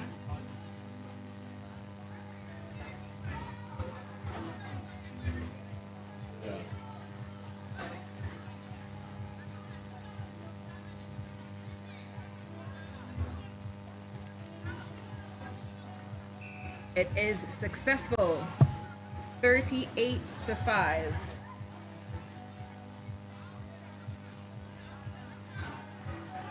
Guyana Police increasing their lead over St. Vincent and the Grenadines.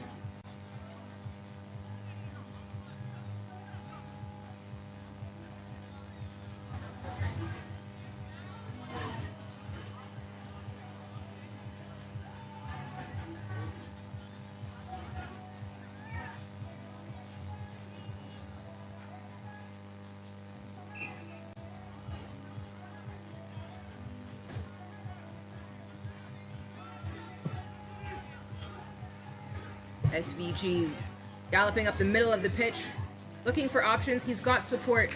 Guyana Police are there with a wall defense. The pass is short, and it's Douglas who capitalizes on that one. Great defensive work from SVG. You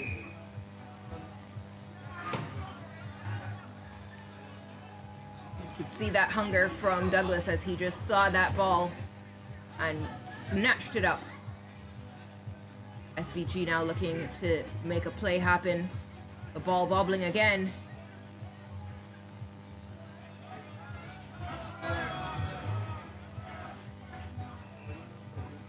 Ball's gone into touch. We'll look to Hector to see what the call is. Looks like he's bringing it back, possibly for a scrum.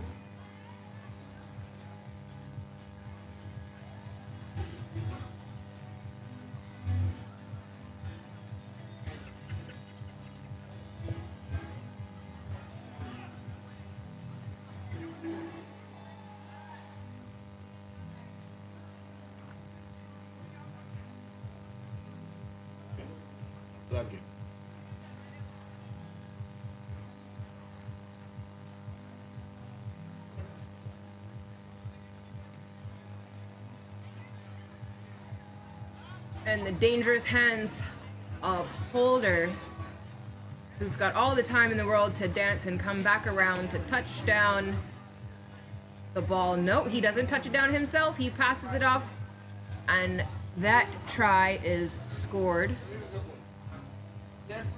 by, can't see the number, but I believe that's Osborne.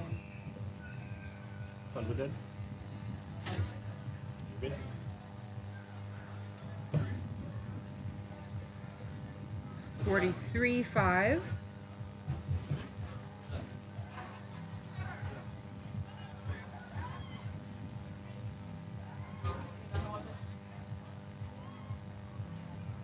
the game. Score now 43-5 for defending champions Guyana Police Falcons. Dominant club in Guyana, stacked with national players, all of whom are really committed to growing rugby in Guyana. And they do so not only in the work that they do in their communities, but also by the example that they set and their excellent skill of rugby.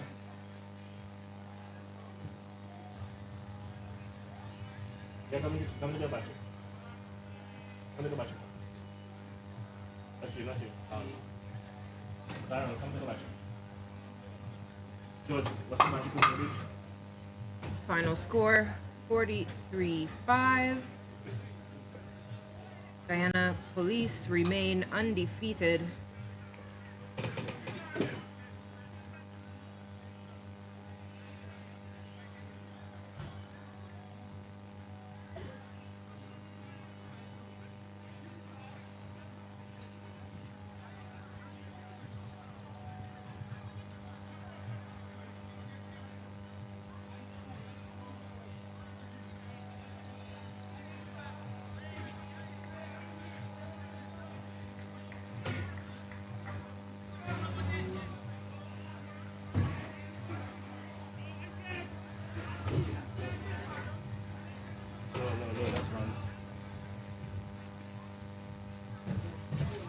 Next up, we have the Pirates and St. Lucia, we can see taking the pitch.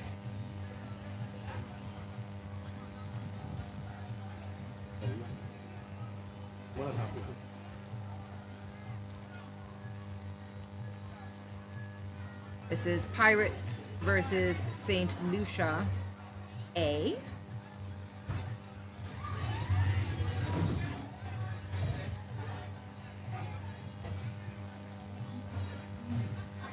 Pirates in the black and white stripes, St. Lucia in the beautiful flag jerseys.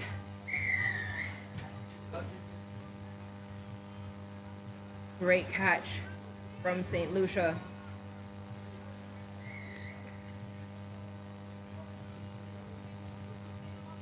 Ball's turned over, not releasing. The Pirates now have an opportunity to score. Number 25, Brice Rigadi, turns on the burners and scores the first try for the Pirates in this match.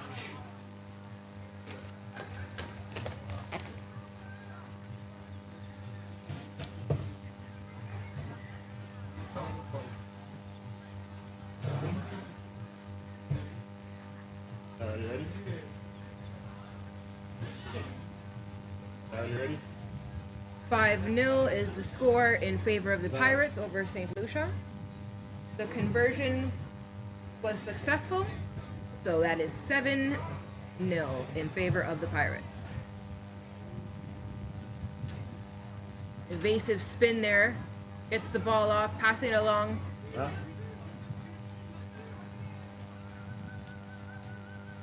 Okay, alright, come on. Looking for some space out on the wing. And it looks like Tibby is going to bring it home for another try for the Pirates.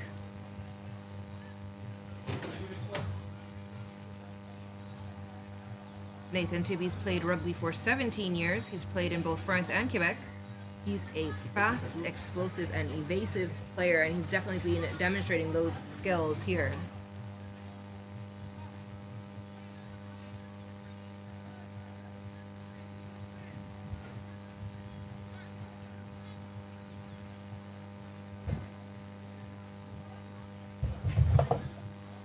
Big kickoff, caught by Hugo Pinot. He's a hard tackler, and he's also a great try scorer, as we've seen.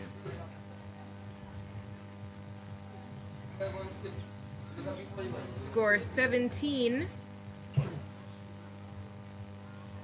Oh. We've got the conversion as well, so 21. All 3 tries were converted? Very nice. 3 conversions, so 21-0 is the score in favor of the Pirates.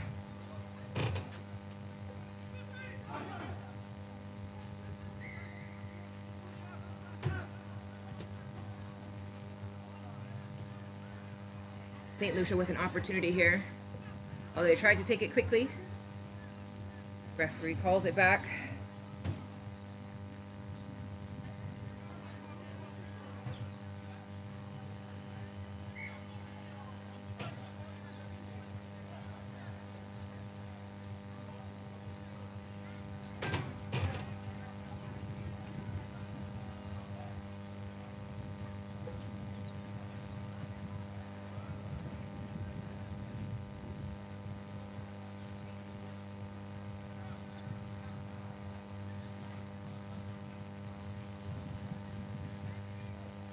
All right, and the ball is out. The Pirates have it. They're sending it out down their line.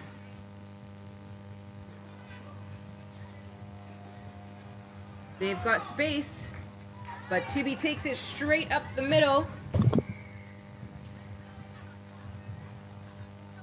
Had the St. Lucian defense divided. They had players on both wings. All the options were open. Yeah, and that's just yeah.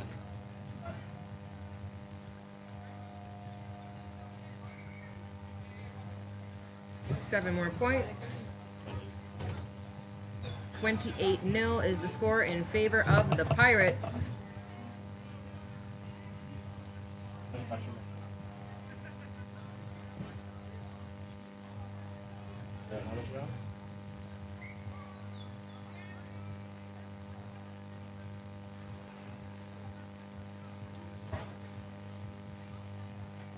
Pirates looking for that treasure.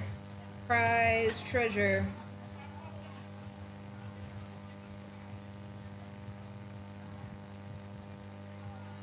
Scrum to the Pirates.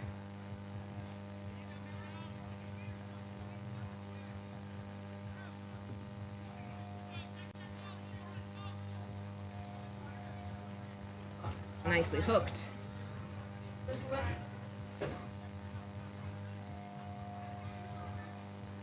To be following his path. Looking for more gold. That's one mini.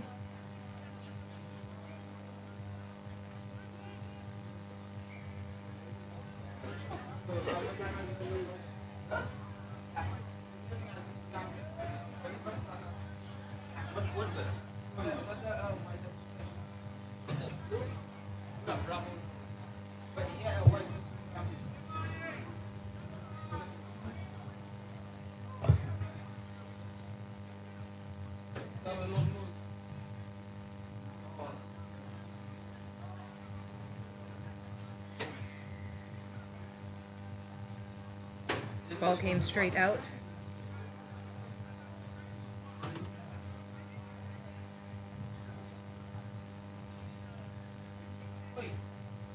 St. Lucia now with an opportunity. Tapped off the ball, passing.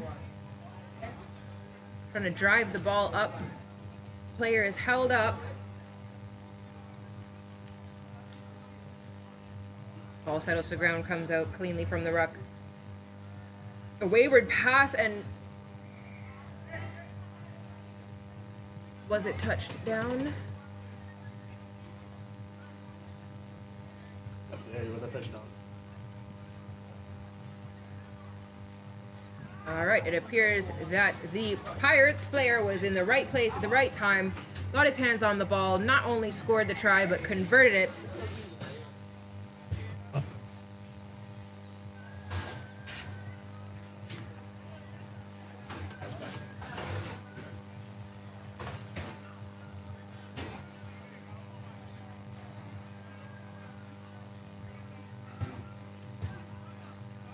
$35 points now for the Pirates.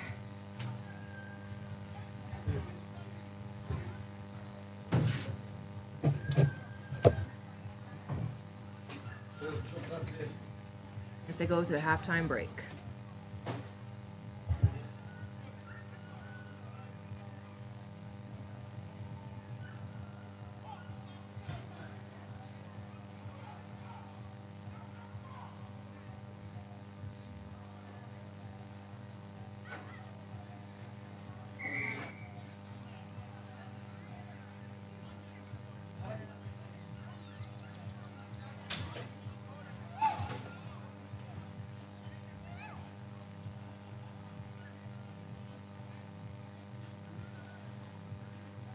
It's feeling warm here on the pitch, but actually St. Lucia enjoys a year-round temperature of 27 degrees, very consistent.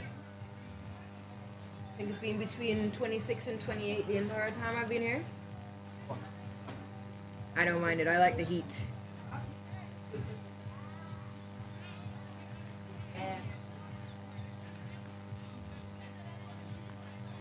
And apparently it's also great for the birds, of which there are 180 species on the island. It is also the only country where you'll find the jackal, the St. Lucia parrot. Jackal. You just came just in time. Just in time to save me from that. Yeah, the jackal, the St. Lucia parrot. It's always great to find out things about the places you visit. Welcome back, Shema. Good to be back out of the sun. Oh, yes. We're very well accommodated with shelter over here. I just came out of the ice bath. Oh, how was that? Blue Fire went into the ice bath? Alaska. Is that a conflict of interest at all? It is. All right, kickoff. Didn't go 10.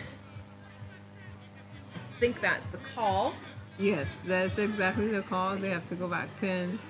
Again. All right, we're now at the beginning of the second half. The score, just to keep you up to date, 35-0. But not for long, because that's Tibi over the line again.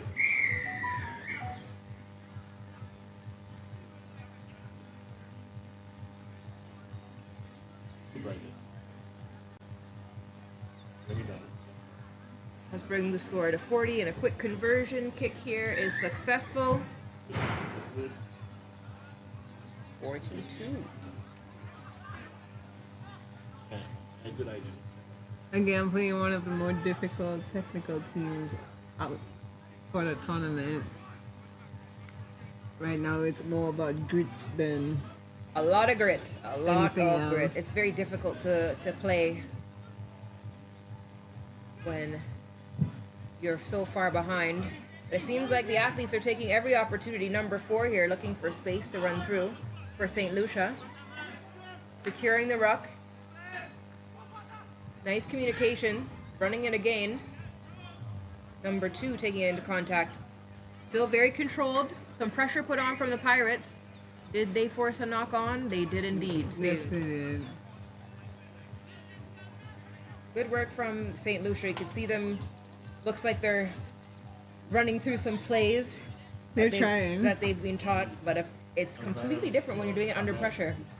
Yes, it is. Especially pressure from an experienced team. Like I said, this is where you find grit. It's all about how much you want it and how much you want to stay on the field right now. It's as good a time as any to try new things.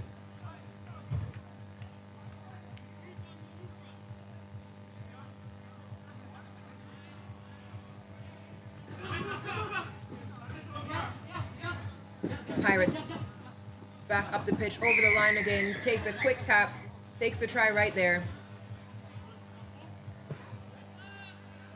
An experience showed where they had the overlap over the St. Lucia Academy, where most of the players go tucked into the right side of the field on the defensive aspect and were too slow to come across, and they used that to their advantage. Again, you expect nothing less from a technical team as these jolly hoops.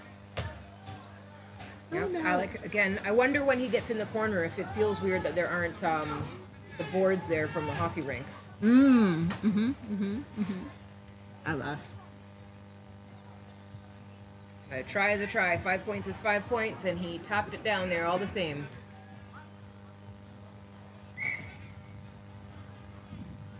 No. He caught a knock on scrum.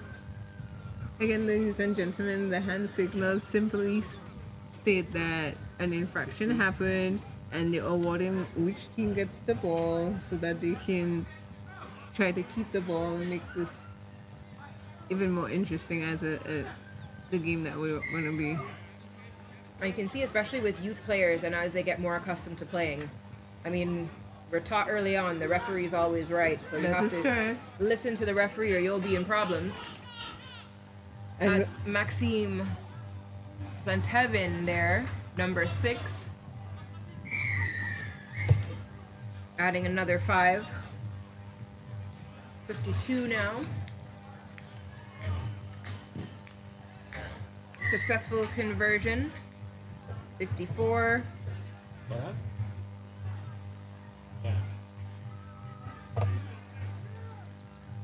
I think right now what the strategy would be for this team is just to hold the defensive line and do what they were taught, which would be mark your man and keep moving into the space provided, and they'll survive. So it's all about surviving the game right now. Not about trying to get on the board, not about showing your skills. Just survive the game. 17 putting on some good pressure. He's running up and across the pitch. You can see definitely that grit you're talking about. They're not giving up. When they're causing an overlap on one end, it's just having the discipline to know if you're marking a space, if you're marking a person. And when to change from marking a space to a person, yep. Or when to do both. Who's that over the line? Pirates again. I wonder what it was like to be a pirate sometimes. I don't know if I would survive. Well, technically I did jump from one boat to another. Ooh, aren't you daring? And I guess I didn't ask permission first, so I guess I am a pirate. You are. You are. Look at you announcing how illegal you are. There were no issues. They dropped me off. I just swam out too far. Okay. So they brought me in a little bit closer, and then I swam the rest of the way in. Okay. That's your story and you sticking to it? It's very kind. They were very kind people in the ocean. Okay. Say no more.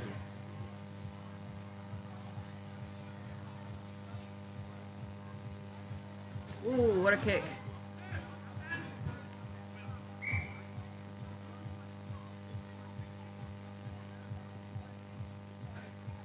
Scrum. Now, like I said, a knock on is not a pilot's favorite thing. Apart from you, apparently. I mean, I don't like it. I just don't think it's the worst one. A high tackle is everyone's. Like, no, but a knock on? Oh, beautiful. Oh, nice hold.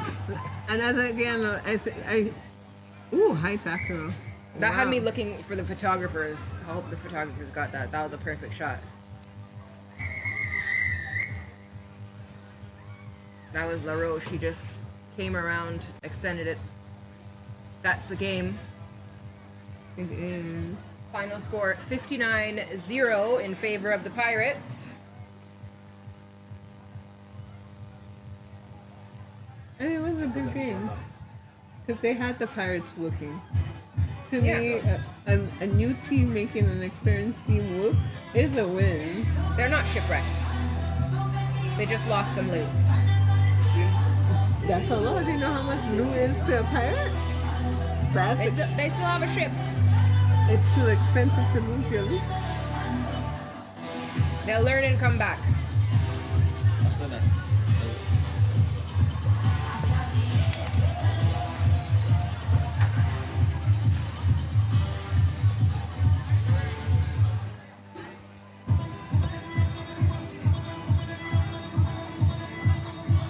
Good game.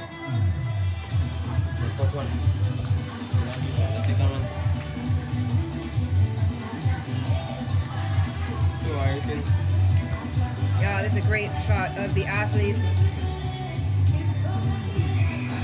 crossing the pitch, all the teams.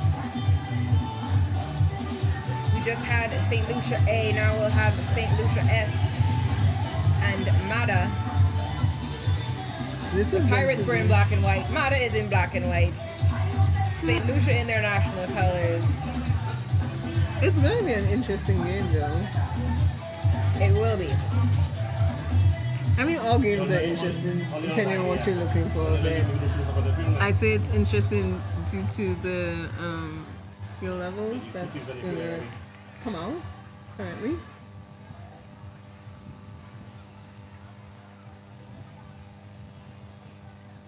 I look forward to seeing what the fruits that's going to blossom.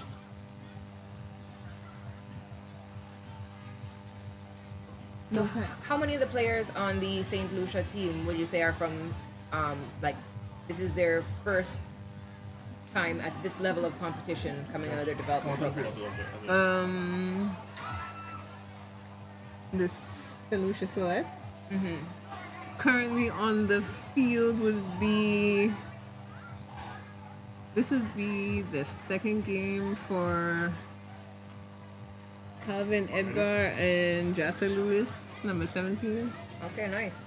And then they get to play alongside some of their national athletes that have been capped for St. Lucia. So, number 11, Lamani Lewis, number 19, Mohammed McLaurin, number 6 and number 16 was Yantis Jabaptist, and number 6, Venerable Wellington. We got a lot of comments about Yantis. Oh, really? He's very well liked by his teammates. Oh, that's interesting. That's a well-kept secret. Those player forums, when they actually do them, we get to learn a lot. That's indeed. So, the names called previously were all junior players, and they elevated 2 years ago.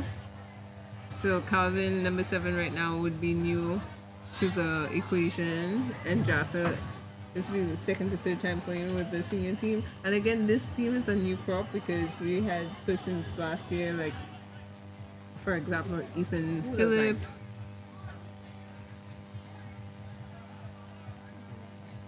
You're blocking the view. Thank you. Big contest. Good job for St. Lucia Select securing the ruck. Number 7 going forward, securing the ruck again. Good consistency. Knock on, it'll be a scrum.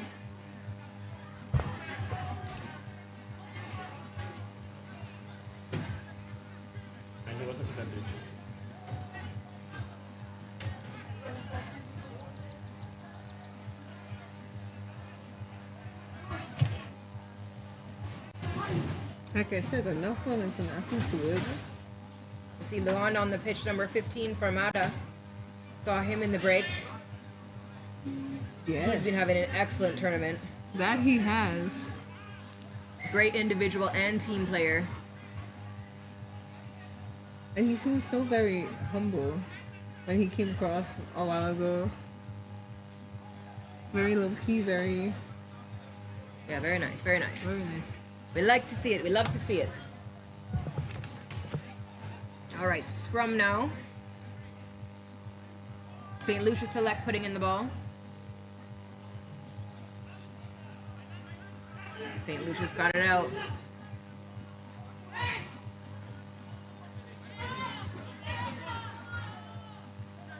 Few drop balls, but that one went backwards according to the ref, so they play on.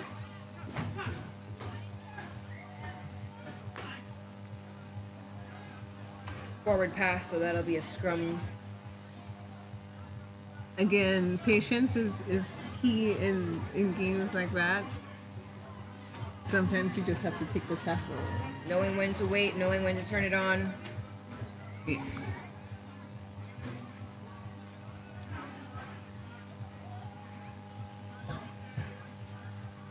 I know it's a 50-50 risk taking a tackle, because you have to make sure that your partner is there to seal you or back you up. but it's also safer than just sending out the ball. Oh, there's a big one. There we go. That was There a nice we go. one. Beautiful. Straight Patience. down the middle.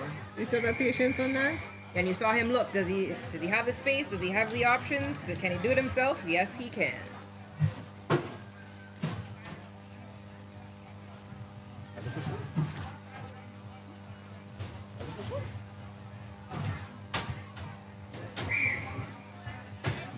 So 5-0 in favor of Mata over St. Lucia Select. Good conversion, 7-0. Great work for Mata.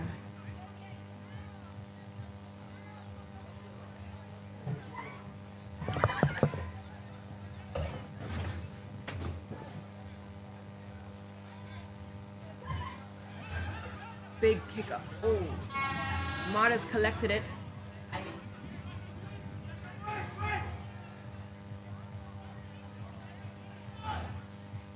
The ball's on the ground. It's turned over. St. Lucia have it now.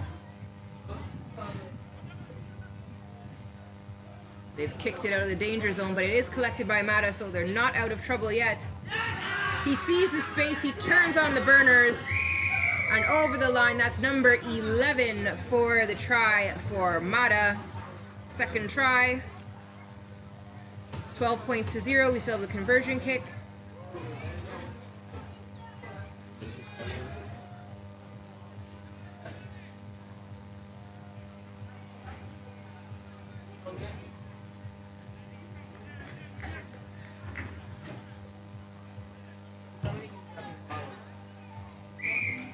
Successful kick, 14-0 in favor of Mata over St. Lucia.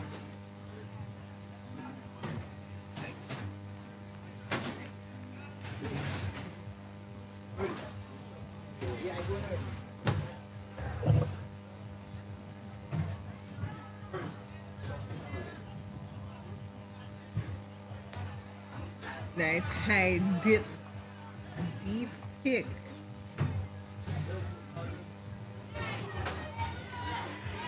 It's a big run from number 16. And he is off to the... Oh, he's gonna go all the way. There is no stopping him when he gets started, man. Brilliant work, a deserved celebration for St. Lucia.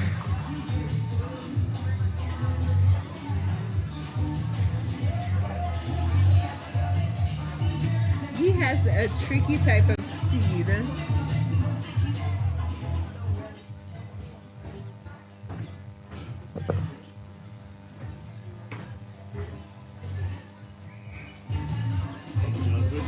No conversion, so the score is now 14-5.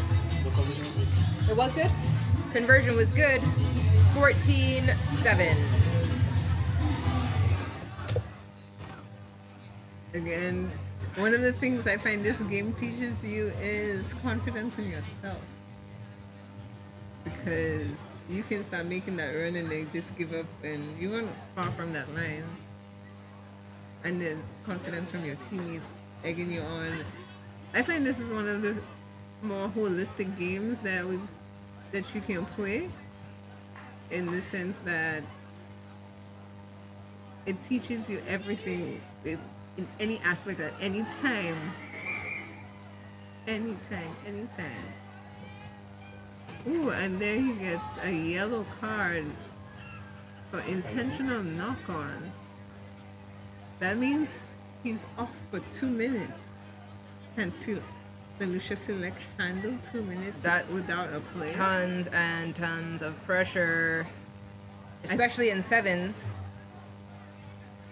Nathan, who plays for the under-19s for St. Lucia, he actually said, because one of the questions is, like, who's your biggest fan? And he said he feels so supported by the team that it's everyone. Aww. And I think that's such a great thing to say about rugby. Yes. Because it really is a team sport. Like, no one's doing exactly what you do. And when you support each other as a team, that's how you're the most successful.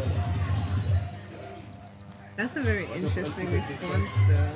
I love it. I like the team sport of rugby, and so that team environment is something that's so important to me. And not just in rugby, obviously, on the pitch, yes, but off the pitch, that's always been that ultimate goal that I've been searching for and seeking.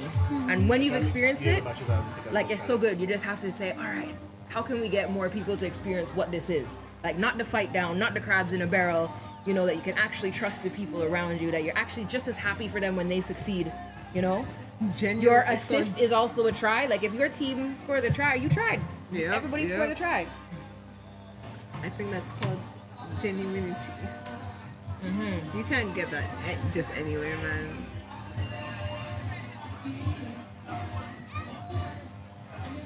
So number 9, Leslie Frank, is who we can see right now. His back is facing us. Oh, he was not happy after that tackle at all. The last tackle where he got flipped over. Glad to see that he's okay. He is. That's one of the biggest fears you have at, you know, when you're playing in any sport. It's also good to be able to overcome that.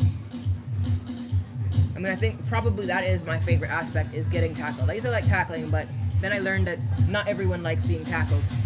So now I say, yeah, getting tackled and getting up from that. And wanting to come back and settle the score. Settling the score. Yeah, because that was half time, you know. And then there's another half coming up. Yo. St. Lucia still in the game. We've got a score of 14-7 in favor of Mata. But it's anyone's game at this point. Yeah. That's just a try and conversion difference. So we've had some substitutions made. So we have Jaden Byron and Cleveland Clifford Jr.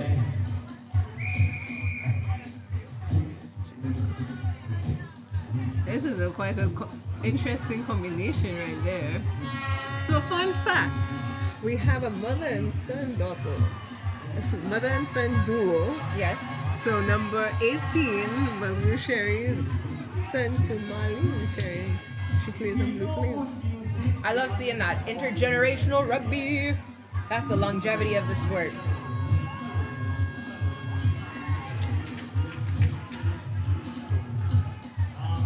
Oh, that was and that was 15, yeah? Yes, it was. He looked up, saw the space. It was blind. The defense was moving out, and he took it. Yep, that was the one from Mata. That was an interesting play.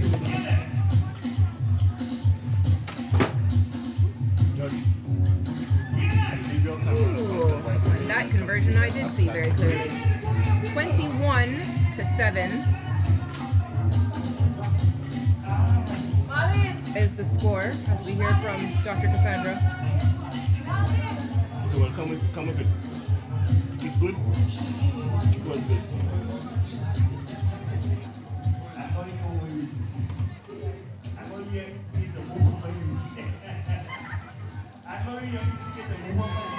All right, number 7 passing off to 15 to 21, putting on the speed, looking for support, maintaining possession of the ball, and it is 21 over the line, taking the score from 21 to 26. The composure of St. Lucia Select is really different in this game. Last game they were a lot more composed, especially in the defense. And are we gonna get a sign from?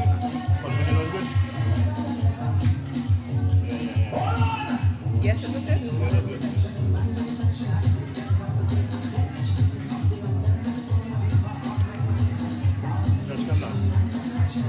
So we have Oscar Flavian, number 3, coming in from Mohammed McLaurin.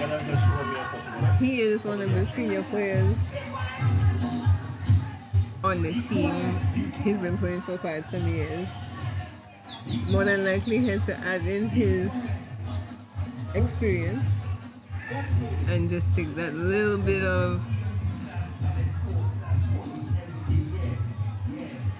Oh. Oh, that was lovely. That guy has some Double hands. turnover there. Yes. Oh, into touch.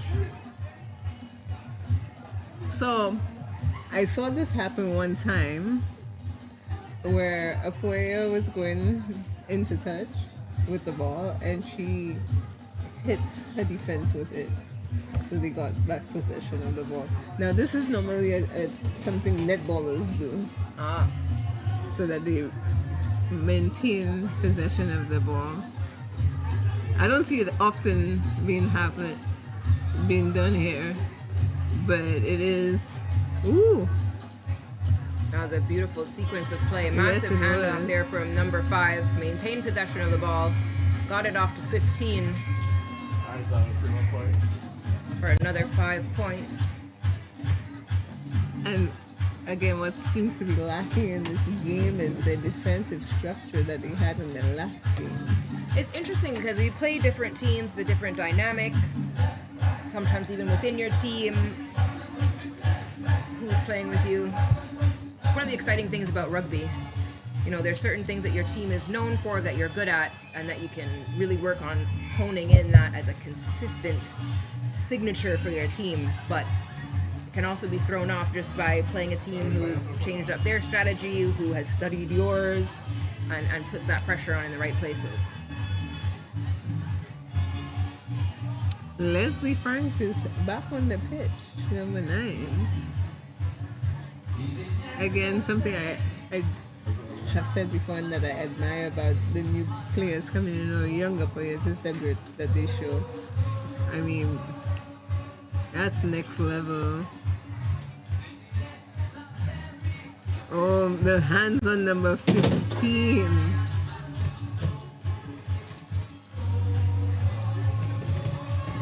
Oh, no, that's not. And that is tried by number Another try. 15. At this rate, he might have the most tries scored for the tournament. We'll have to check with those in charge of the statistics for the tournament. It might be between him and Holder.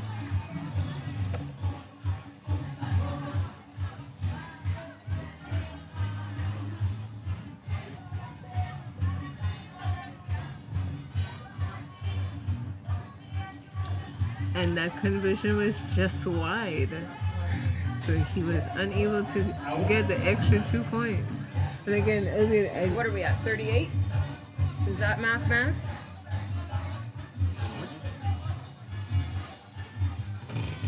Trying to confirm the score.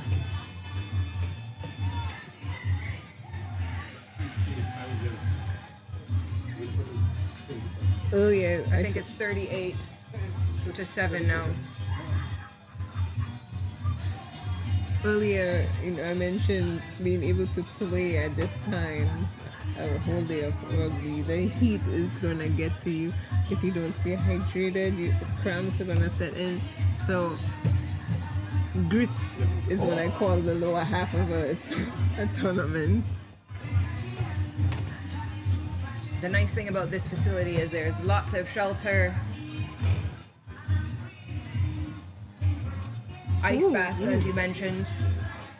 And he is off to the...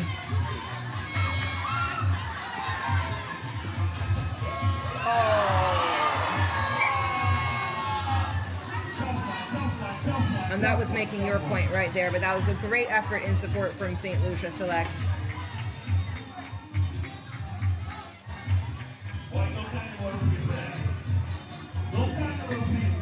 I don't know how he feels. I couldn't imagine how I do. he I know feels. how that feels. Oh, you do? I do know how it feels. When you're trying to book it to catch up to your teammates, and you know you need to be there to support, but all of your energy is focused onto your speed, and then you suddenly have to change it into that control to catch the ball without knocking it on when you're at that momentum. It's a rough deal. It is. And the ball was stolen.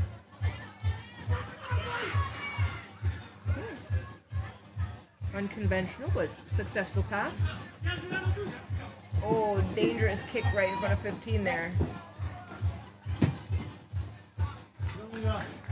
Wow, what an incredible effort. That is the whistle. The fat lady has sung. 38-7 is the final score of that game in favor of Amada.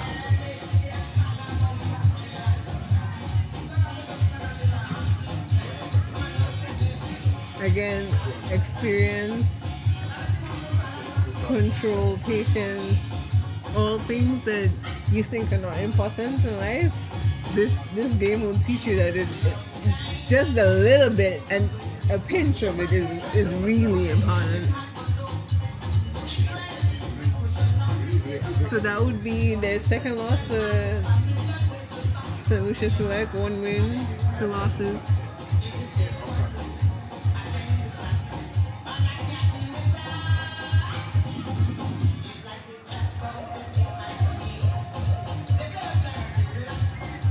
I would like to have a mic over the huddle for both teams right now to hear what the coaches have to say to the athletes.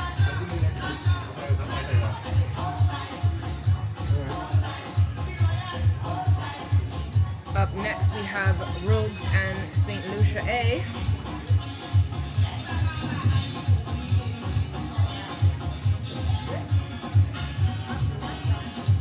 St. Lucia A.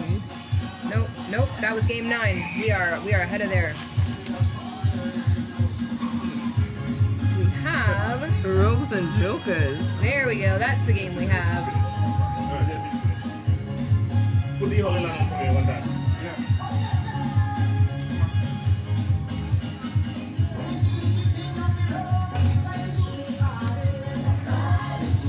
Another interesting matchup.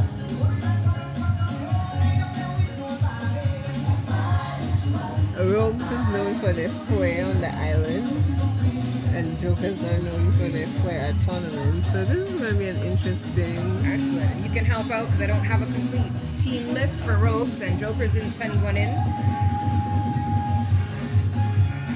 So I will as much as I can. So you can feel free to make adjustments to this. Number 10, Neyman Lascaris. Ethan Phillips is number 16. Number 22 is Cletus Joseph.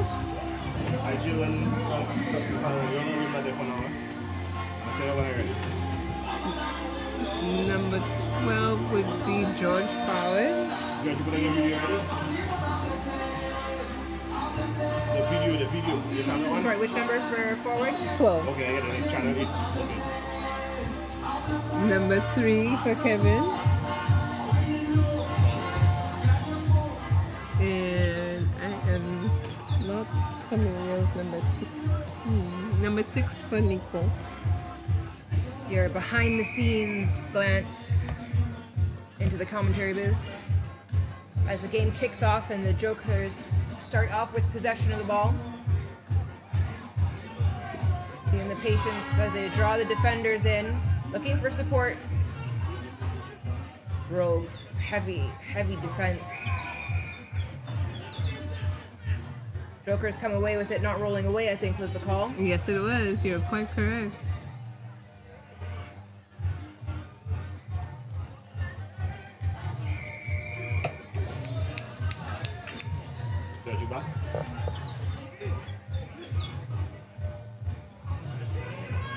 Big tackle there. See the strategy, just getting that one foot off the ground.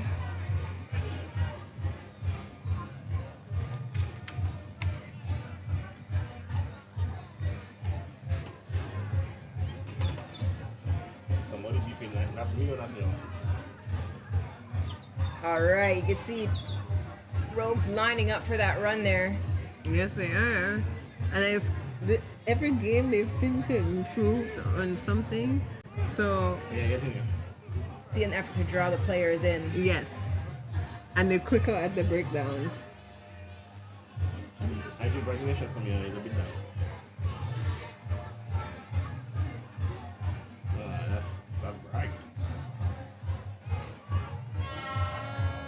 Number 10.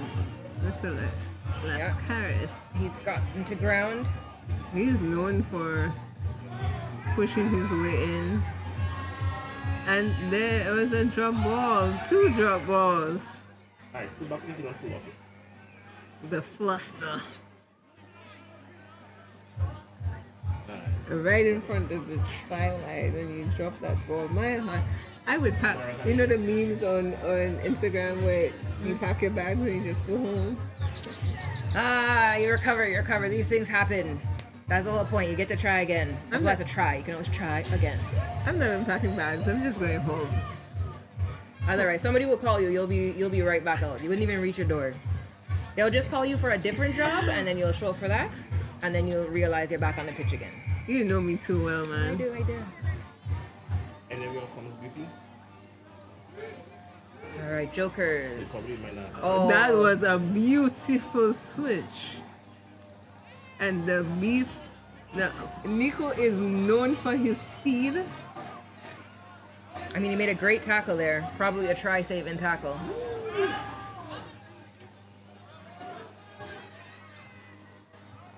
Jokers still pushing up towards the try line. It looks like they've got a clear shot now. One defender still chasing down. That is a try for the Jokers, number 9. He had to look for that. There was no letting him walk to the top of that one.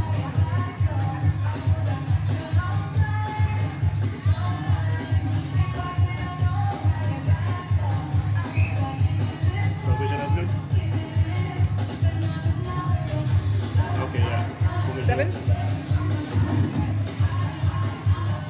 Right, score 7-0 in favor of the Jokers.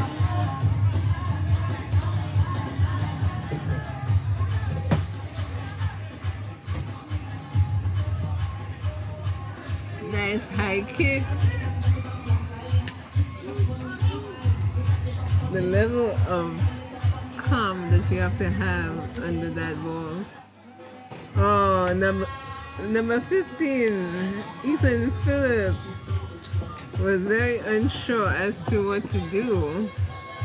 Number 7 for the Jokers. 5 more points. Really good effort from the Rogues. Charging down. You can be penalized for tackling too late. That's a converted try. 14-0 in favor of the Jokers. You can be penalized for tackling too late. So it's always having that balance. You want to give every effort to make the tackle, stop the try. But you have to make sure that it's within the realm of good sportsmanship. And again, I cannot impress how much safety is a thing here. It's not even a thing. It is priority above Priority everything. number 1. Well, you can't play if you can't play, so No, yeah, but you have to take care of the safety aspect.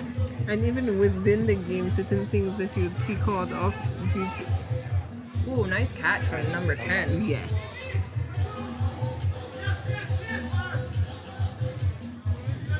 That was Lascaris. Yes, it was. Ethan, number 16, loves a good tackle.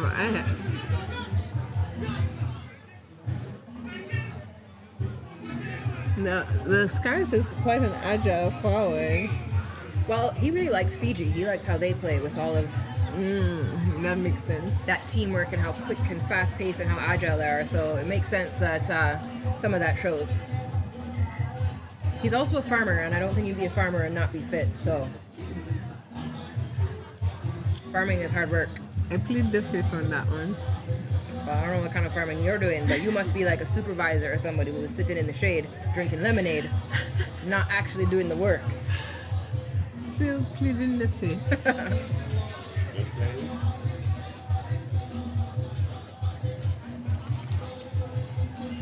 Rose is built with speed, but can the speed save them at this point? It's number 4 for the Jokers. Takes his time to tap it down. Looks like he will take his own conversion kick as well. I do not have an adequate.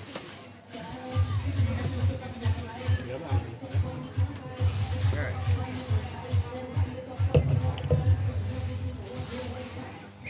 And it's good. 21-0 for the Jokers. 21. What card game do you play with 21? Poker? I think. Is there some kind of blackjack maybe? You gotta get 21 or something?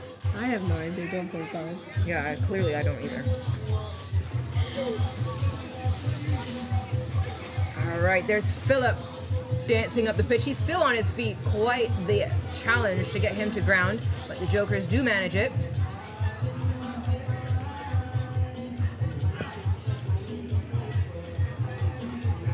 Did you see that rip that number 3 from the Joker's team tried to do? That's also very illegal. I'm convinced. The Jokers are really having to work to tackle these rogue players. Well, their name says it all, huh? They're rogue. Nothing's supposed to be easy.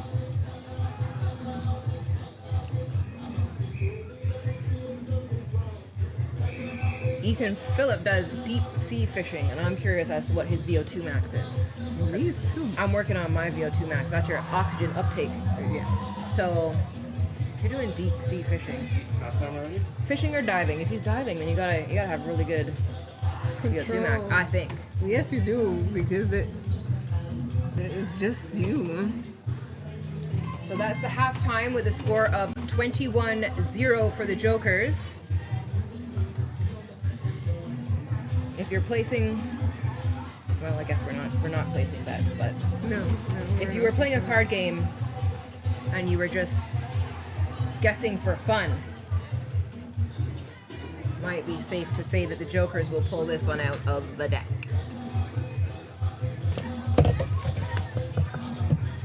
Oh, looks like your team needs you. And you're up for the next match. Yeah. Didn't pay attention. They walk on my boots, I didn't walk on anything. Change of probably only got 50% battery.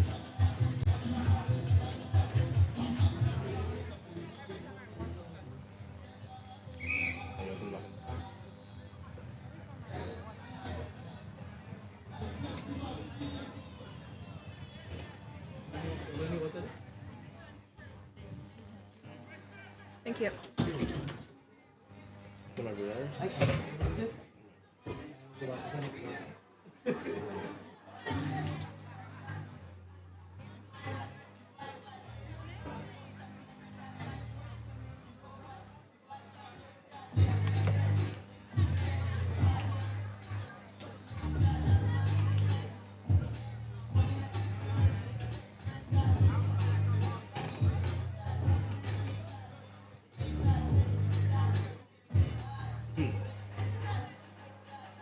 All right, and the teams are set.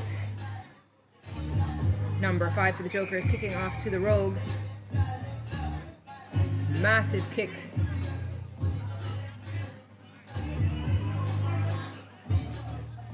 The Rogues have it, but it's turned over. Jokers. Mendez looks like it was crossing.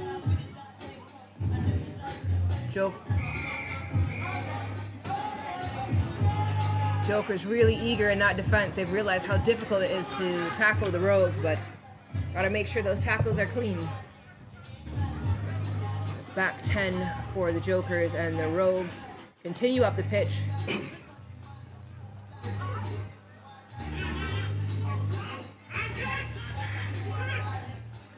That's forward, driving forward now. He's being held up, but he's able to fight his way to ground.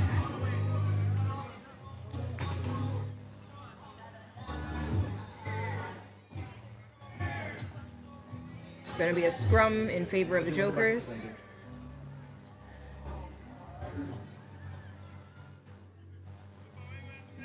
I do.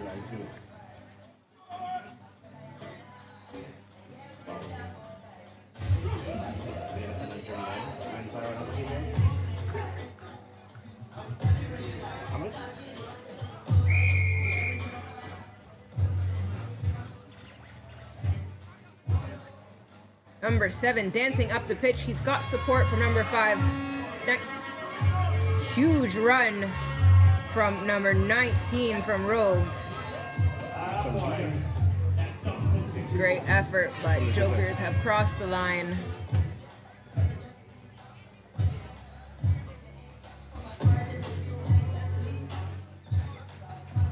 That's the first try for the second half.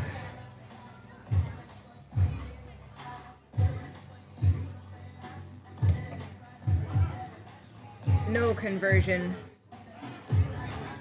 26-0 is now the score.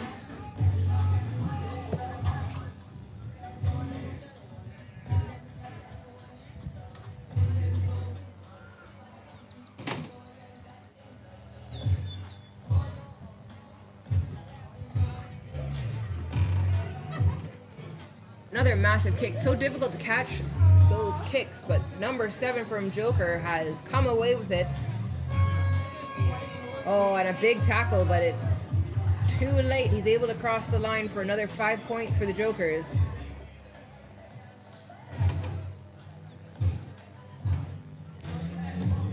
So 31-0 as we wait for the conversion.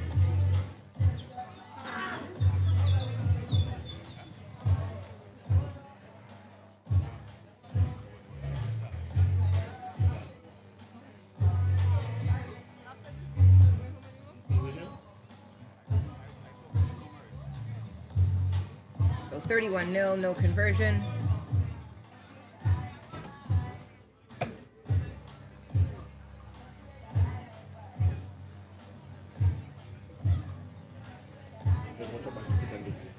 Got a runner on the ball. Nice high kick. That gives the team a chance to get under it, but it is collected by Rogues.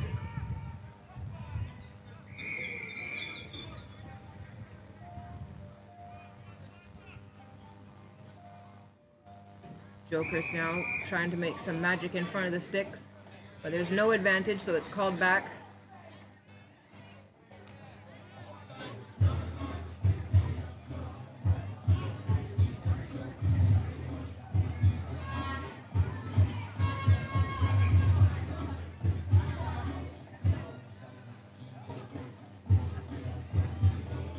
Actually, really that you can pull auto.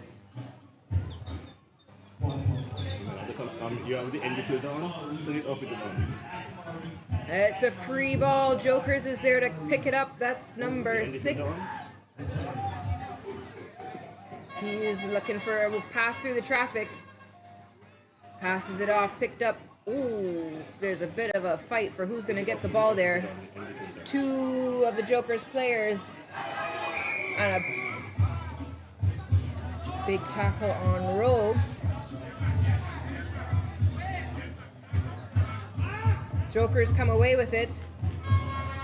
They take it quickly. Number 5 just jogging over number 6 from Rogues. Making sure that Jokers number 5 at least has to run over the line. 36 points for the Jokers. No conversion. I like this AR. Seeing his flag well.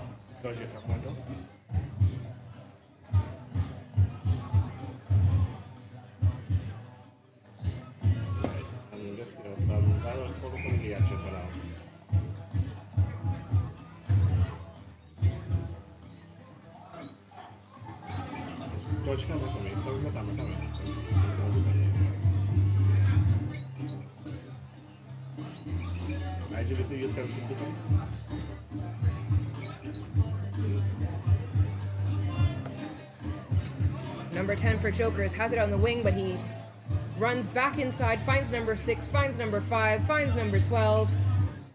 Number 12, will he go it alone? The ball is bobbling back down the pitch. It's Rogues with the foot race.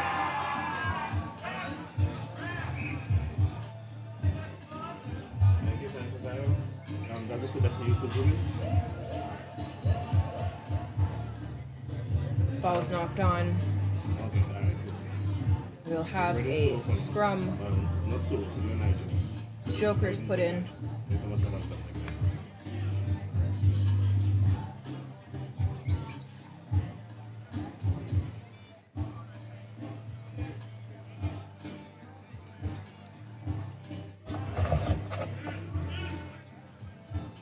And the Jokers are away, spreading the defense of the Rogues, but turning back in. There it is. Made some open space. It's a lot of work for number 4 from Rogues, but he's able to catch the Joker's player.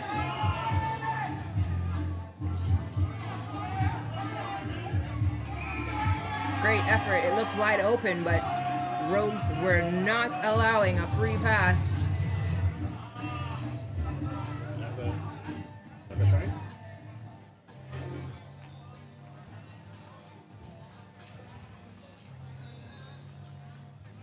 It appears that there was a try,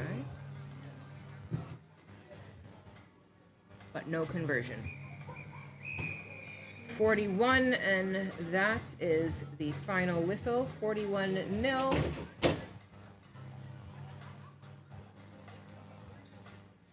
In favor of the Joker over the St. Lucia Rogues.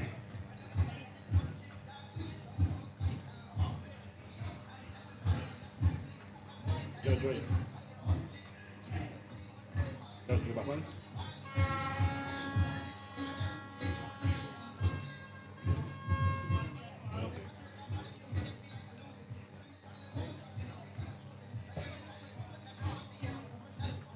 Just come. And double up on something there.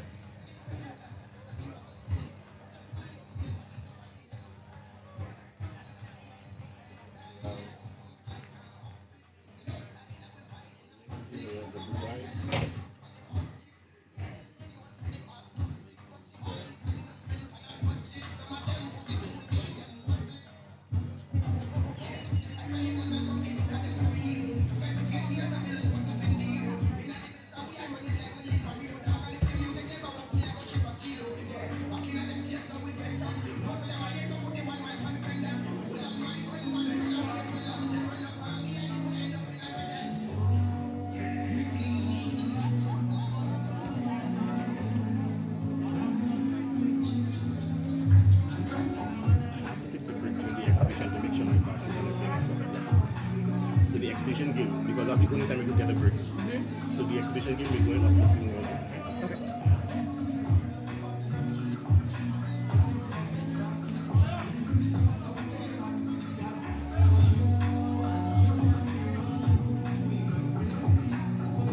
How much you know?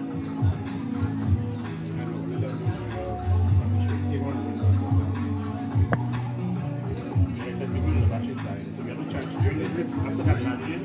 After that last game, we go to the charge and stuff, okay?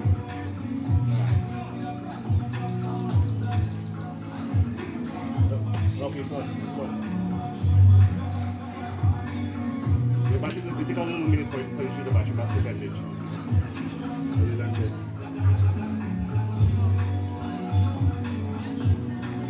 Alright. You got to do a last one standing there for me in a while. Alright. And before that break, we have one more game for that break. And then after the break, we have basically 1, 2, 3, 4, 5, 6, 7, 8. That's just placement. That's it. But hey, that's it. You don't normally give it to there, ready? You'll do 1, 2, 3, 4, 5, 6, 7, 8, 9, 10, 11, 12, 13, 14. Camera good enough?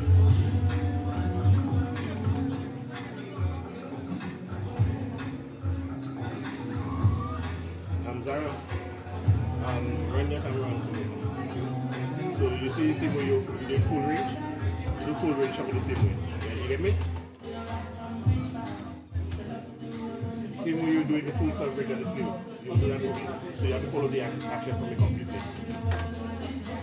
Yeah, kind of like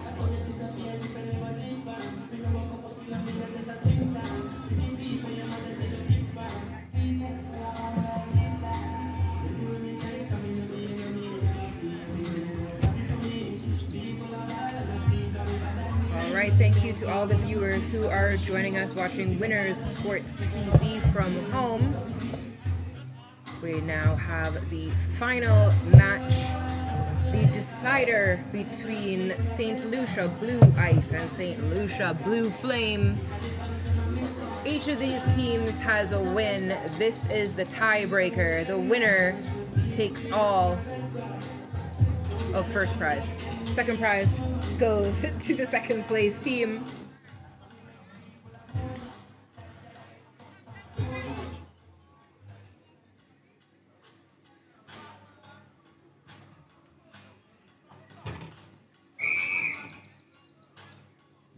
Kickoff from Kara Kiki Dornley. Goes deep and is collected by Blue Ice. When he passing it out, it finds Lamborghini, but she passes it off. There's double speed out on the wing. But the Blue Flame knows that they have to shut that gate.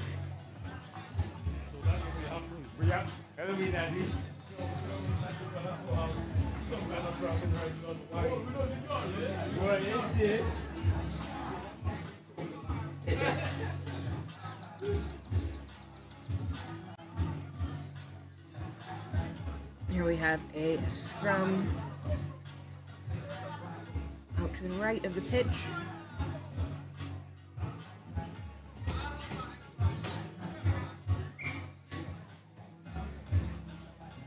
Blue Ice came out fighting this morning, winning the first of their matches. Blue Flames answered back in the second match, winning that one. It's everything to play for in this match right now. The third of 3 matches between Blue Ice and Blue Flame, women's St. Lucia Rugby. Pardon me? You're on air. Yes, you're on air. Just so you know. It is though. Everything's working.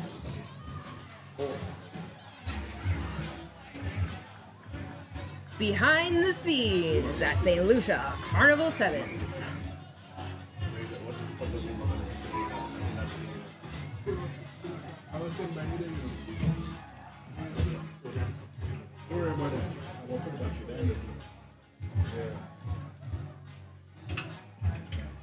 Scrum now in favor of the Flames. Flames have the put in. These are 2 powerful packs, lots of experience. It's hooked back, the Flames maintain possession, and that's Cherry sending it out. She loops around. Her teammate runs back into Blue Ice traffic.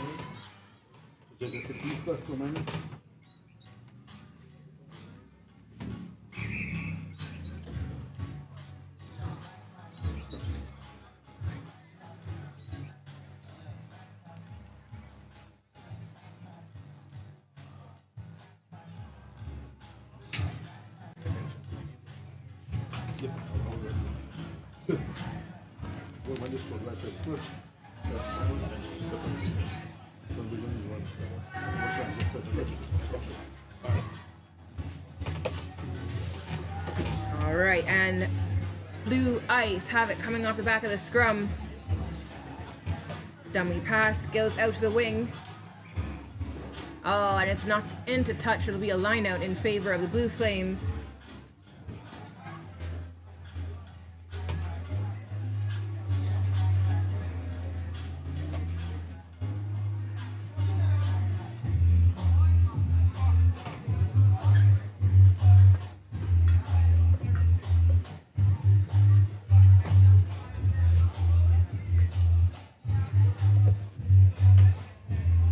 Kanisha Vincent, the referee in the center for this match. Kanisha is also the president of the Trinidad and Tobago Rugby Union. All right, look at this pace from Blue Flames, but loads of pressure on from the Lamborghini. She's fast enough to catch anyone on the pitch.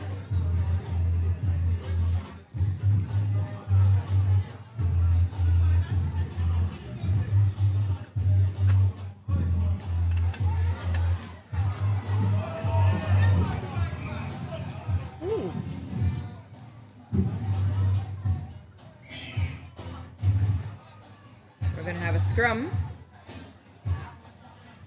Nice, cool, calm, and collected scrum. Right in the hot zone.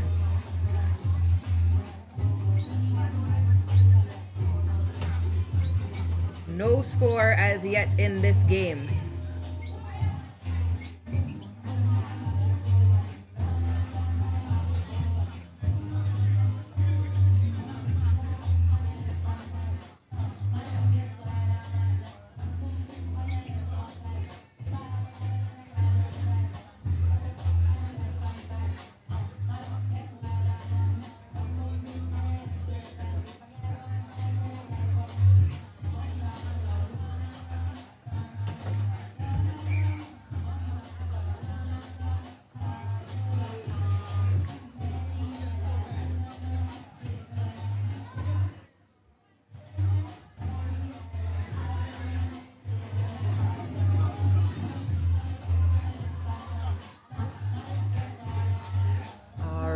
Blue Flames trying to get it out of that danger zone, carrying it at least away from the middle of the pitch.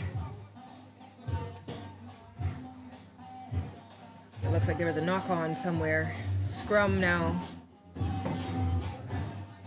Scrum to Blue Flames.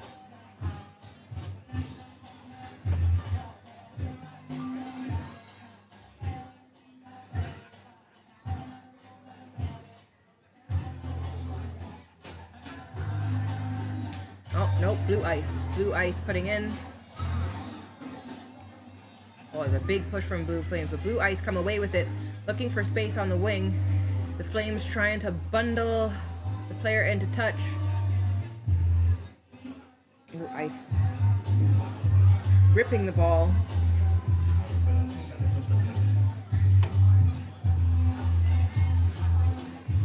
There we see Blue Ice looking for that space out around the wing. Blue Flames adjusting, trying to cover. It's working. The ball's passed back inside, but it is fumbled. It's knocked forward. And that is going to be a scrum to Blue Ice, just meters outside the try line.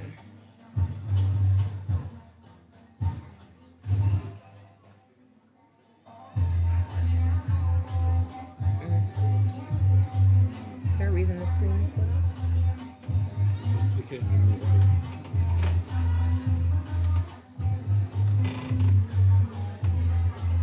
Nice hook from Blue Ice.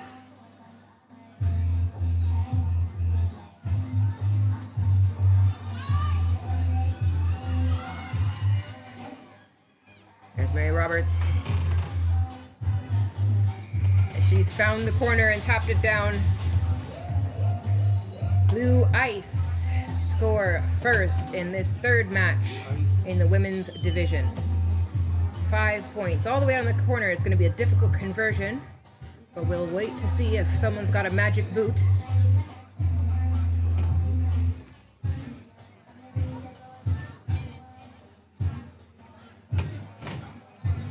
Is that this just this screen or it's the feed? No, just the screen. Okay. This is clear. All right, so just checking to make sure that you, the viewers at home, are seeing everything clearly. And I believe you are. So,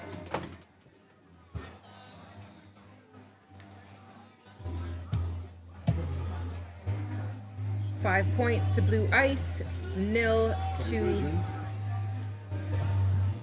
Flames. The conversion was,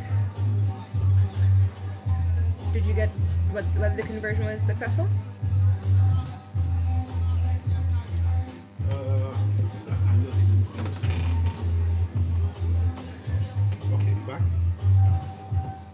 Thank you.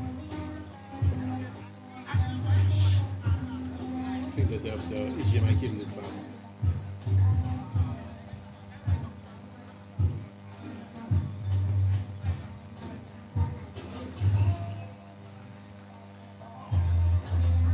All right, so 5-0 in favor of Blue Ice at the halftime mark.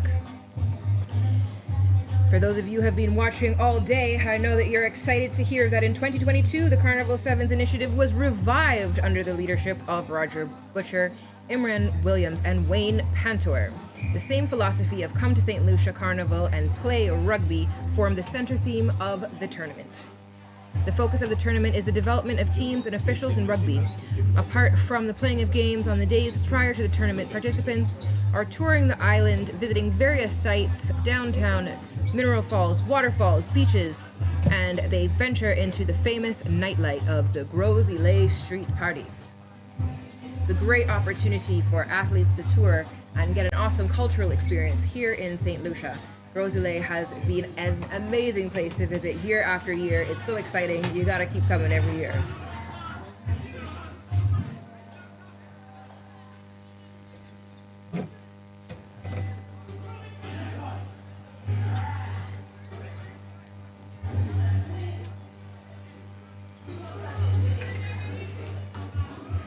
Static.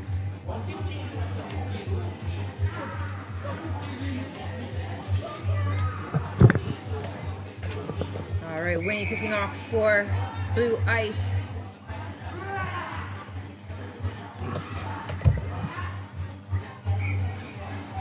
Not 10. Blue Ice getting back. Blue Flames ready to put the pressure on. Previous game we had tit for tat, try for try. We'll see if Blue Flames will make something happen off of this kick coming from Kiki. Oh, and she's tricked even me. She didn't kick it, she's running it forward.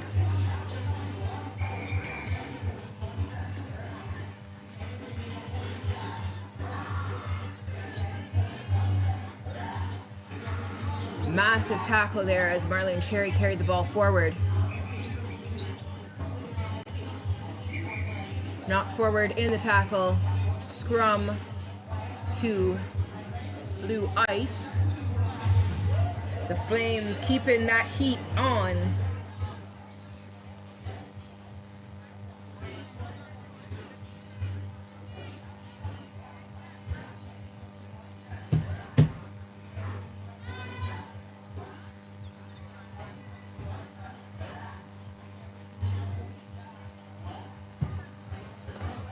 Blue Flames moving the ball out towards the wing, trying to find some space, but the Flames just staying right on them.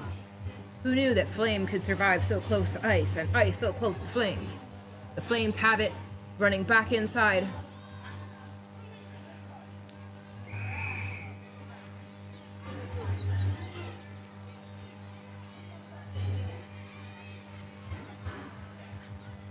Opportunity presents itself for Blue Ice. You see a big palm off as the ball is passed backwards. Mary Roberts with the ball, looking for some space, but the Flames are shutting her down.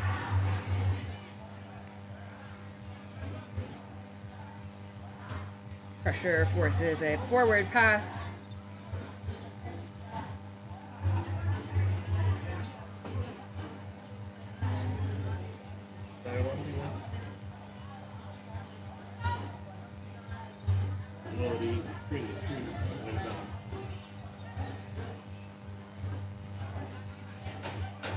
Ball's out to the Flames. Marlene Cherry calming it down, calming it down. Little pop pass, but bounce forward off of 7. We'll have another scrum.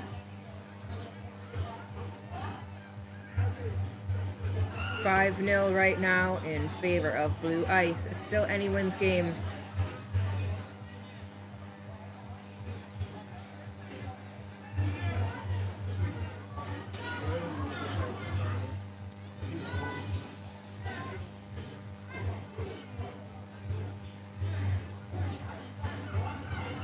And it's out. Mary Roberts. She's got one more on the side, but she makes some space for herself.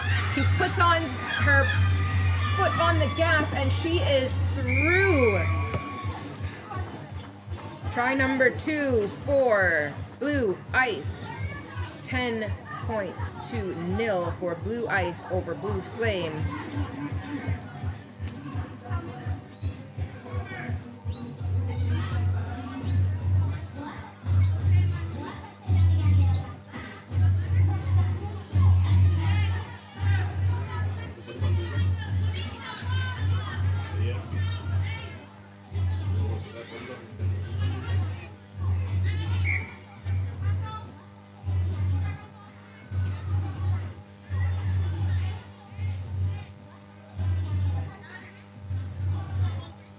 Looks like we're not taking a conversion kick.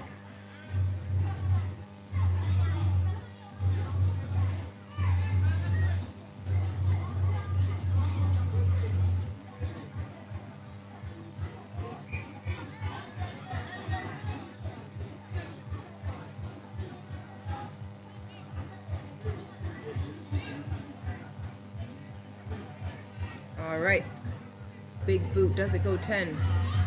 No, not 10, so an opportunity now for the Flames.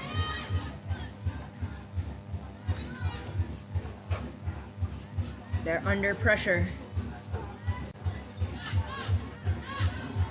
Just 2 tries behind. 2 tries and 1 conversion will change the game. Shama, who is here with me, making a tackle there. Walking the walk after talking the talk.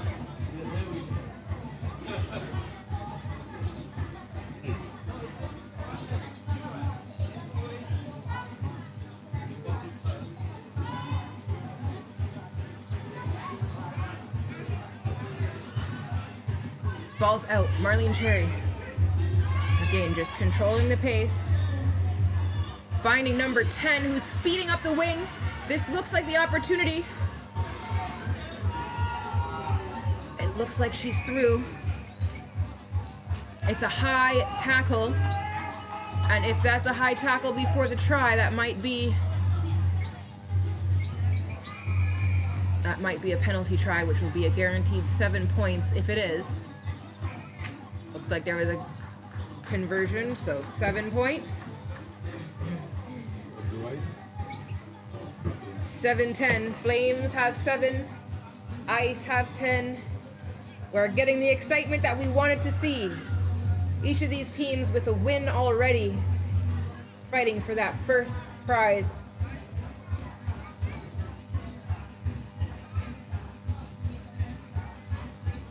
Kickoff well collected by Shama Filgens, but I think it wasn't 10.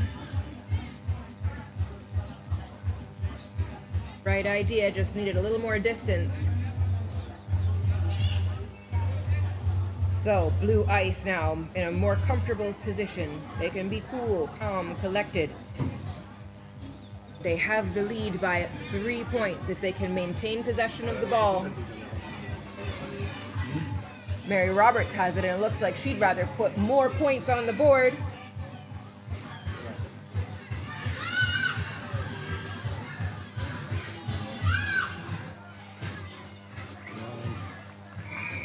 And that is another try for Blue Ice, escorted over by 2 Flames.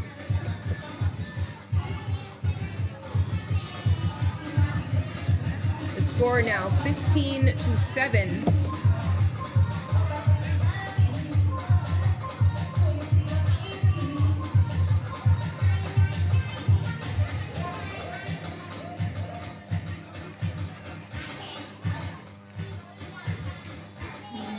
See Kanisha Vincent, referee, checking her watch.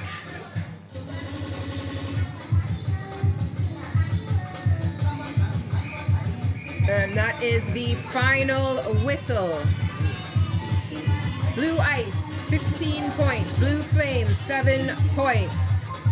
Blue Ice coming out victorious in the women's division.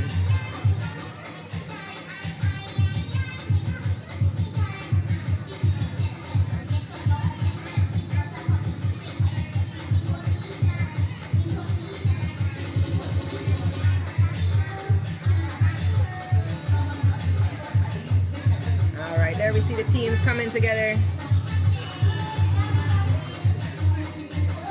Good game, good competition.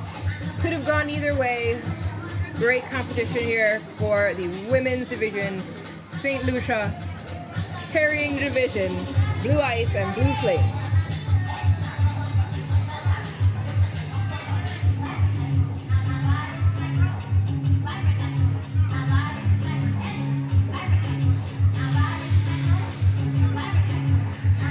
Next up, we have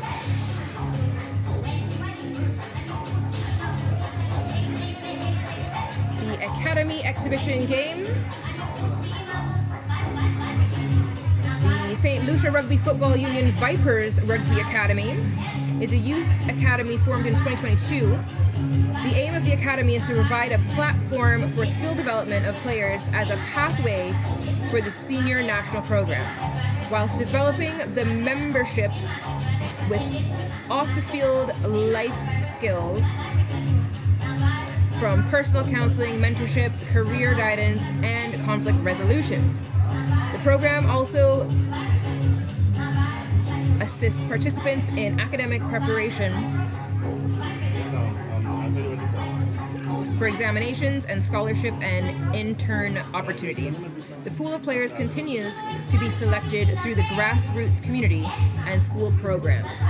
So we really see a robust community here in St. Lucia with the development of rugby, obviously the focus on the sport itself, but in addition to that, making sure that the life skills that we see mirrored in the game of rugby and building those life skills for the athletes as they are, of course, on their journey through their school programs, their internships, and their relationships in life. I'm just throwing everything. Yeah, mash it up. Welcome back. Thank you. Last game of the... That was an exciting game to watch. That was a well-played game. It could have gone either way. Almost had it there, but we won't talk about that now. We'll let the emotions cool off, you know. No, you can talk. It's fine. I mean, She's ready. I for processed it already. Oh, Yeah, I mean, like... processed. You see that? That's life skills right there. That's life skills. Process and move on. Yeah, I mean, was a we good could game. have done a lot of stuff differently. Patience, like I keep saying in all the other games, we were flustered and made poor decisions when See, we the could have problem just... is you were talking to me, Oh, I apologize. and I wasn't there, so you know. But you were I was watching. just You here. were watching. Yeah, but I couldn't have patience on the pitch. But it was a good game to watch. It was. I mean, I tried not to go too hard because I saw you make a nice tackle. I did say I like to tackle. Like, Yeah, you're nice and low too. No high tackle. no. As you know, I might have had to say something. I try not to say stuff, you know that. You know, I don't want you to have to replay it forever on the internet. Exactly. You know, so. No mean But it was a nice tackle. It was today. good. And well timed because we spoke about not having the ball in their hand before you make a tackle. All right. So we are going to go for a break. We have the exhibition game. And when we return, we will have the playoffs.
ready to go. Welcome back.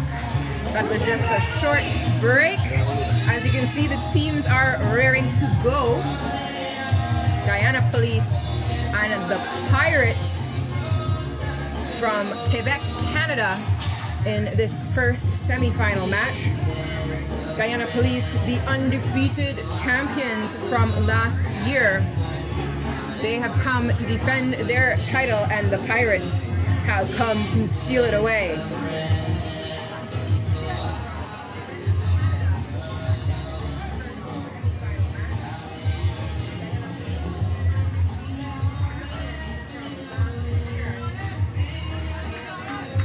Guyana Police will be kicking off the ball. You can see the Pirates in position. Might see a lift here. Love to see a lift.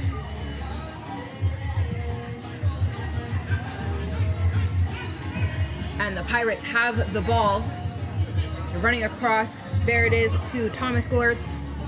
He finds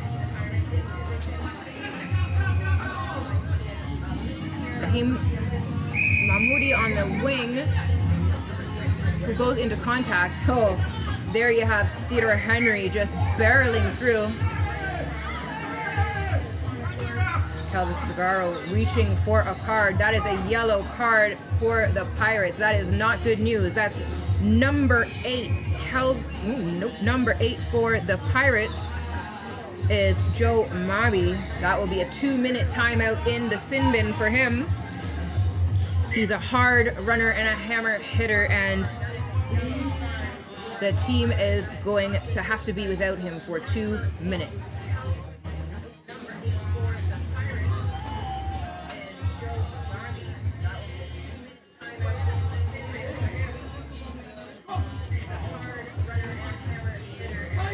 Scrum, Guyana Police put in. Nicely hooked. Guyana Police looking for that space. Look at that speed from Tyrese Prescott, Mr. Guyana.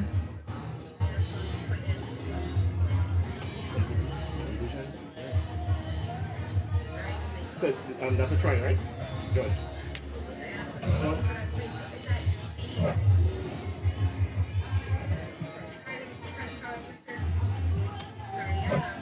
And that's the first try of this first semi-final match. 5 points for Guyana Police. Holder making that conversion kick. Doesn't quite find the mark, so 5-0 is the score. Guyana Police over the Pirates of Quebec.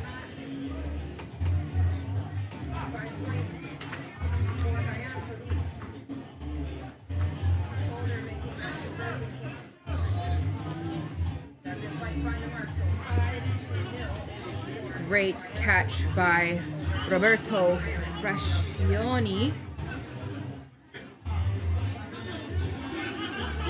It's a pile, but they get the ball out. That's the number 4, Nathan Tibby, who's been doing great work in this tournament. He takes it into contact, and now it is the number 10, Jules Salavong. Sasha LaRose now looking for space through the middle, but the Guyana Police have a fierce line of defense. The ball has been turned over. Theodore Henry tries to take it quickly, but it's called back to the mark.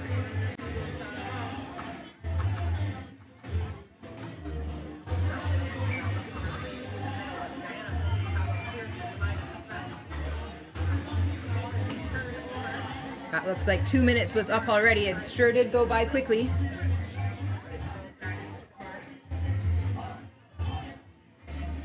Joe Mabi returns to the pitch. The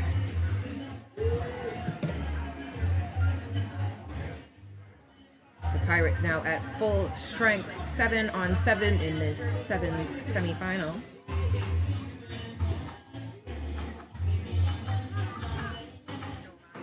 Guyana looking to rack up the score quickly. That's a big tackle coming from Salavong.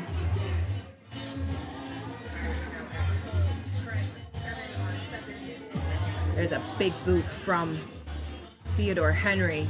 He's trying to gain some space. Tibby's there to catch it. Great job sweeping. Mobby looking for space. A little skip and a step there, trying to get through. He goes to ground. Francione gets it out. But that's the whistle. It's a forward pass. There will be a scrum to Guyana Police. These teams have really turned up the intensity for this semi-final match.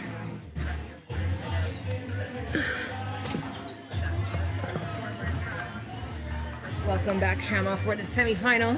Yes, it's proven to be quite exciting. I'm glad you keep coming back. I would never leave you alone. All right, Guyana Police, here they go, looking for that space. What a beautiful switch. And a skip, getting it all the way out there. Woo! Did you see that just now? Oh, and Adonis was looking to make some magic happen. Theodore Henry with another chip. Oh, but it's collected by Mobby. Pirates have turned it over. It would appear that Adonis has not got off the ground.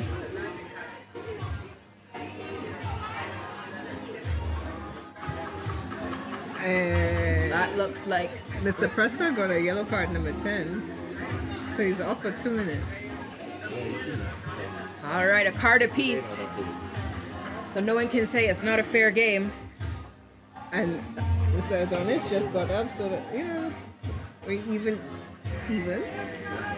All right, the Pirates now looking to make something happen while Guyana Police are a man short. Nathan Tibby looking for space on the wing. He's passed it off to Francione. Francione to Mahmoudi. Again, the man short is a detrimental aspect of this game. And it is Rahim Mahmoudi with that try for the Pirates, evening out the score.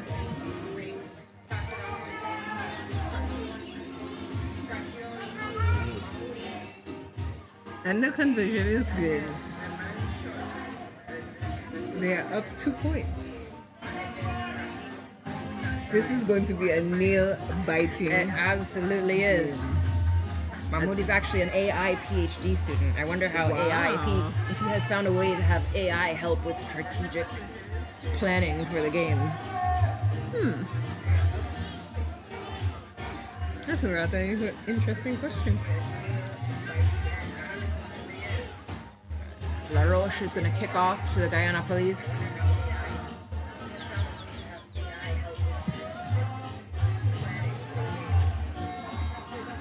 Guyana needs to keep possession of this ball, particularly until that sin bin clock runs out. That is correct. Beautiful long pass. Ooh. And the kick is collected by La Roche for the Pirates. The Pirates are moving it around, trying to stretch the defense. Takes 2 to tackle 3, and it looks like Joe Mobby has stepped through the defense. He's just touched it down. One of the players known to on the Guyana Police that you do not want in front of you is Mr. Lionel. He appears from nowhere. He's so fast. And he hardly misses the tackle. And the 2 minutes are over as Mr. Prescott enters the field. All right, well, the Pirates, they squeeze 2 tries and a conversion out of that. Here's another conversion kick to go. But just wide. Just a little bit wide. Just but wide. the Pirates made the most of that 2 minutes. 12-5 is the score as the Pirates overtake the Guyana Police.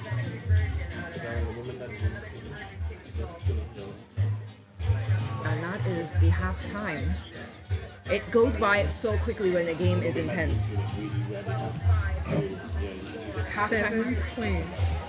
This is a nail biter. So people at home might be 7 points. That's so easy to get. It's 7s. It's not that easy. you have to maintain your calm, maintain your composure. You have to see where you're going before you go there, because any little thing can throw you off, throw the team off, throw the game off. Oh my goodness. I don't know if I'm gonna make this. That's the excitement that we come for. Just because, well, I'm not playing doesn't mean I can't enjoy the same level of excitement, almost.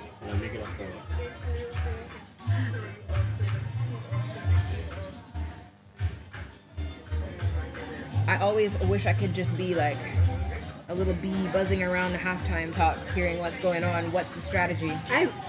I was saying that earlier. Hear what the coaches have to say, because it's integral at this point in time to make crucial changes and adaptations to the game plan of your opponents, because they're up 1-2, they are the defending champions. And sevens is so fast. Like, all these athletes, they just have to show up 100% on the pitch immediately. Immediately. I always felt challenged playing sevens. By the time I'm warmed up, the final whistle is blowing. It's true. It's true. So, a couple of years back, I was completely out of shape when I came to play sevens. And I'm in the middle of recuperating. I'm like, oh, the game's done. I'm like, damn. What I do?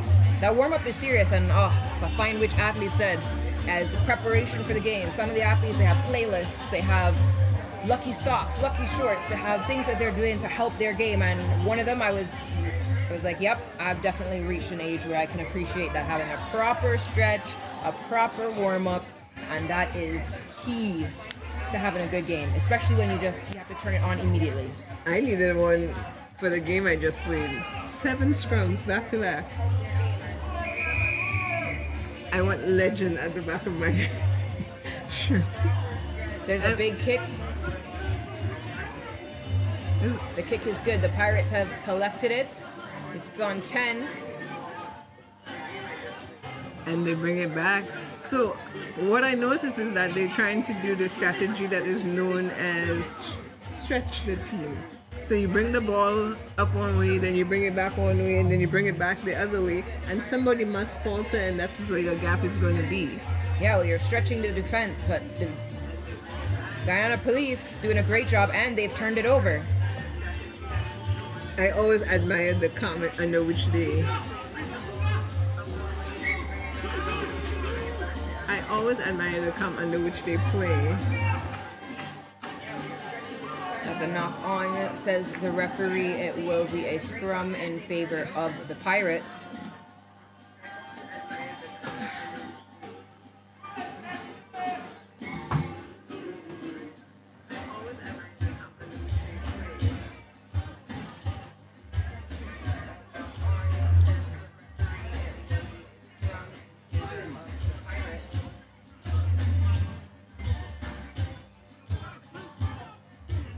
All right, Pirates looking for some space out on the wing. They've moved to the right. There you see a dash. Great cover from Owen Adonis. Yes. He's one of those who ensures he completes his tackles. He stays very focused, and I think that helps him to really capitalize on these opportunities. Oh, that was a lovely tackle and a knock on.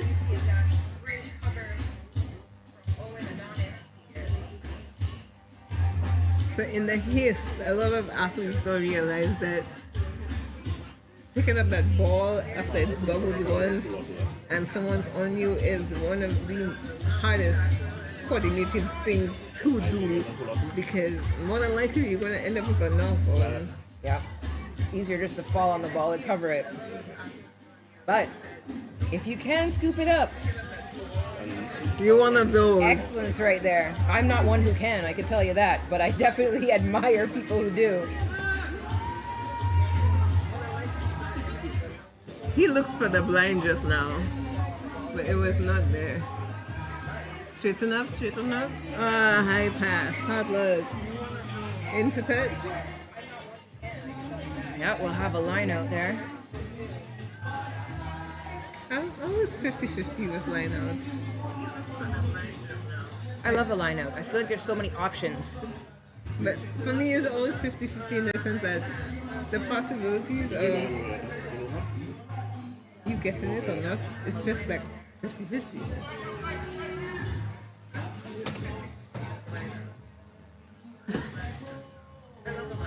See, Pirates are having a whole routine there, taken beautifully off the top.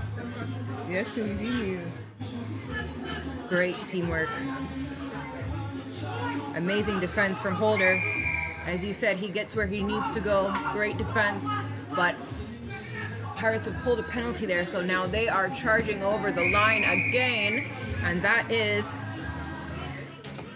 Brice Brigadi for the Pirates. What was that called just now? From the other side. He also plays guitar. Oh. Yeah, yeah. Conversion is good.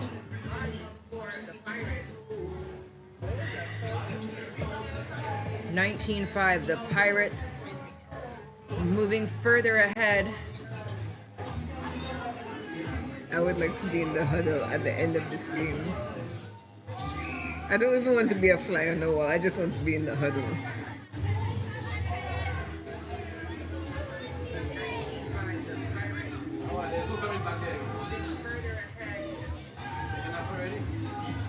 Big boot from the Pirates. A lovely kick. Oh, beautiful catch from Theodore Henry.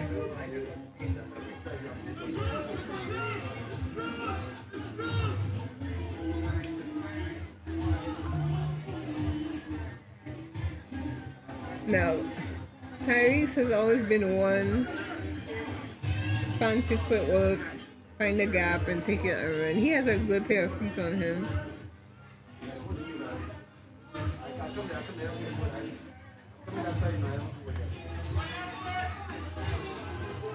Oh, and there we go, off to the races. Guyana Police, 5 points, a touchdown. That is a try. Closing the gap. But that looks like Adonis. It is. It was Owen Adonis. Owen Adonis, excellent play from him. Huge run. One of the things I admire about the teams is that everyone has their capabilities, their... Yeah. Oh, no, they went to Atlanta. No. So 10-19 is the score in favor of the Pirates. Again, the 2 points, do or die.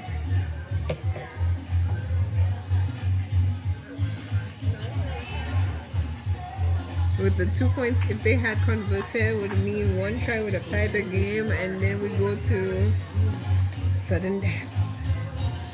I have never disliked a sudden death more than I like sudden death. Dislike sudden death in rugby. This thing about first person to try wins, yo, that kills me. That F scrum. Hooked. Holder is away, sets it up, gets it out to his teammates. That's Brooms passing it off. Prescott's got it. Back to Brooms. The Pirates have turned it over. Maxime Planteven has turned over, but now I think that's the Nathan Tibby, number 4. We've got a high tackle. And Brooms has not got up.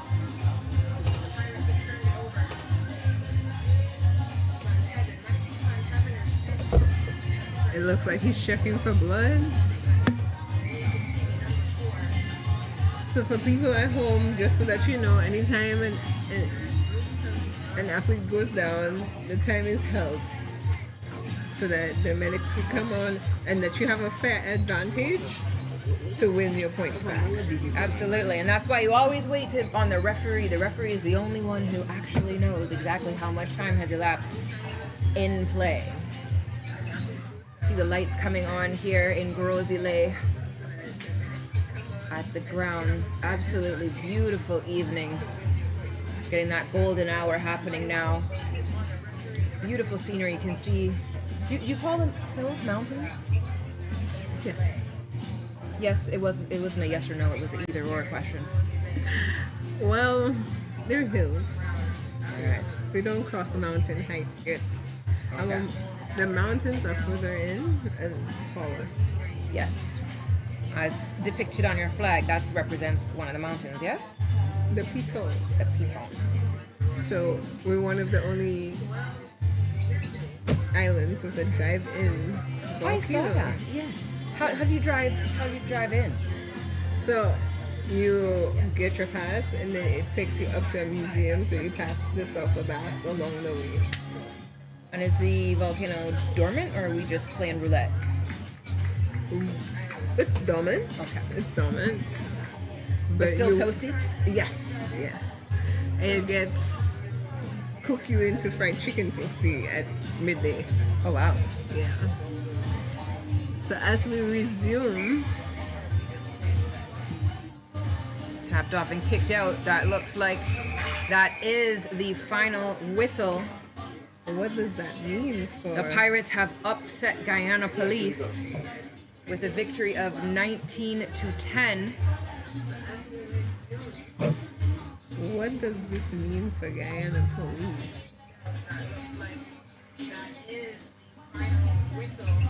But there you see, lovely camaraderie from the teams. There's something else I admire and I like about rugby as well. So once the game is done, and everyone shakes hands. Yeah, look at that. High fives up top for the Pirates. I wonder if we'll hear some pirate songs later. You're just multicultural, aren't you? I just like singing. Singing is necessary for rugby, in my opinion. To sing.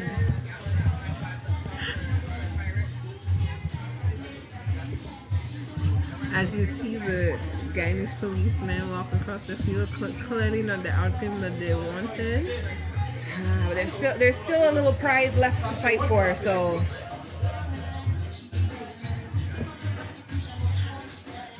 it's not over for them yet. They should hold their heads up high. They played a really good game. It was a fantastic game. I wouldn't have minded 80 minutes of that. Yeah. I'm sure they would not have enjoyed 80 minutes. No, they would not have. I hope they don't listen to that and hunt me down. I said, what did you just say? But some of them do play 15s though. Yep. Some of them do play 15s. They're very versatile on that But you don't want to island. play 15s 80 minutes with 7 players. You need 15 players for that. I feel like I just played that, but it's okay. Well, he did about 45 minutes? A half. So he played a half? That's pretty decent. That's commendable. Not right through. Yes, he did have some little breaks in between.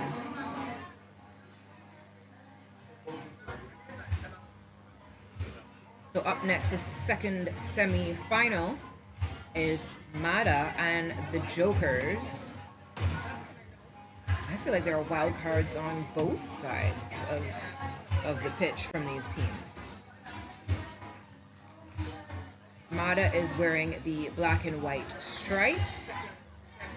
They are a combined team, Martinique and St. Lucia, which I love. I just love when you see people coming together and saying, hey, who wants to play rugby? Let's make a team and go.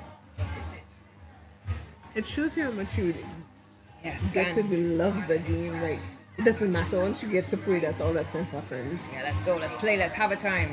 And of course the Jokers, who I just love their write-up. You can see the energy, the vibe. They're just setting themselves out to be this edgy team, doing creative things, really entertaining rugby from both of these teams. Beautiful catch right off the kickoff. Oh yeah, a fake and then a pass out to the wing. Great work, number 6, passing it around. Oh, it looks like it's gone backwards, but the ball's still bubbling. 23 3 putting the pressure on. It was a knock-on was called, so no advantage. Keyshawn Mendez, referee from Trinidad and Tobago, calls it back for the scrum.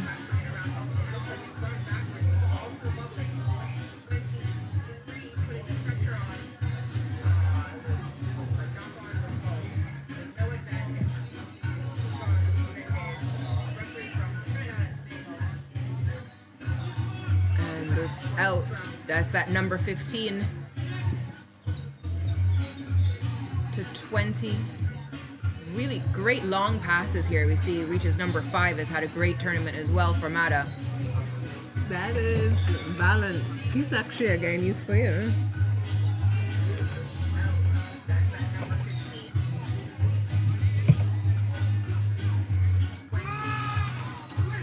And with quick fingers, he stole that right through the gap. And number 15 was relentless. And the support that I keep talking about from the Jokers and the Pirates. That boy, number 15, made the tackle clean, clear as day, and the support just showed up like whoop. That's the one. I'm probably not pronouncing it correctly, but he has been a standout player, that number 15.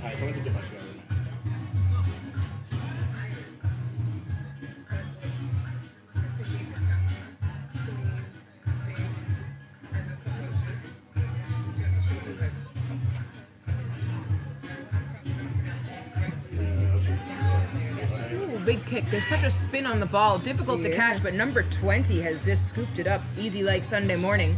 Finds 5. You got a little jump.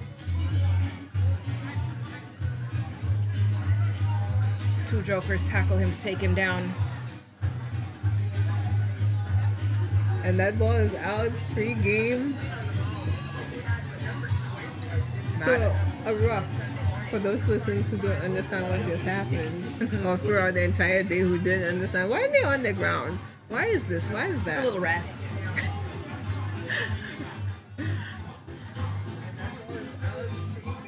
Here we have an opportunity for the Jokers. They've got space out on the wing. Mata defense is there. Again, the support. Beautiful support. That is what has made it happen for the Jokers. Number 11 strolling in for a try.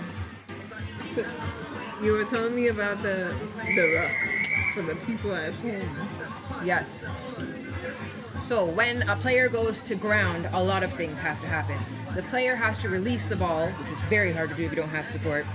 The tackler has to release the player. Also very hard to do because you're thinking, who's going to get this ball? Now, while that's happening, you want to have your support there immediately to form a ruck. The ruck is what secures the ball. So the players, when you see them actually come kind of shoulder to shoulder, might look on the screen like a head-to-head, almost like a little mini scrum, and that's to contest for the ball. And you can actually push over the person, but you do have to go through that channel. You cannot just go around to swipe the ball out of a ruck. So that's how you see it slows down the play. Everyone gets into positions, teams get onside, and then you can continue the play. You just had a perfect example of your explanation. Whoops.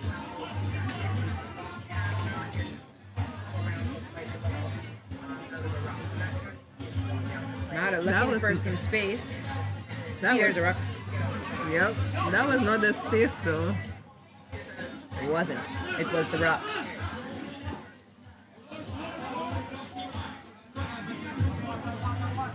So Jokers are leading 14-0 over Mata. There you see they've got the player to ground. You can see that strong formation securing the ball. And it comes out of back. Ah, there's a boot. Mata has decided they've had enough time in that zone. It's They one want of to the get most out. dangerous zones on the field. That's the anything can happen, you're dead. And it looks like there was a knock on perhaps down at that end, trying to pick up the kick, which is good news for Mata. It will be a scrum in their favor.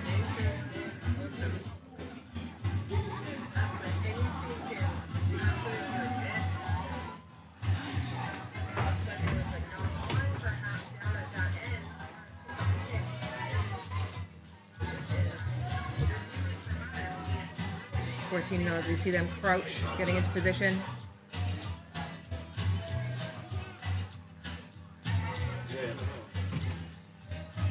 Nice long passes. And around, that is called a loop. Great teamwork. Just gonna have to look to the referee to see what happened there. Throwing forward. So Mata again in possession of the ball. 22.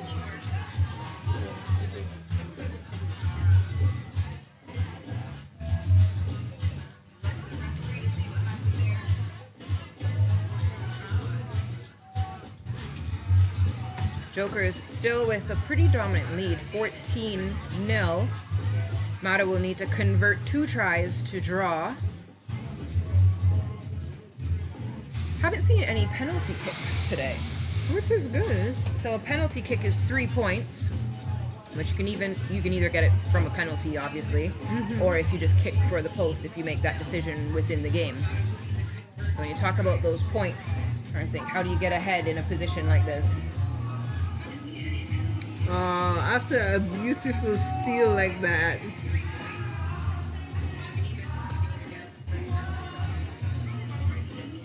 And that's the fat lady just sang.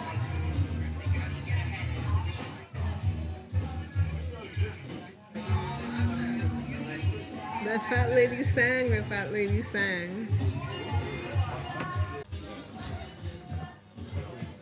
And that is the whistle signifying that halftime is over. I'm really happy how excited you are about the singing part.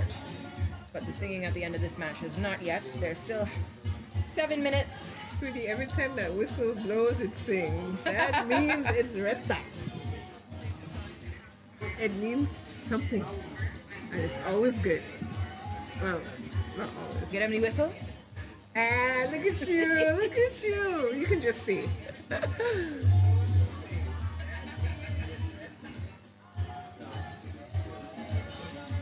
No parler, français. Parler, rugby.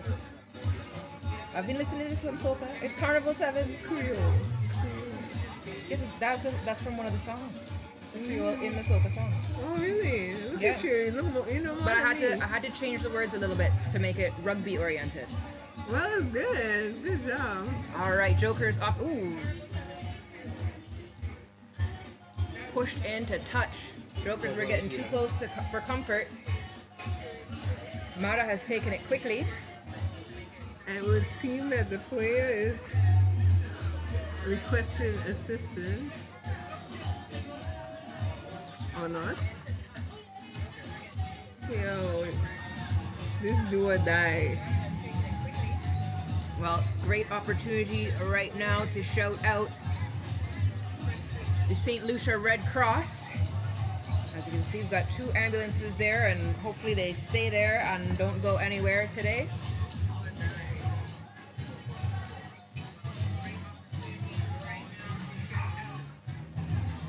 Nice lineout, goes right over the top and is collected by... Not collected. The Jokers have opted for a scrum. Now tactically, a scrum can be your best friend, depending on how strong your scrum is. I think they're hoping to have a number of the Mata players tied up and then kind of create some space there. It looks like they maybe have some space on the blind.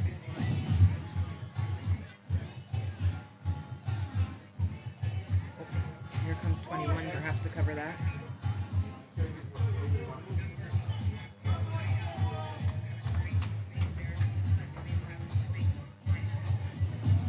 All right, the ball is in, the ball is out. Great cover of the blind from Mata, forces the ball back inside. What did I say about calling me, huh?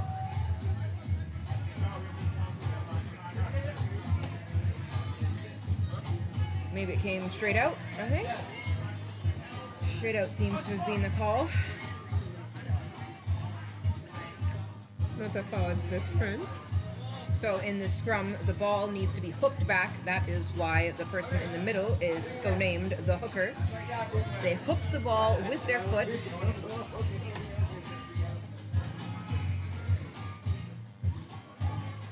Didn't see what happened there.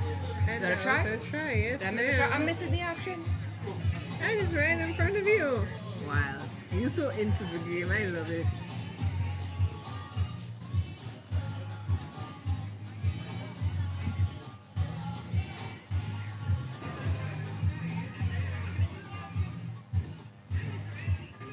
That is the third try for the Jokers.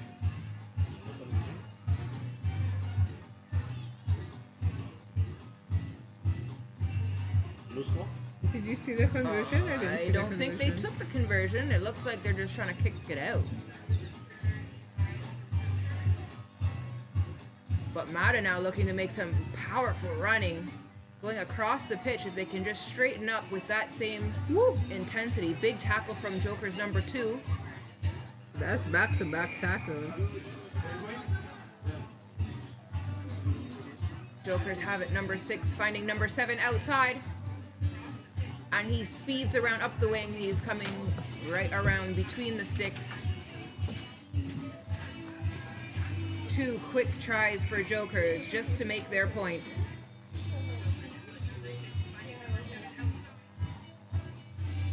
Conversion is good on that one. Do we know if the previous try had a successful conversion? It was, oh, it wasn't a try. So I did not miss a try. Oh, wow. So 21-0 is now the score in favor of the Jokers over Mata.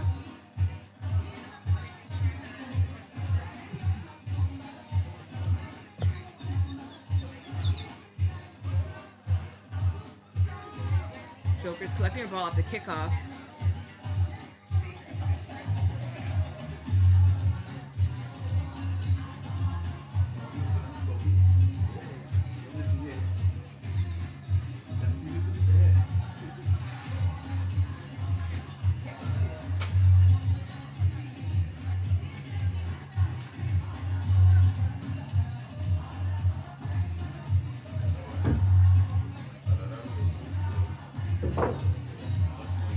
Big scrum here.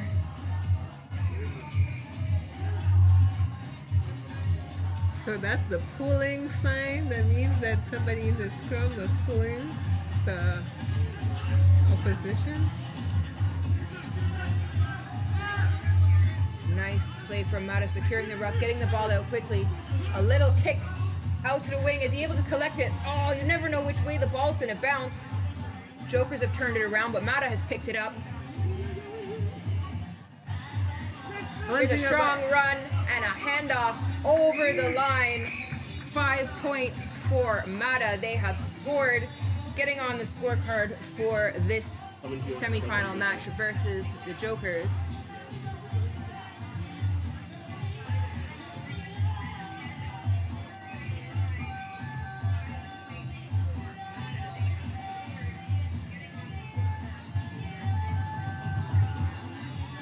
Yeah, no, I haven't.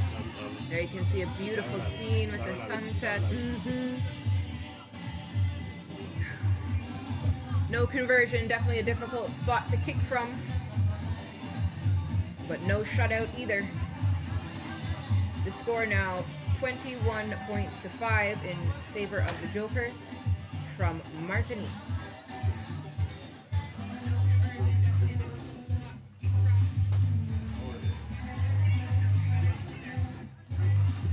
Nicely caught, passed off the Jokers, spreading the ball.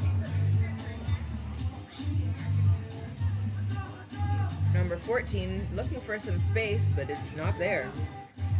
No space there. Changing direction, see if any doors are unlocked on the left side. Oh, locked up there too. Not rolling away. Oh, how I dislike this. Number 7's taking it quickly. Well, he's running across the pitch. Great work in defense from Mata. I dislike that rule, not rolling away. How can I roll away if I'm trapped inside? sounds like a you problem. Clearly. Oh my god. My athletes would be like, oh, she got you finally. Because I always tell them that. That sounds like a you problem, man. Like, Okay, so that was around there. That was there. That was there for you. That was for you.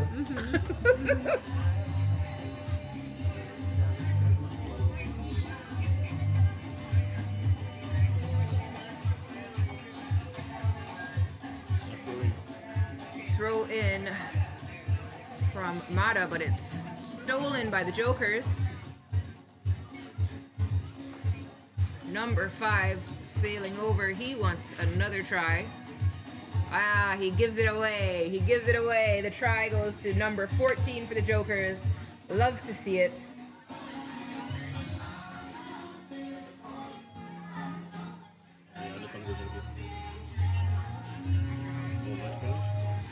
The conversion kick too low, no conversion.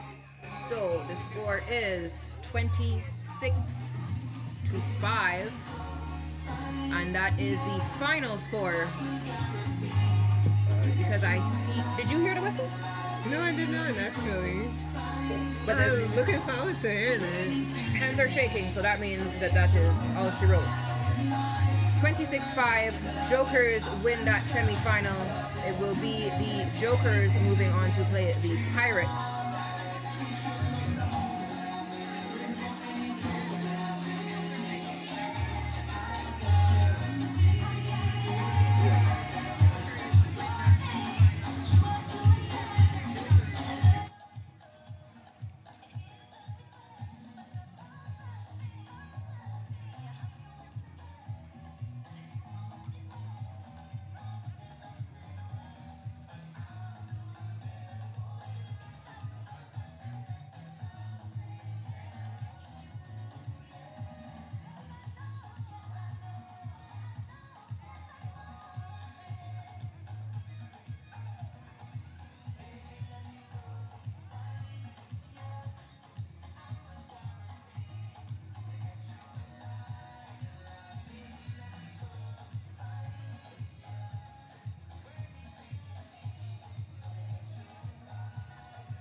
All right, we've got homegrown action for this next match. St. Lucia Select and the Rogue.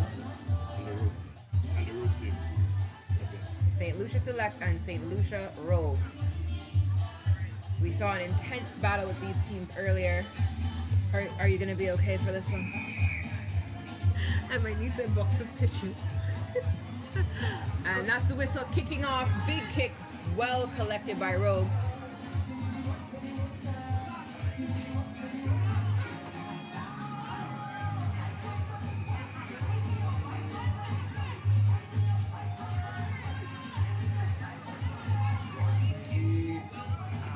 off the races, but they've matched the line, gone into touch. It will be a line out in favor of St. Lucia Select.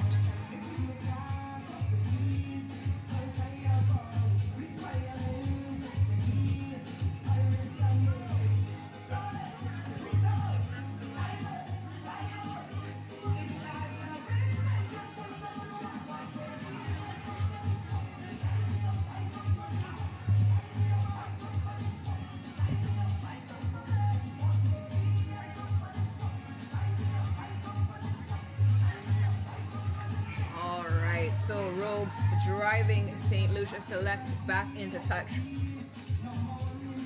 Flips the script. Rogues will have the line out now. It was a nice play though. It was a nice lead up. I love when I see something happening in the beginning that just kind of confuses where the ball's gonna go.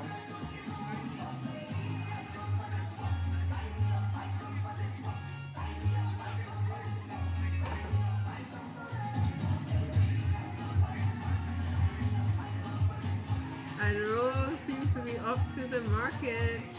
But tackle made, another tackle made.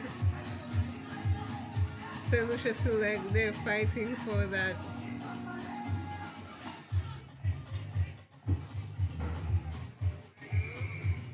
Wow, seeing a lot of powerful drives.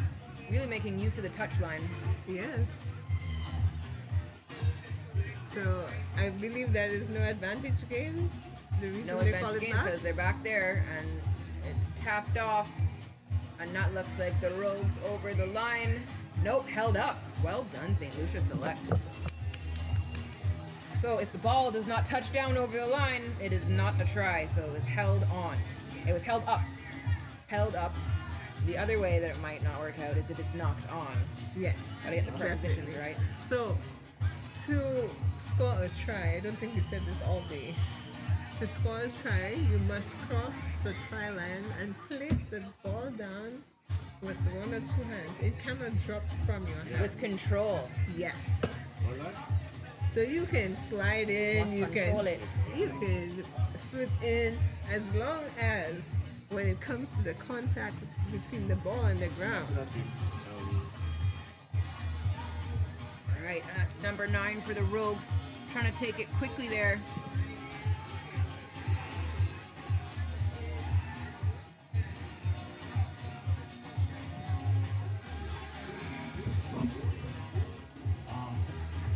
Computer's trying to save battery here. I need the brightness. Scrum, it's a scrum. Wow. No, they brought the A game today. Well, tonight I should say. It takes such a tremendous amount of work to defend right on your try line. It does. St. It Lucia really Select does. rising to the challenge. Yes.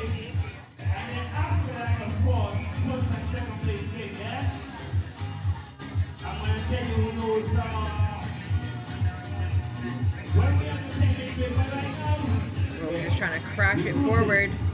And St. Lucia Select is not having it. And that is over. That's Ethan Phillip, who finally gets it over for 5 points on that try.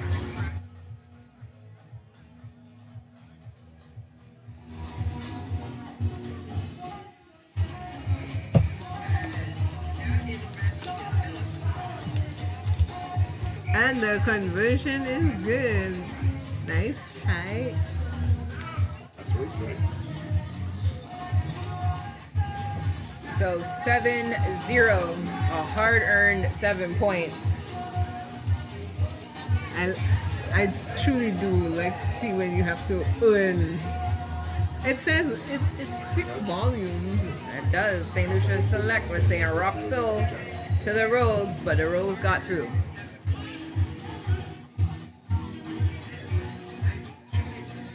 Well collected by St. Lucia Select.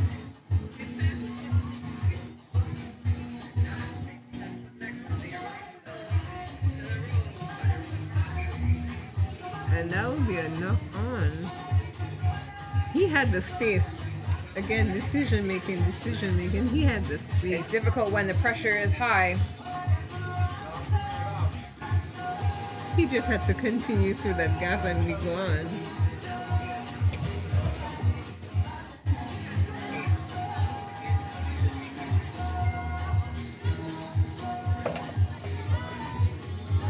All right, scrum.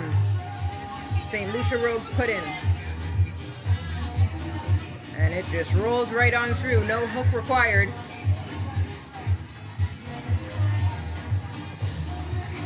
Number 14 just grabs that ball out of the air. And it's not a try. It's being taken back. No advantage game or breaking the line.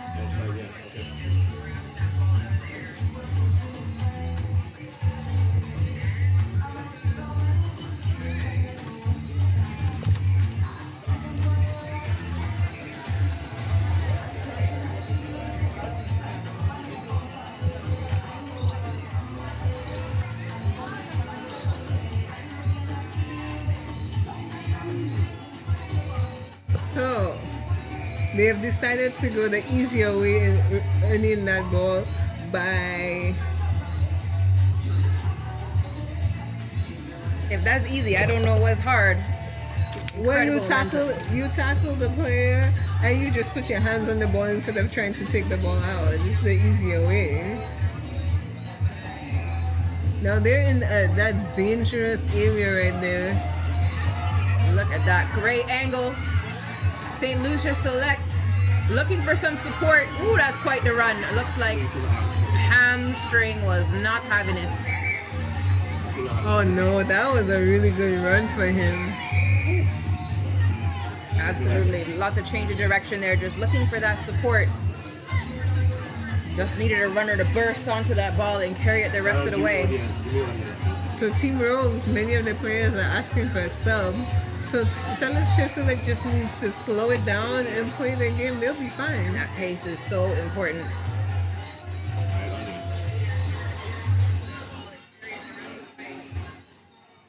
Again, that would have been Oscar Flavian, one of the most senior players on the team. Pulling a hamstring.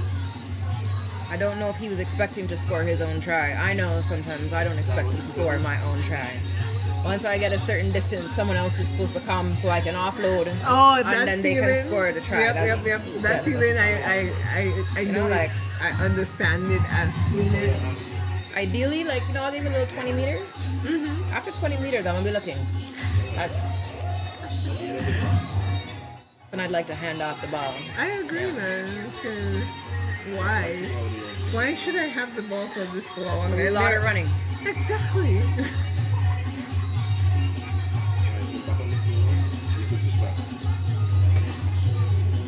But this is really an exciting match right now.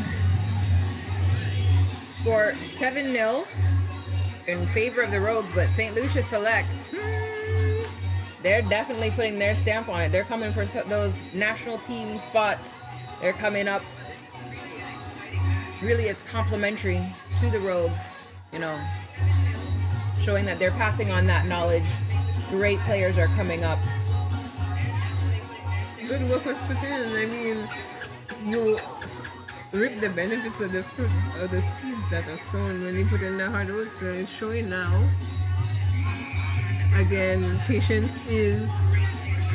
Oh, they restarted the game. Nice catch.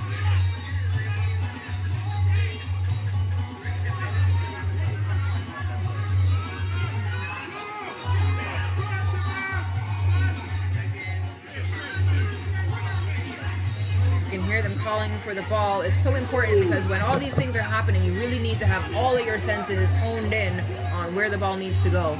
And then Nico Joseph is going, and he's pulled out in touch.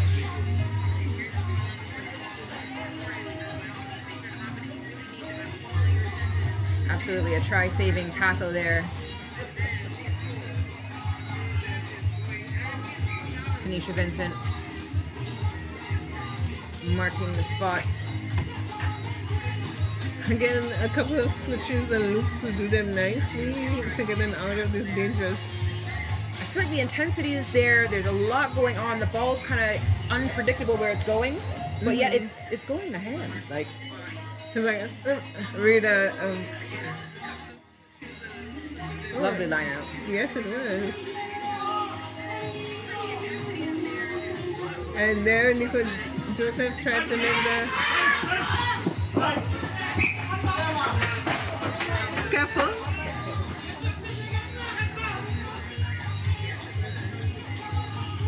That would have been one of the tries of the game where you kick the ball through and just tap it down while it's... Yeah, I always find that so impressive to be Me able to too. be fast enough to get to the ball, not overshoot the ball not to overshoot the dead zone.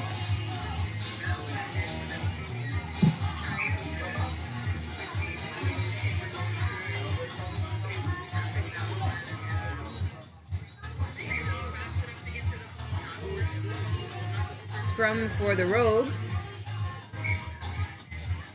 Ah, subs are coming in. Asked and answered. Maybe the coaches heard you. So that would be Colin Edgar, number 7, leaving, and Benariva Wellington coming in.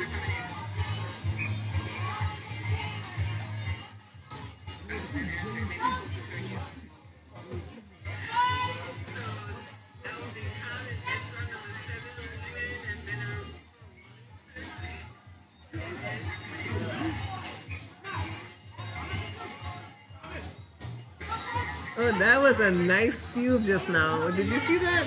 Absolutely. Rogues were trying to get through a space there, and as they have been whole game, St. Lucia Select was shutting it down, but now Rogues is off to the races. The ball is bobbling on the ground. It's picked up by the Rogues. And a missed tackle. We might just pay for that. No, we did not.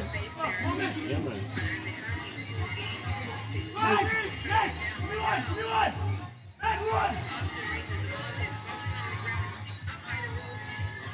Oh wow, he There just it is, walked over the through line. the defensive line. Naaman Lascaris. Yes. Also known as Leroy.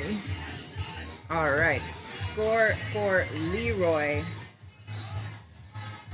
Not his first of the day. Conversion was good. Conversion. Well, the referee's hand went up, so I'm going to say yes. 14-0 for the Rogues. I would really like to see number 8 person Select spread the. Pardon? I'd like to see him run. Ah, He okay. has one of those chase me if you can runs. Unlike number 60 where you think he's about to slow down and he just builds up. Let's see if we'll Caught the get ball it. well. Maybe he'll get a chance now. He's going to kick and chase. Oh, I should ask for things more often. Yeah. Got any lotto numbers? And he makes his tackle. It was brought off. Picked up by the Rogues. Oh, and stolen back from St. Lucia Select. That's number 6, and I think he's over the line. That would be Benarero Wellington.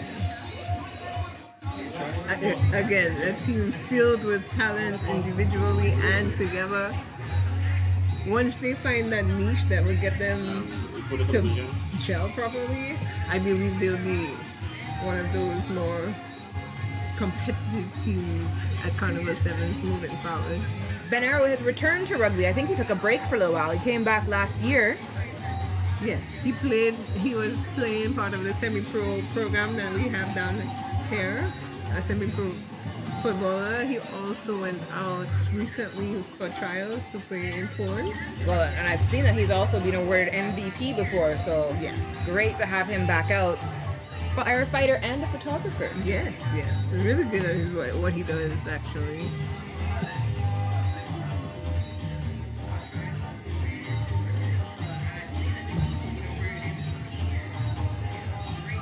Oh, and that was a challenge. Well done, St. Lucia Select. Pushing the Rogues player into touch. Now a line out for St. Lucia.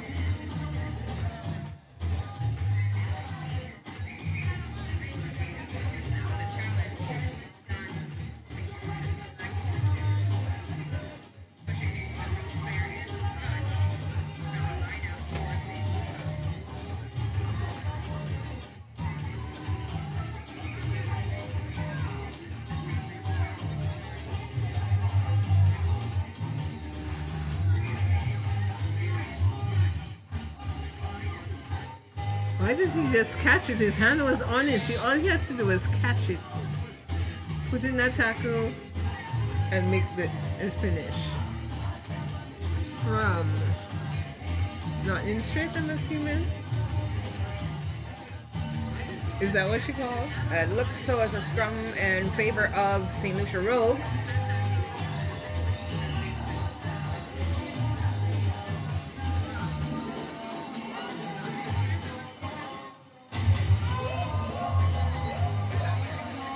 All right, great view here. Big push. Speed on both ends. Kevin. Woo, that was high.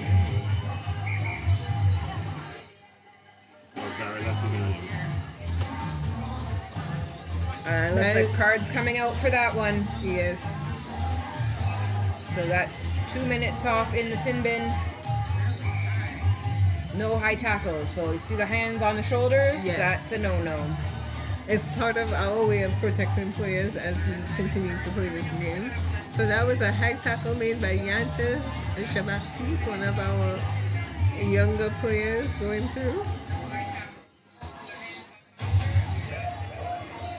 That miscatch by Cleveland Clifford, number 12. I don't think his cricket coach would be too happy about that.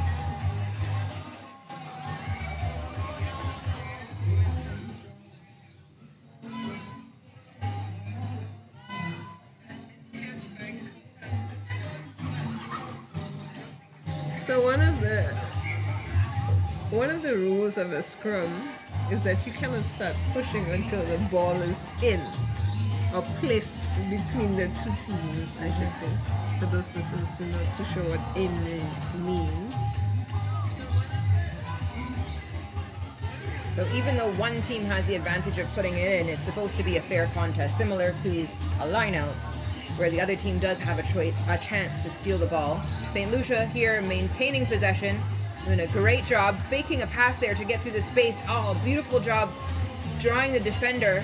Now it's a foot race and the ball gets there first.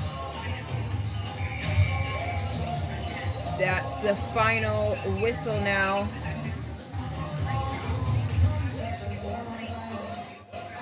14-5. 14-5, a very exciting game. Yes, it was. Good showing for St. Lucia all around.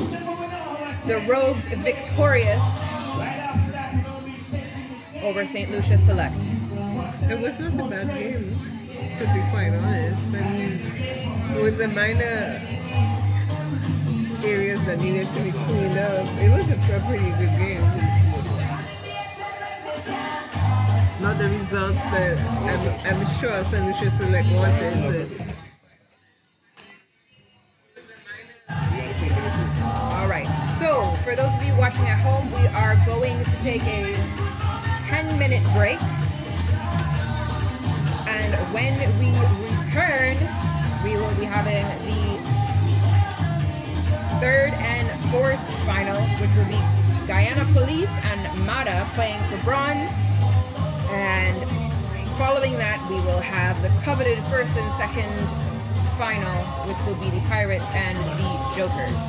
See you in 10 minutes.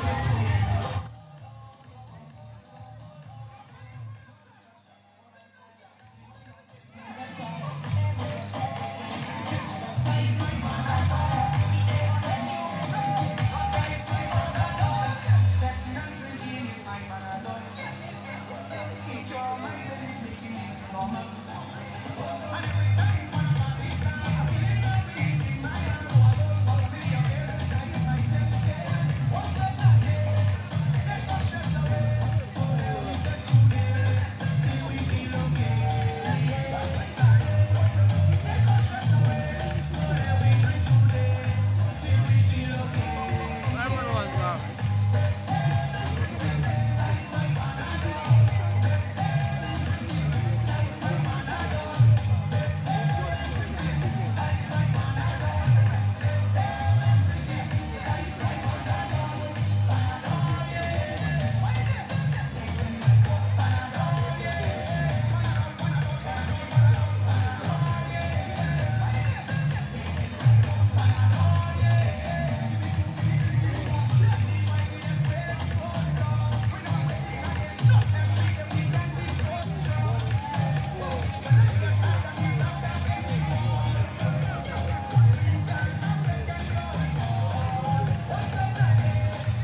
Y'all tell me when you're ready so I can let the referee know.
Welcome back. This is the bronze final. We are here at the 5th iteration of the St. Lucia Carnival Rugby Sevens. It's Rugby in Paradise. Guyana Police versus MADA for the bronze final.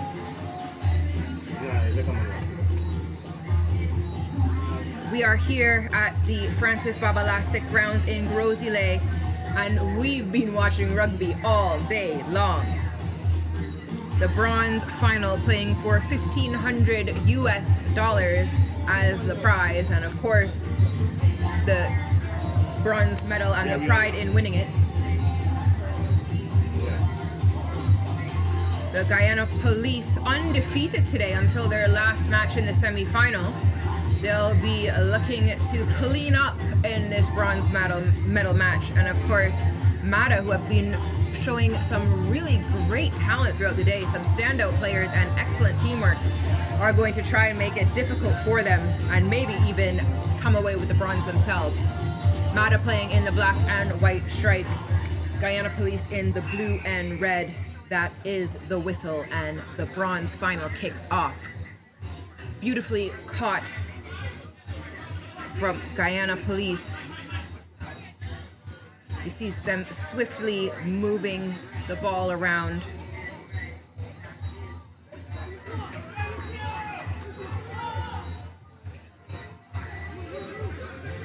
Caleb Hector says, play on, playing the advantage.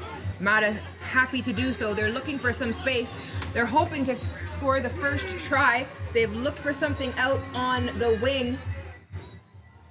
Still in play as Guyana Police get there in defense.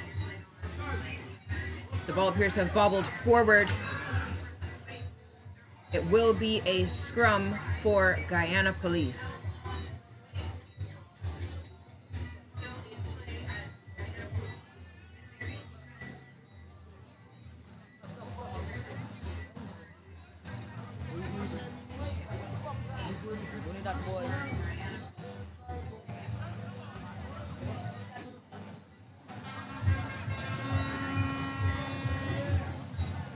Scrum down, put in for Guyana Police. They'll be wanting to get well out of this danger zone. You see they've got a line set. Prescott starting it off, getting it to Lionel Lee Holder, who just zips all the way up, and he says he's going to score that try as soon as he crosses the line. And he does so. That's the first try for Guyana Police in this bronze medal final.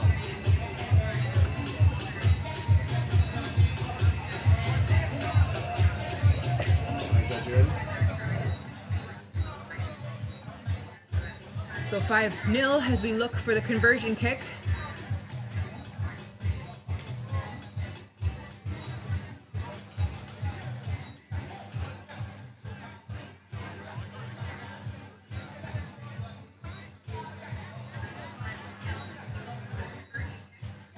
No conversion, so 5-0 is the score in favor of Guyana Police over Mata.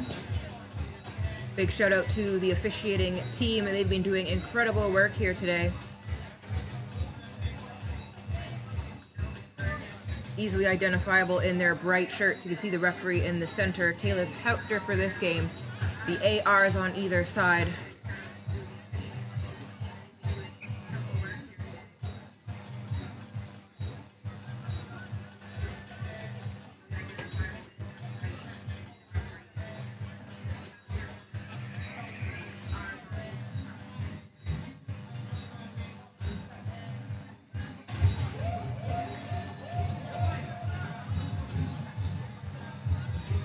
It's a scrum, it's a put in for Mata, number 20. See number 9, Scott Garraway there, making sure the blind is covered. It forces the ball the other direction.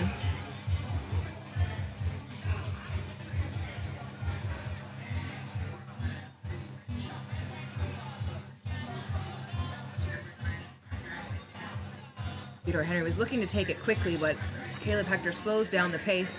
Doesn't matter because Holder is there again with all the pace you could ever ask for out on the wing, and he touches it down for another 5 points.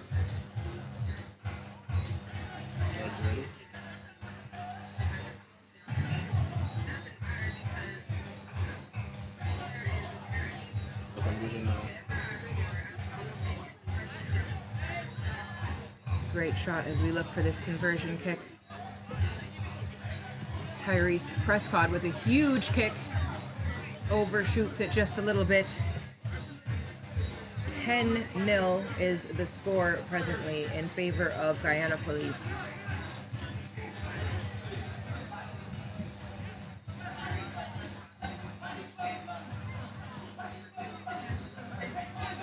Big boot from Brooms.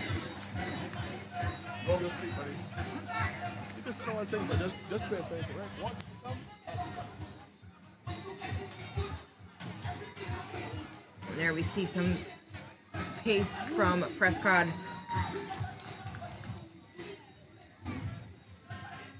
He takes the pace to get there and takes his time to touch it down. Number 20 from Mata jogs up with a little encouragement.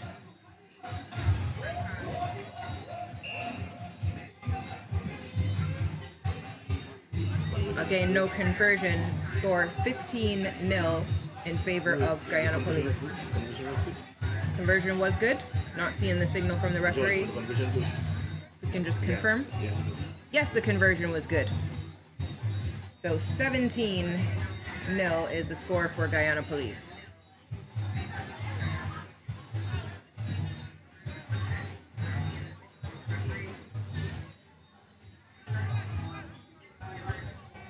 Mata working the ball around, trying to find some space through the Guyana police line of defense.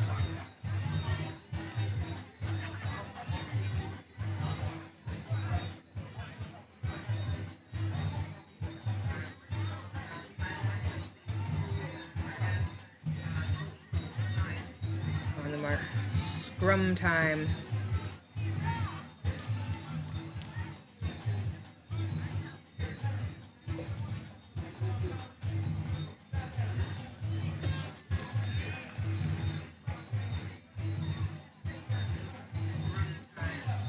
Mata coming out of that danger zone, looking for some space out on the wing. They've got the wraparound. That was an excellent job.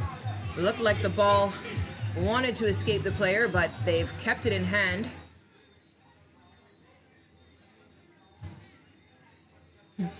Swinging it side to side in a big boot just to get that distance.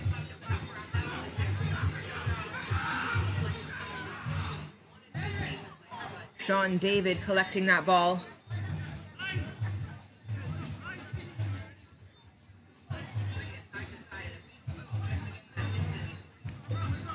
Prescott swinging around to Holder. Holder to Brooms. Brooms cutting back inside.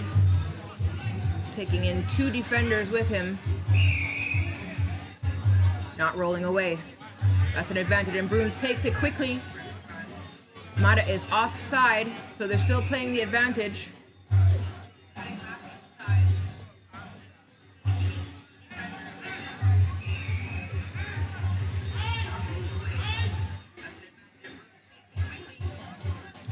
Creating that space out on the wing. That's Owen Adonis.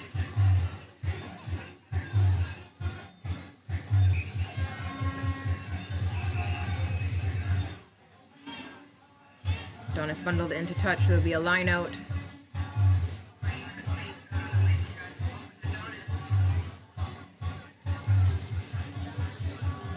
You see that is the halftime as the teams go to their respective areas.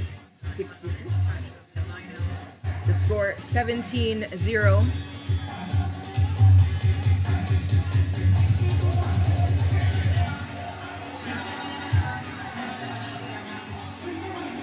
This is the bronze final at the St. Lucia Purification Carnival 7's, the 5th year running.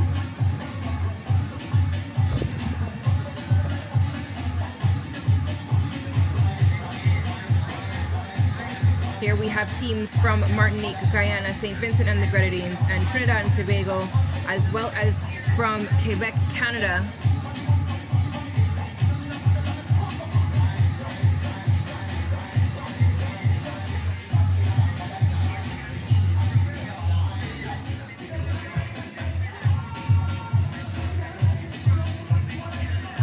St. Lucia with huge support for the tournament, coming from the St. Lucia Tourism Authority, the St. Lucia Olympic Committee, the St. Lucia Lottery Board, and the St. Lucia Distillers. The St. Lucia Rugby Football Union would also like to thank the St. Lucia Red Cross, Blue Waters, Vibes Radio, Sandals Resort, Butcher and Associates, Inc. The Ministry of Youth Development and Sports plays a huge role in particular for the development programs that these youth participate in. Primal Rugby Supplies, Jarde P Media, Physio Assist, Exotic Wines, Stamina Energy, and Barbet.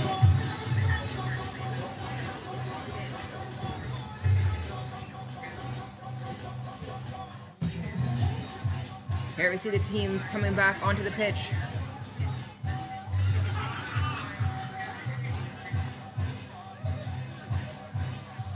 It's been a beautiful day for rugby here at the Francis Babalastic grounds in Gros-Islet. Got through that awkward time when the sun's setting and the lights are coming on. I always find it's difficult to see at that time, but that just might be me and my glasses. The athletes seem to have overcome it all right.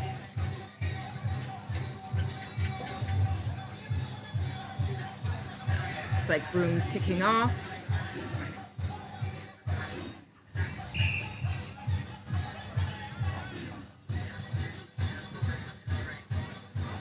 Big boot well collected by the number 7, Formata.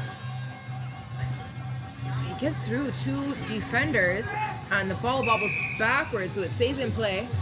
It looks like crossing is the call from referee Caleb Hector, and Guyana Police taking it fast.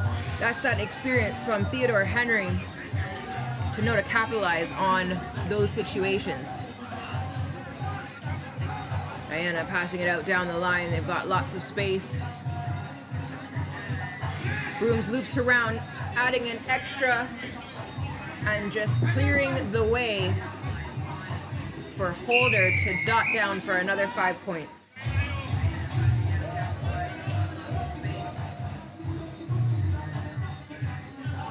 It's 22 points to 0 ahead of the conversion kick.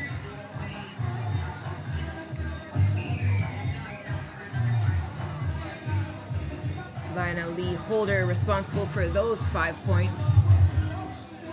There's the boot.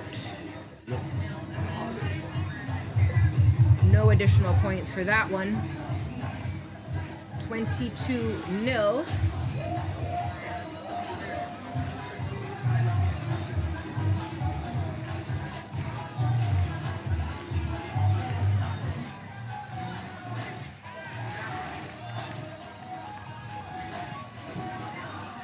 Big kick from Guyana Police, and it bubbled, looks like forward. Yes, it is. Forward is the call. It will be a scrum in favor of Guyana Police.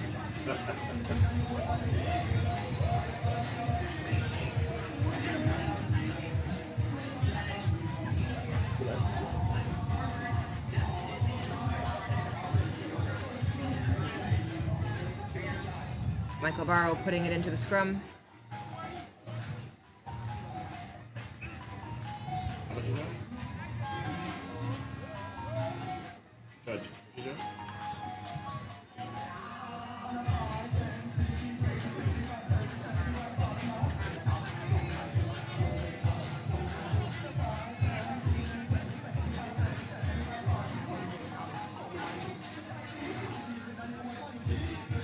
Right, and that's cleanly taken out from the back of the scrum. Nice work from Barrows, who moves it around, gets it to Brooms. Brooms taken down in contact.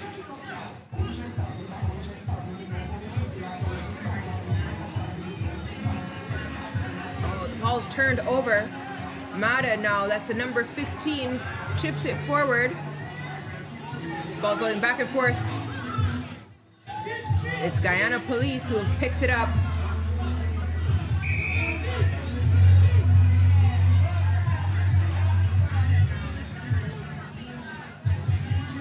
Hector just slowing down the game.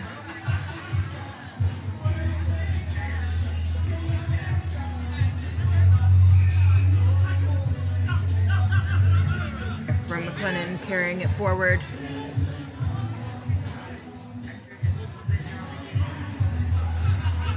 now. The number 3 for Mata just tucking it back for the number 2, hoping to get a strong run from him. And that's exactly what they get. It's taken a number of tries for Guyana Police to bring him down. Knock forward is called. There will be a scrum.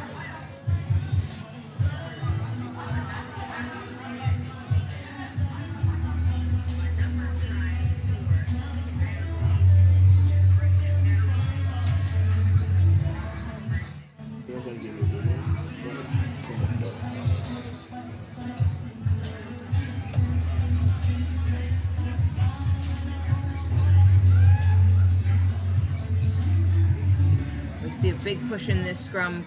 Guyana Police get it out. Michael Bauer looking for a cheeky pass.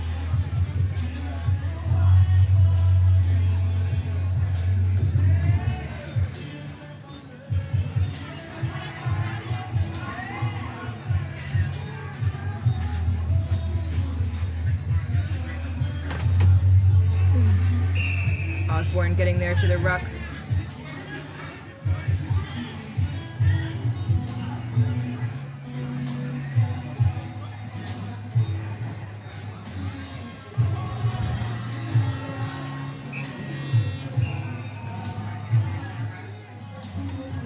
Runaway ball. Mata tries to pick it up and make some magic happen, but the whistle's blown. Referee sets out the mark.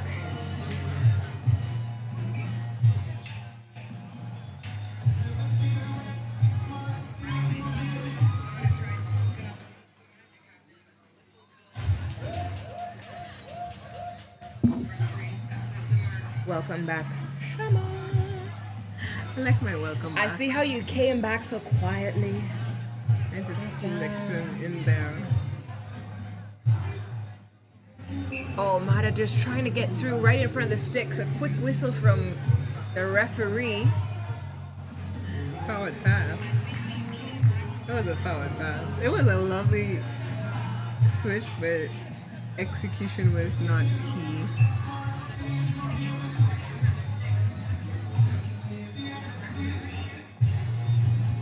The music has slowed down. That energy would affect me on the pitch, you know. We went from high energy to now the music's trying to calm down the game. I would hate nothing if I was on the field. Maybe that's true. It's been a while.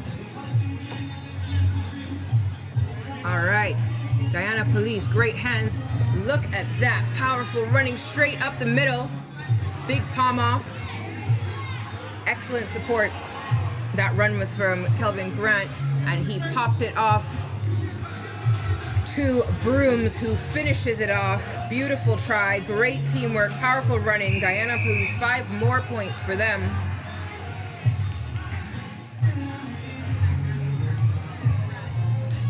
Great work from Grant and Brooms. Brooms, definitely known as a visionary on the team. Great at public relations. Oh, really? And public speaking. Interesting.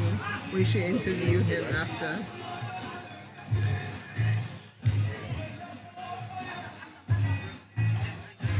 That was the final whistle. 29 points to the Guyana Police Falcons. They are the bronze medal winners and the winners of $1,500 US to help offset some of their costs coming here to this tournament. Very well played. Defending champions this year. Might be a bit bittersweet, but they're still going home with that hardware. Great showing from Mata, who played really well, especially understanding that they've come together as a team of athletes from different places.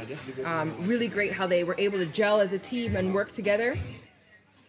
And some standout players for sure there. So we'll be looking for them again next year. I really hope they come to and see what they bring to the table. Look at how they're celebrating.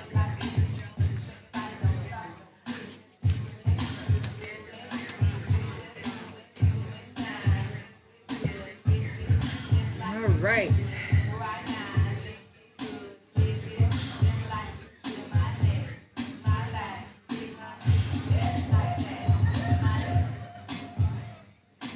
right, there you see legendary coach Michael Whitehead for Guyana.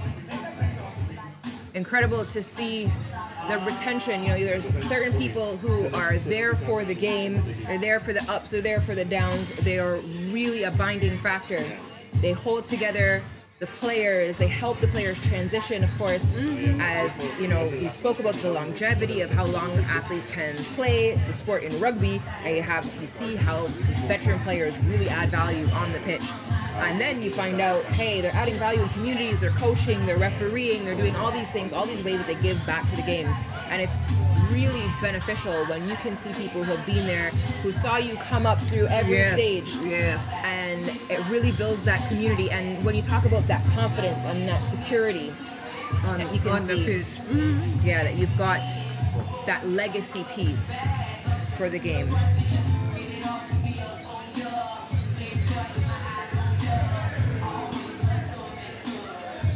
One more match for the day. It is the final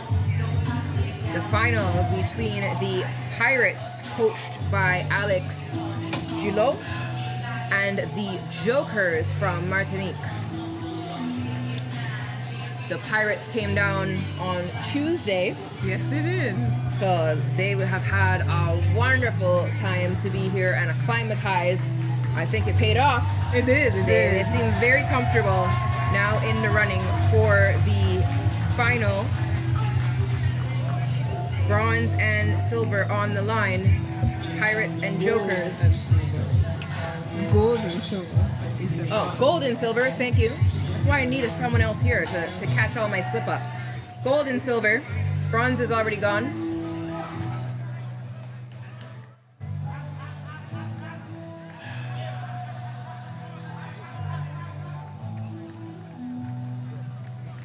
The bronze. So they're gonna wait for me to start because I have to search for it. I don't.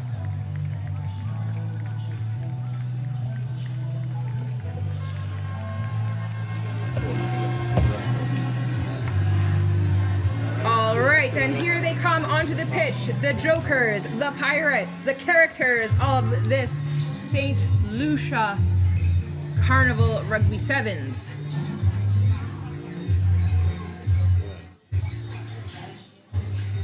This is going to be interesting.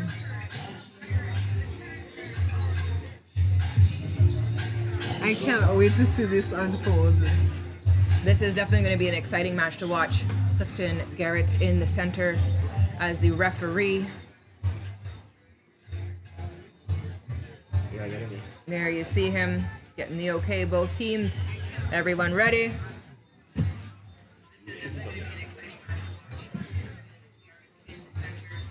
Let's get a new whistle. Oh, look at you. Look at you. I swear, you can just sing. And there it is. That is a nice high kick. Beautiful kicks that we've seen from Sacha LaRoche. He sends out his love to Elise.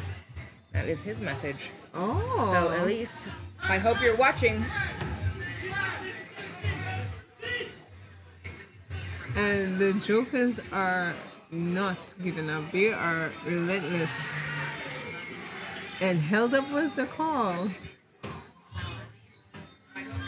The Pirates are just as determined to take this home. So this is not going to be a peaceful match. This is going to be we a know the nail Pirates like biting. gold, so. We're going to bite the nails we don't have.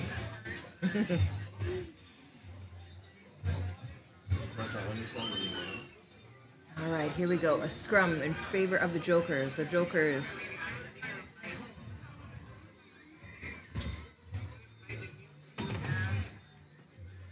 The referee didn't like how that was looking. Again, safety is our priority on and off the field. Bit of a difference in the heights here. There we go. Yes. Jokers looks like that may have been off his foot. Huge tackle that came in there from Salvant. Oh, well, he's also a gymnast. So Oh, interesting.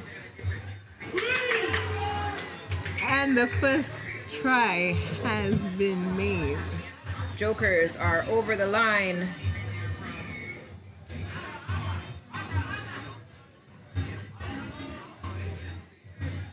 And this is where the grits of the grits, the bottom part of the grandma's gravy in that pan that she... The best part. Let me tell you.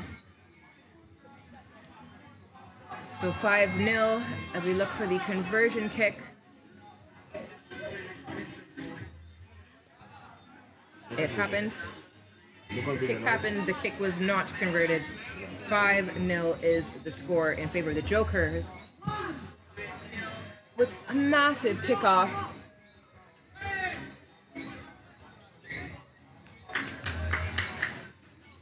Knocked forward, trying to collect the ball. And as you said earlier, fall on it in times like this. Well, when the kick is so high, it's really difficult because it gives the runners time to retrieve their own ball. So the contest is just a lot of pressure. That was the point of that kick. They go high. Ooh, lovely switch. Again, Great handiwork from the Jokers. the support, continuous supports. That's number 2 going over for that try. I cannot express how important support is at any point in time in a game. You never know when something could happen.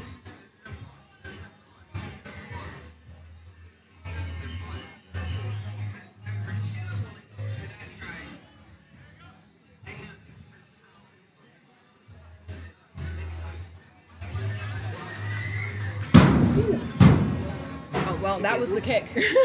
That landed on our heads, but did it go through the H is the question. It did indeed. So that is 7 more points. 12 points for the Jokers as they extend their lead over the Pirates.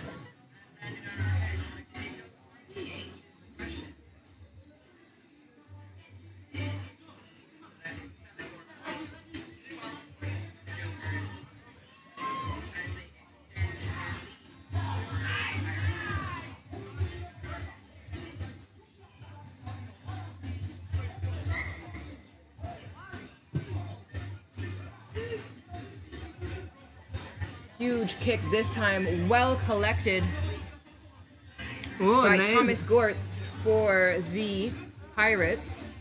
Beautiful catch. It was, and he was slipping like spaghetti. Did you see how he just slipped out of that tackle right now? That was nice.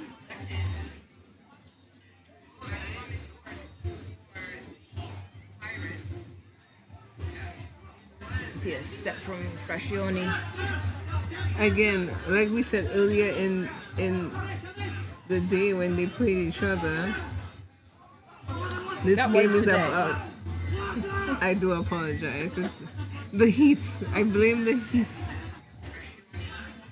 You've done enough jobs for 3 days. This game is about finesse and who's going to make the first mistake with teams Mahmoudi like that. getting us off again.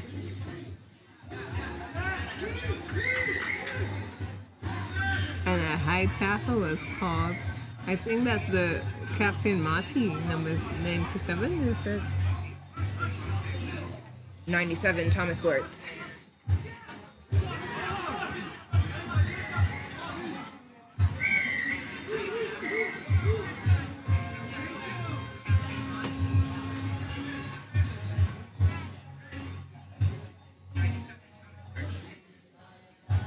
Did you see that guy just jump into the tackle just now? I was speechless for like 10 seconds. I was like, what did I just see? Was he doing a tumble? Fearless. It looked like he was doing a tumble for gymnastics. Oh, slippery. What is that? Is that Brahim again, looks like? Oh, a card has come out. That looks like it was for diving.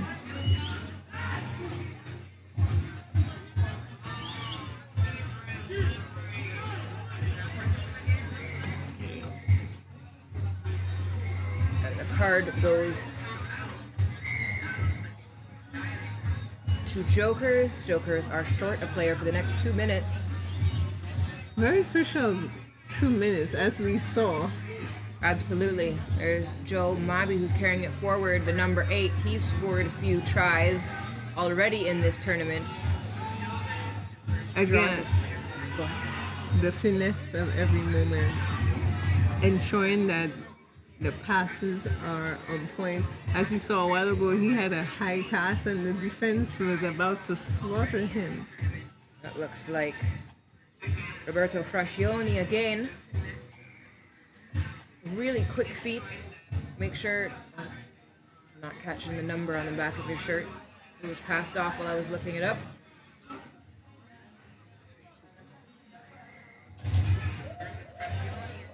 And that's a try and conversion for the Pirates, who have now gotten onto the board. Great work. Number 7. The try was by number 7. Frascioni and the conversion by Tibi. They've been having an excellent day at the office.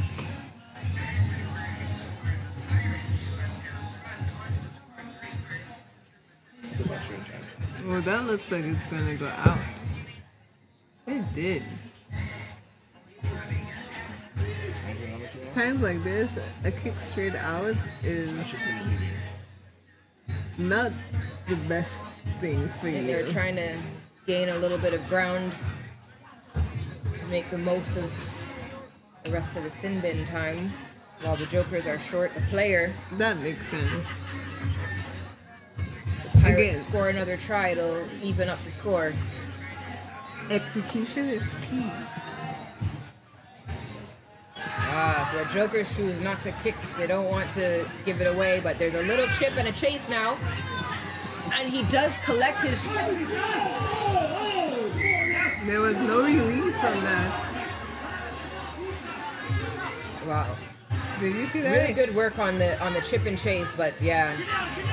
Didn't release the ball. It's turned over. The Pirates has another opportunity.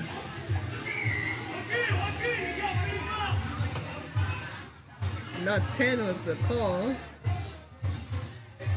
which is taking them out of that dangerous zone that I call it. Looks like that's 2 minutes up. As we see the Joker player. Oh, what a roll. And the support again, the support. What can...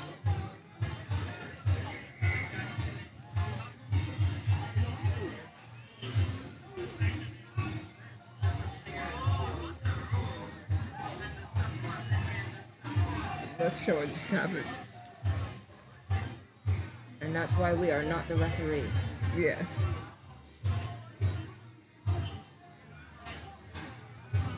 And in games like this, you see the aggression tends to I think that's the halftime is what happened. Yes.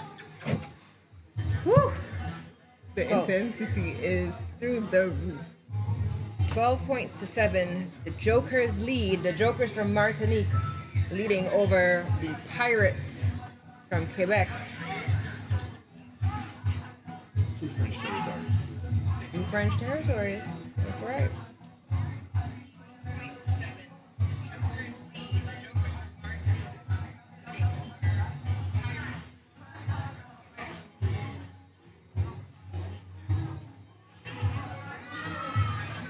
Have you noticed similarities and differences in like the French from Quebec, the French from Martinique, the Creole in St. Lucia?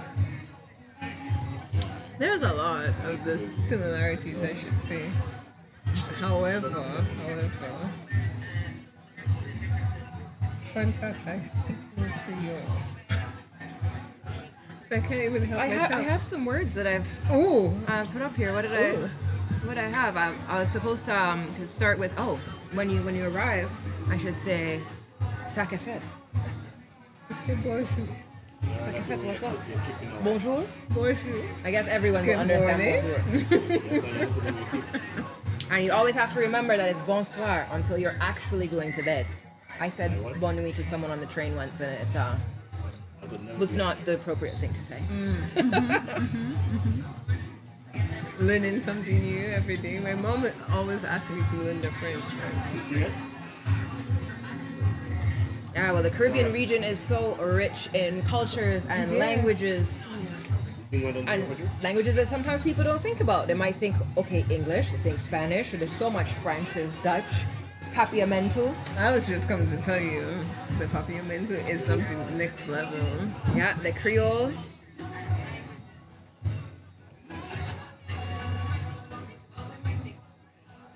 Patois. Yeah, come Yes, on, yes, come on. it's an official language.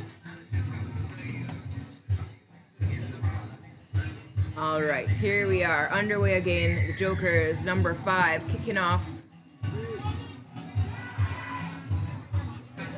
They fell back. Boy, that's a tight position. They put the pressure on immediately. Yes. Lost ball, free play. It's so important to hold that ball when you're going to attack, man. No one wanted to be the last one to touch that ball. Yes, indeed. As it bounced on its own into touch. Let's see who gets the credit for that.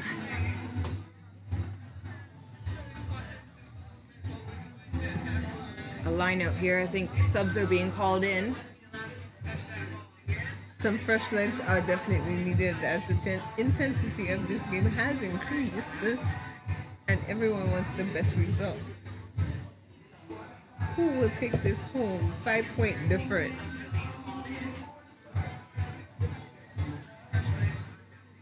Oh, well caught. Beautiful work from the Pirates.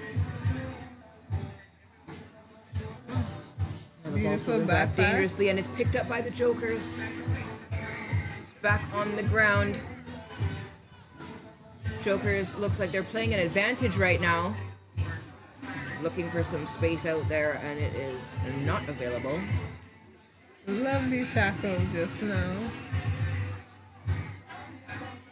No space for Rent. Oh, nail biting. Because you know they're going to come with a truck. And that is the try you speak of. Barreling through for Jokers.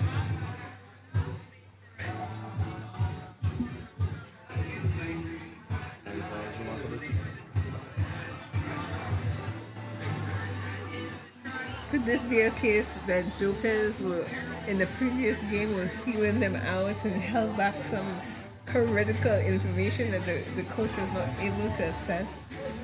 I wouldn't put it past the Joker because he is always up to something.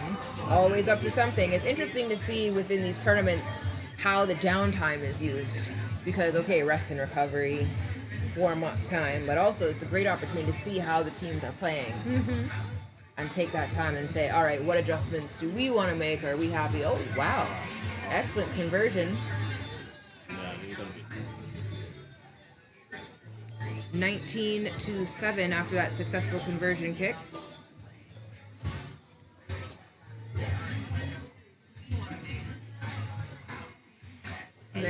to 7, 12 points need to be put on the board, which means 2 tries and a conversion.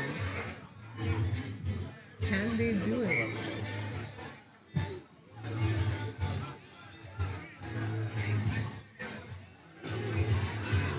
Tackle without the ball.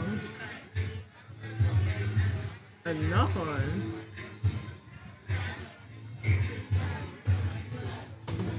The Pirates are not happy right now with the way this game is turning out.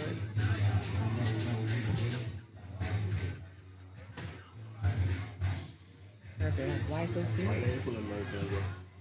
Look at you just cracking jokes, slipping them in there. Good job, good job. Yeah. All right, here they crouch for the scrum. All right, and the Jokers are off with it. Kick out to the wing. Oh, look at number 7 running onto the ball. Not without contest.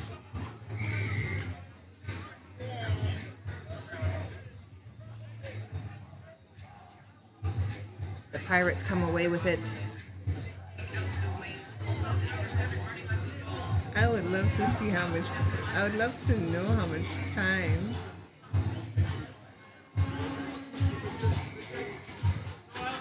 Diving. All right, Pirates looking to make some magic happen. Drawing the defense. Jump back inside, looking you're for the right. support. There it is. Oh, he took too long. He hesitated. Took it standing and into the contact.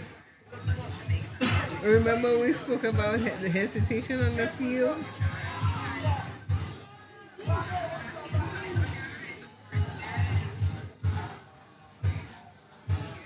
Joker presenting at the ruck.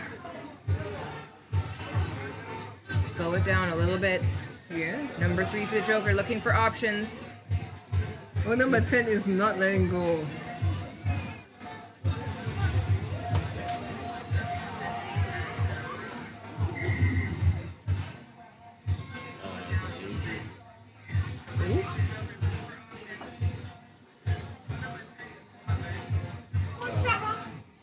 All right, the time is off. Medics are out.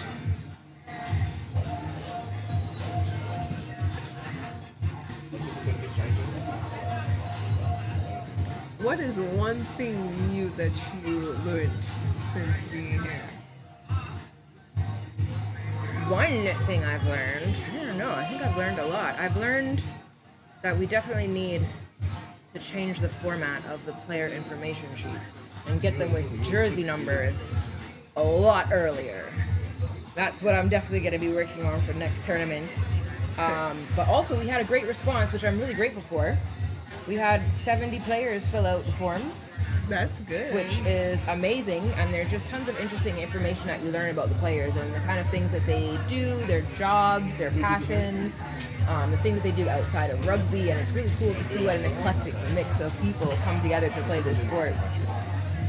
So I love those personal stories, you know, seeing people talk about their parents or their children or their partners and how much they're inspired by them, and it's just really great to know that you could come out here and play the sport that you love and have that encouragement from home as well.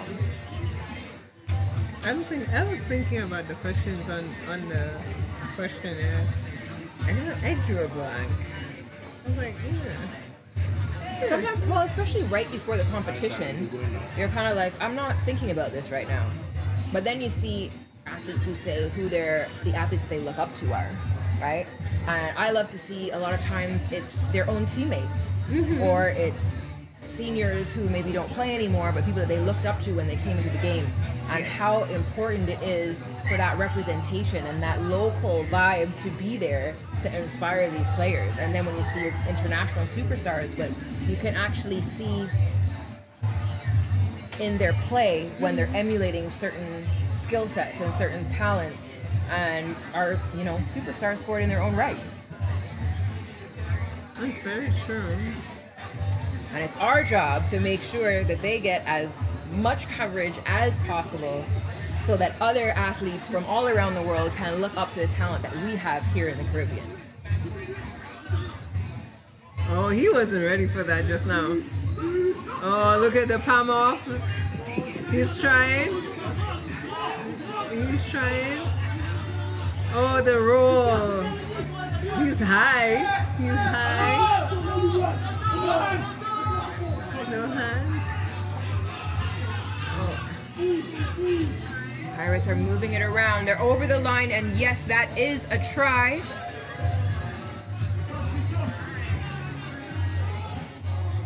That is from Brice Rigodi, and I am not sure if I'm pronouncing his name properly. It sounds like you are.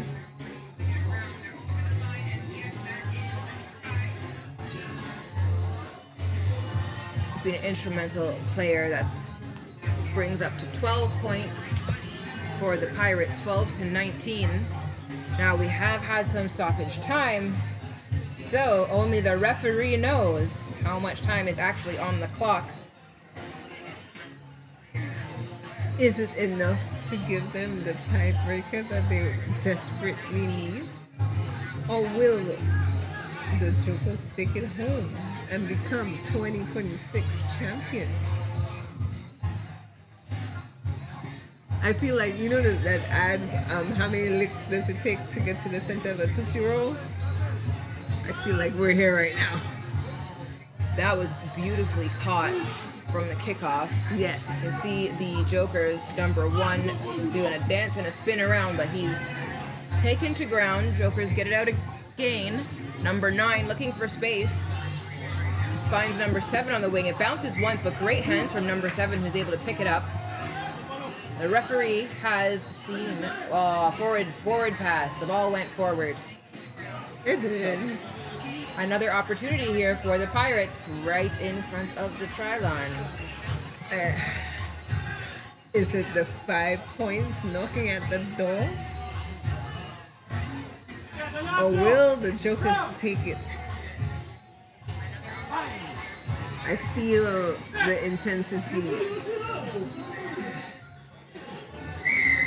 Offside. Pirates looking to take it quickly.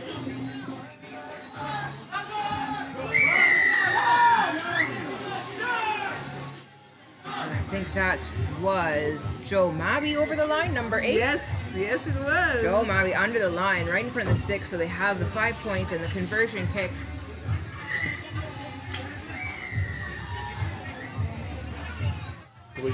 But 5 Clarendon, they were trying to run Didn't out like the the ball. rush, so they've got to come out. I didn't see if that conversion kick was No, good. he's having. He has to do it again. Again. Yes, he has to do it again. I'm not sure. No pressure. None whatsoever to maybe repeat if it didn't go in. Ew. Well, Nathan Tibby here.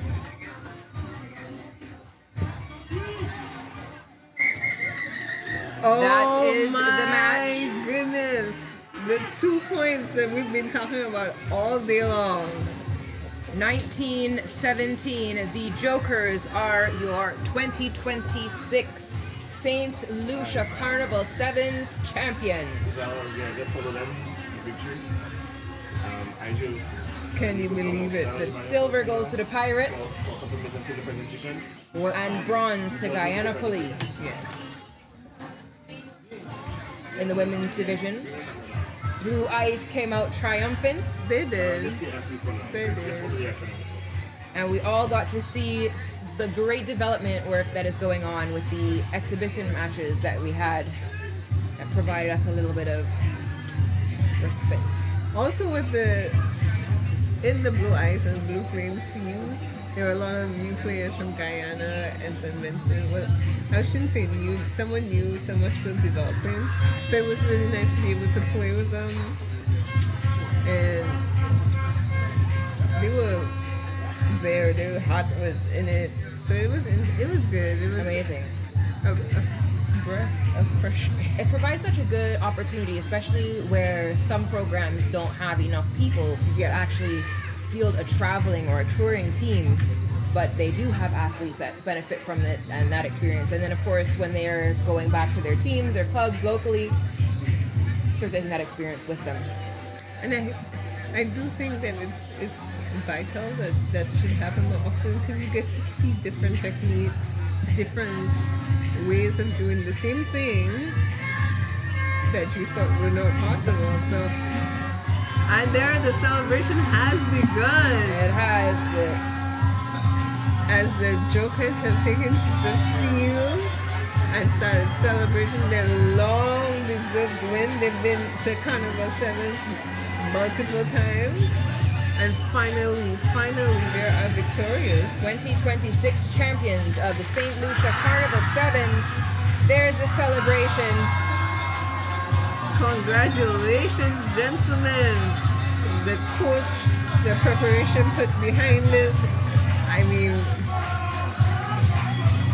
Hey, there's the singing. look at the ladies on the sideline. It was well deserved.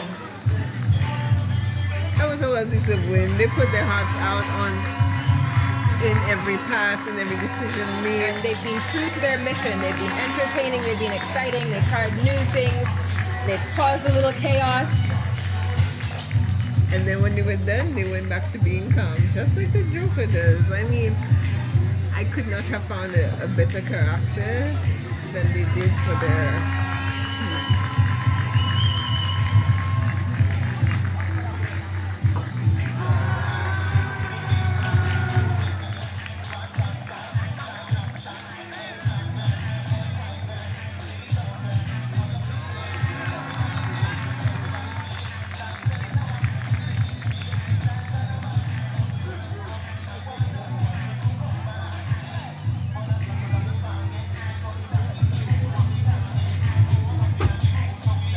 All right, what a beautiful moment. Our champions, the Jokers, and the silver medalists, the runners-up, the Pirates, all together in one big huddle. We'll be having presentations here shortly.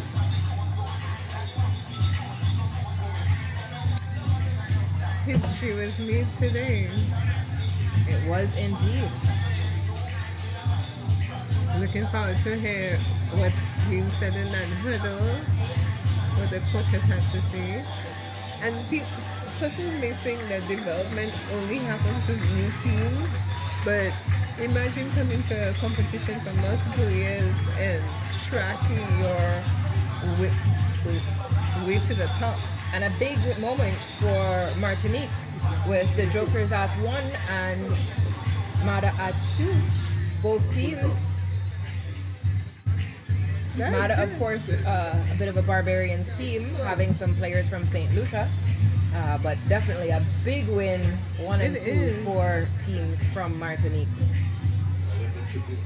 I'm looking forward to see. I'm already excited for next year. Are you coming? Oh, of course, couldn't miss it. Couldn't miss it.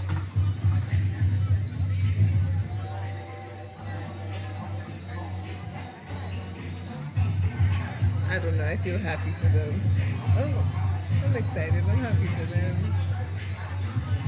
Will they remain defending champions in 2027? Or will Guyana Police Force come back for the win? Or will Misfits come back? Misfits, maybe. They weren't here this year. They've been forced to reckon.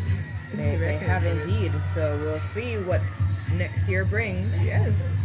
Now we've had 3 different champions.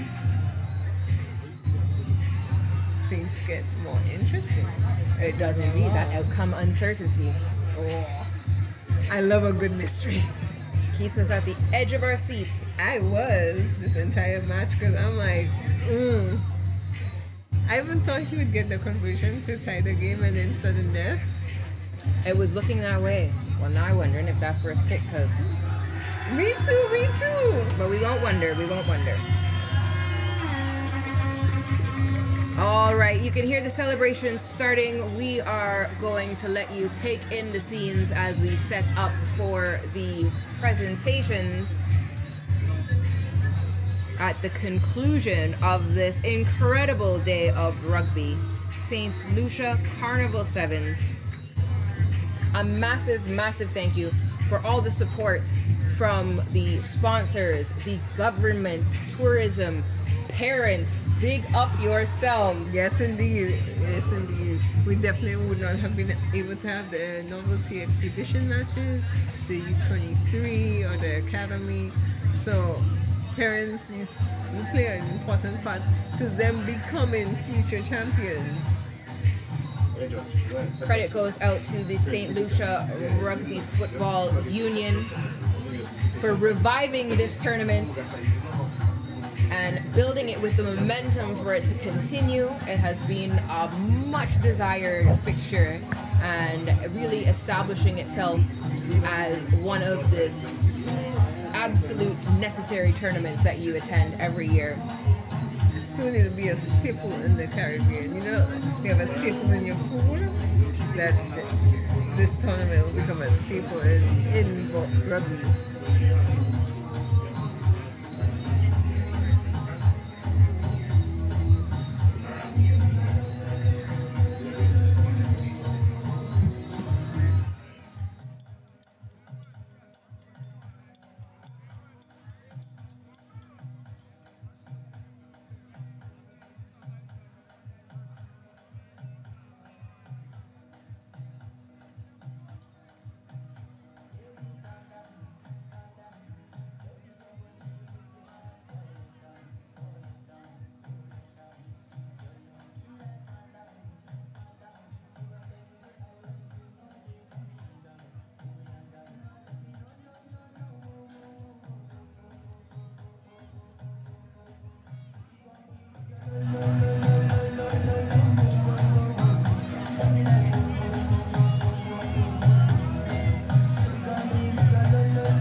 And I couldn't make me over.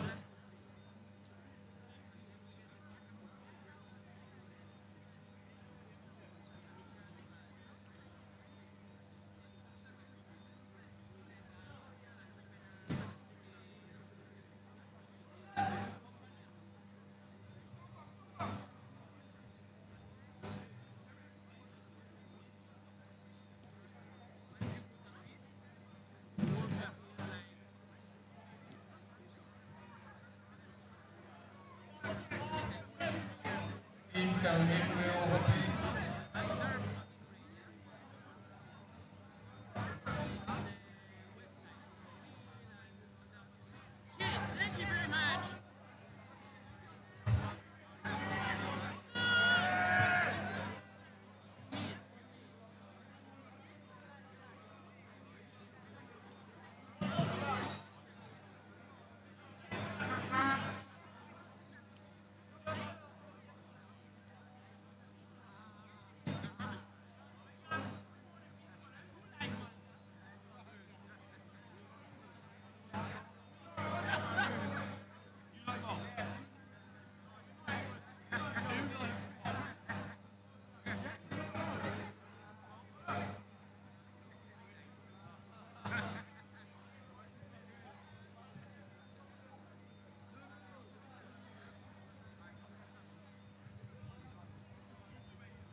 Calling blue white, blue flame.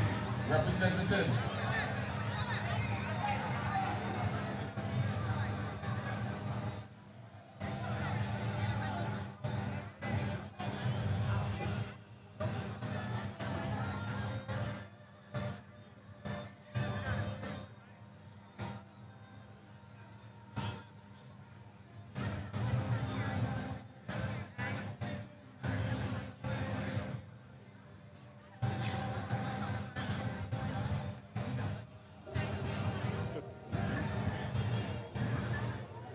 Check, sound check.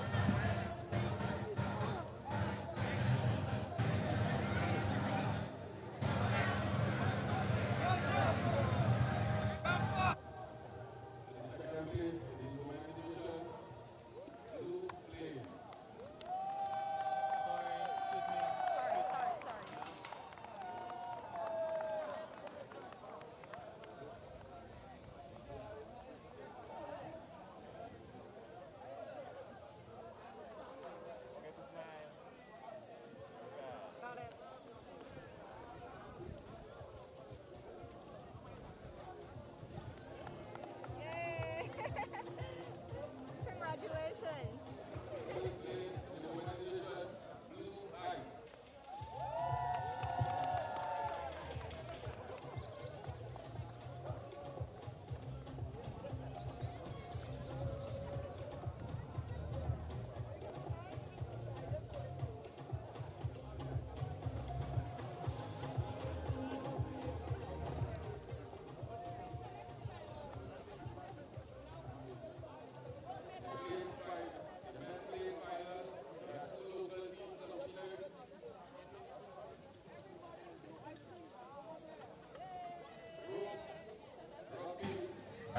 Slrfu Academy.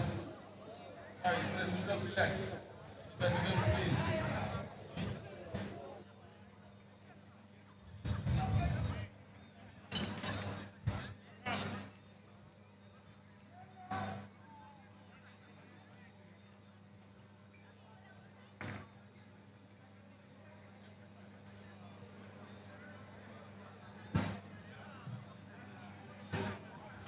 Slrfu Elect.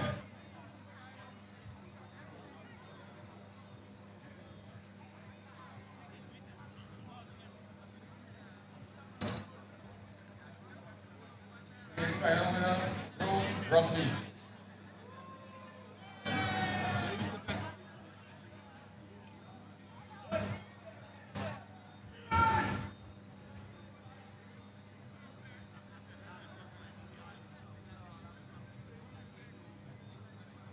And in the male elite, third place goes to Guyana Falcons.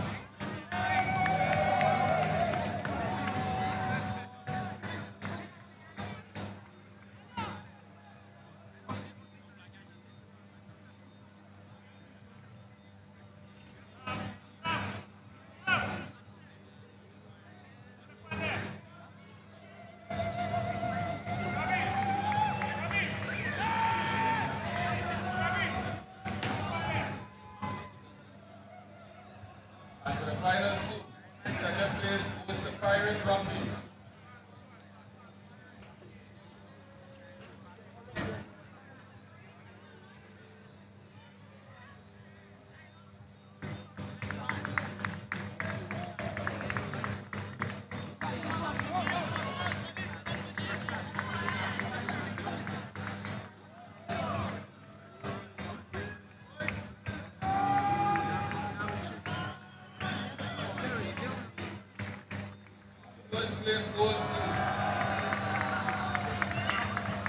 First place goes to Joker Rugby out of Martinique.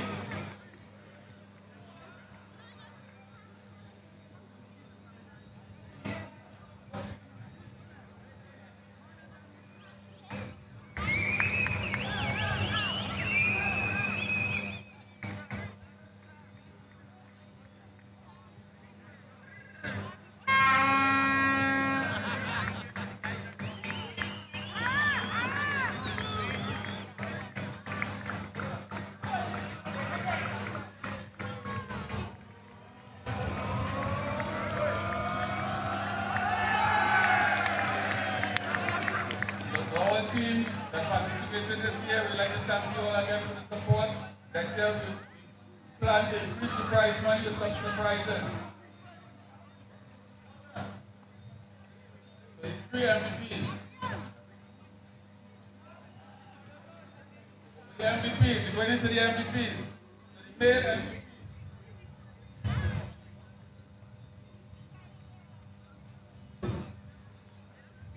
The male MVP.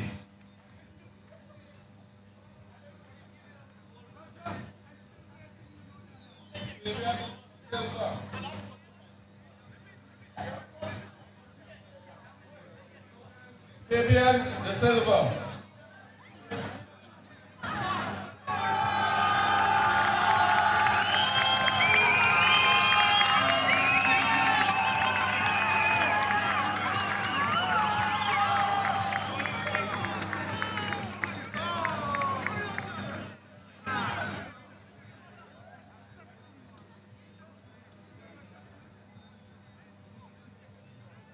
The female, blue-eyed, Jelena Shepard.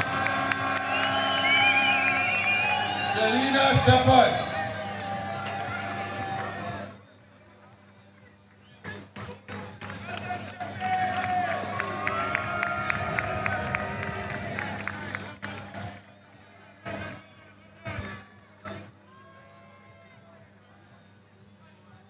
Again, thank you all for participating this year. Hope to see you all next year. For the after party, will be at Rugby Bay. Transport will be provided from the hotel at 10 p.m. and you'll have to make your way back. Tomorrow, if you need to go to any of the beach location, please contact me. Feel free to contact me to arrange transport. Have a good night. Goodbye.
Super soaker, back, back,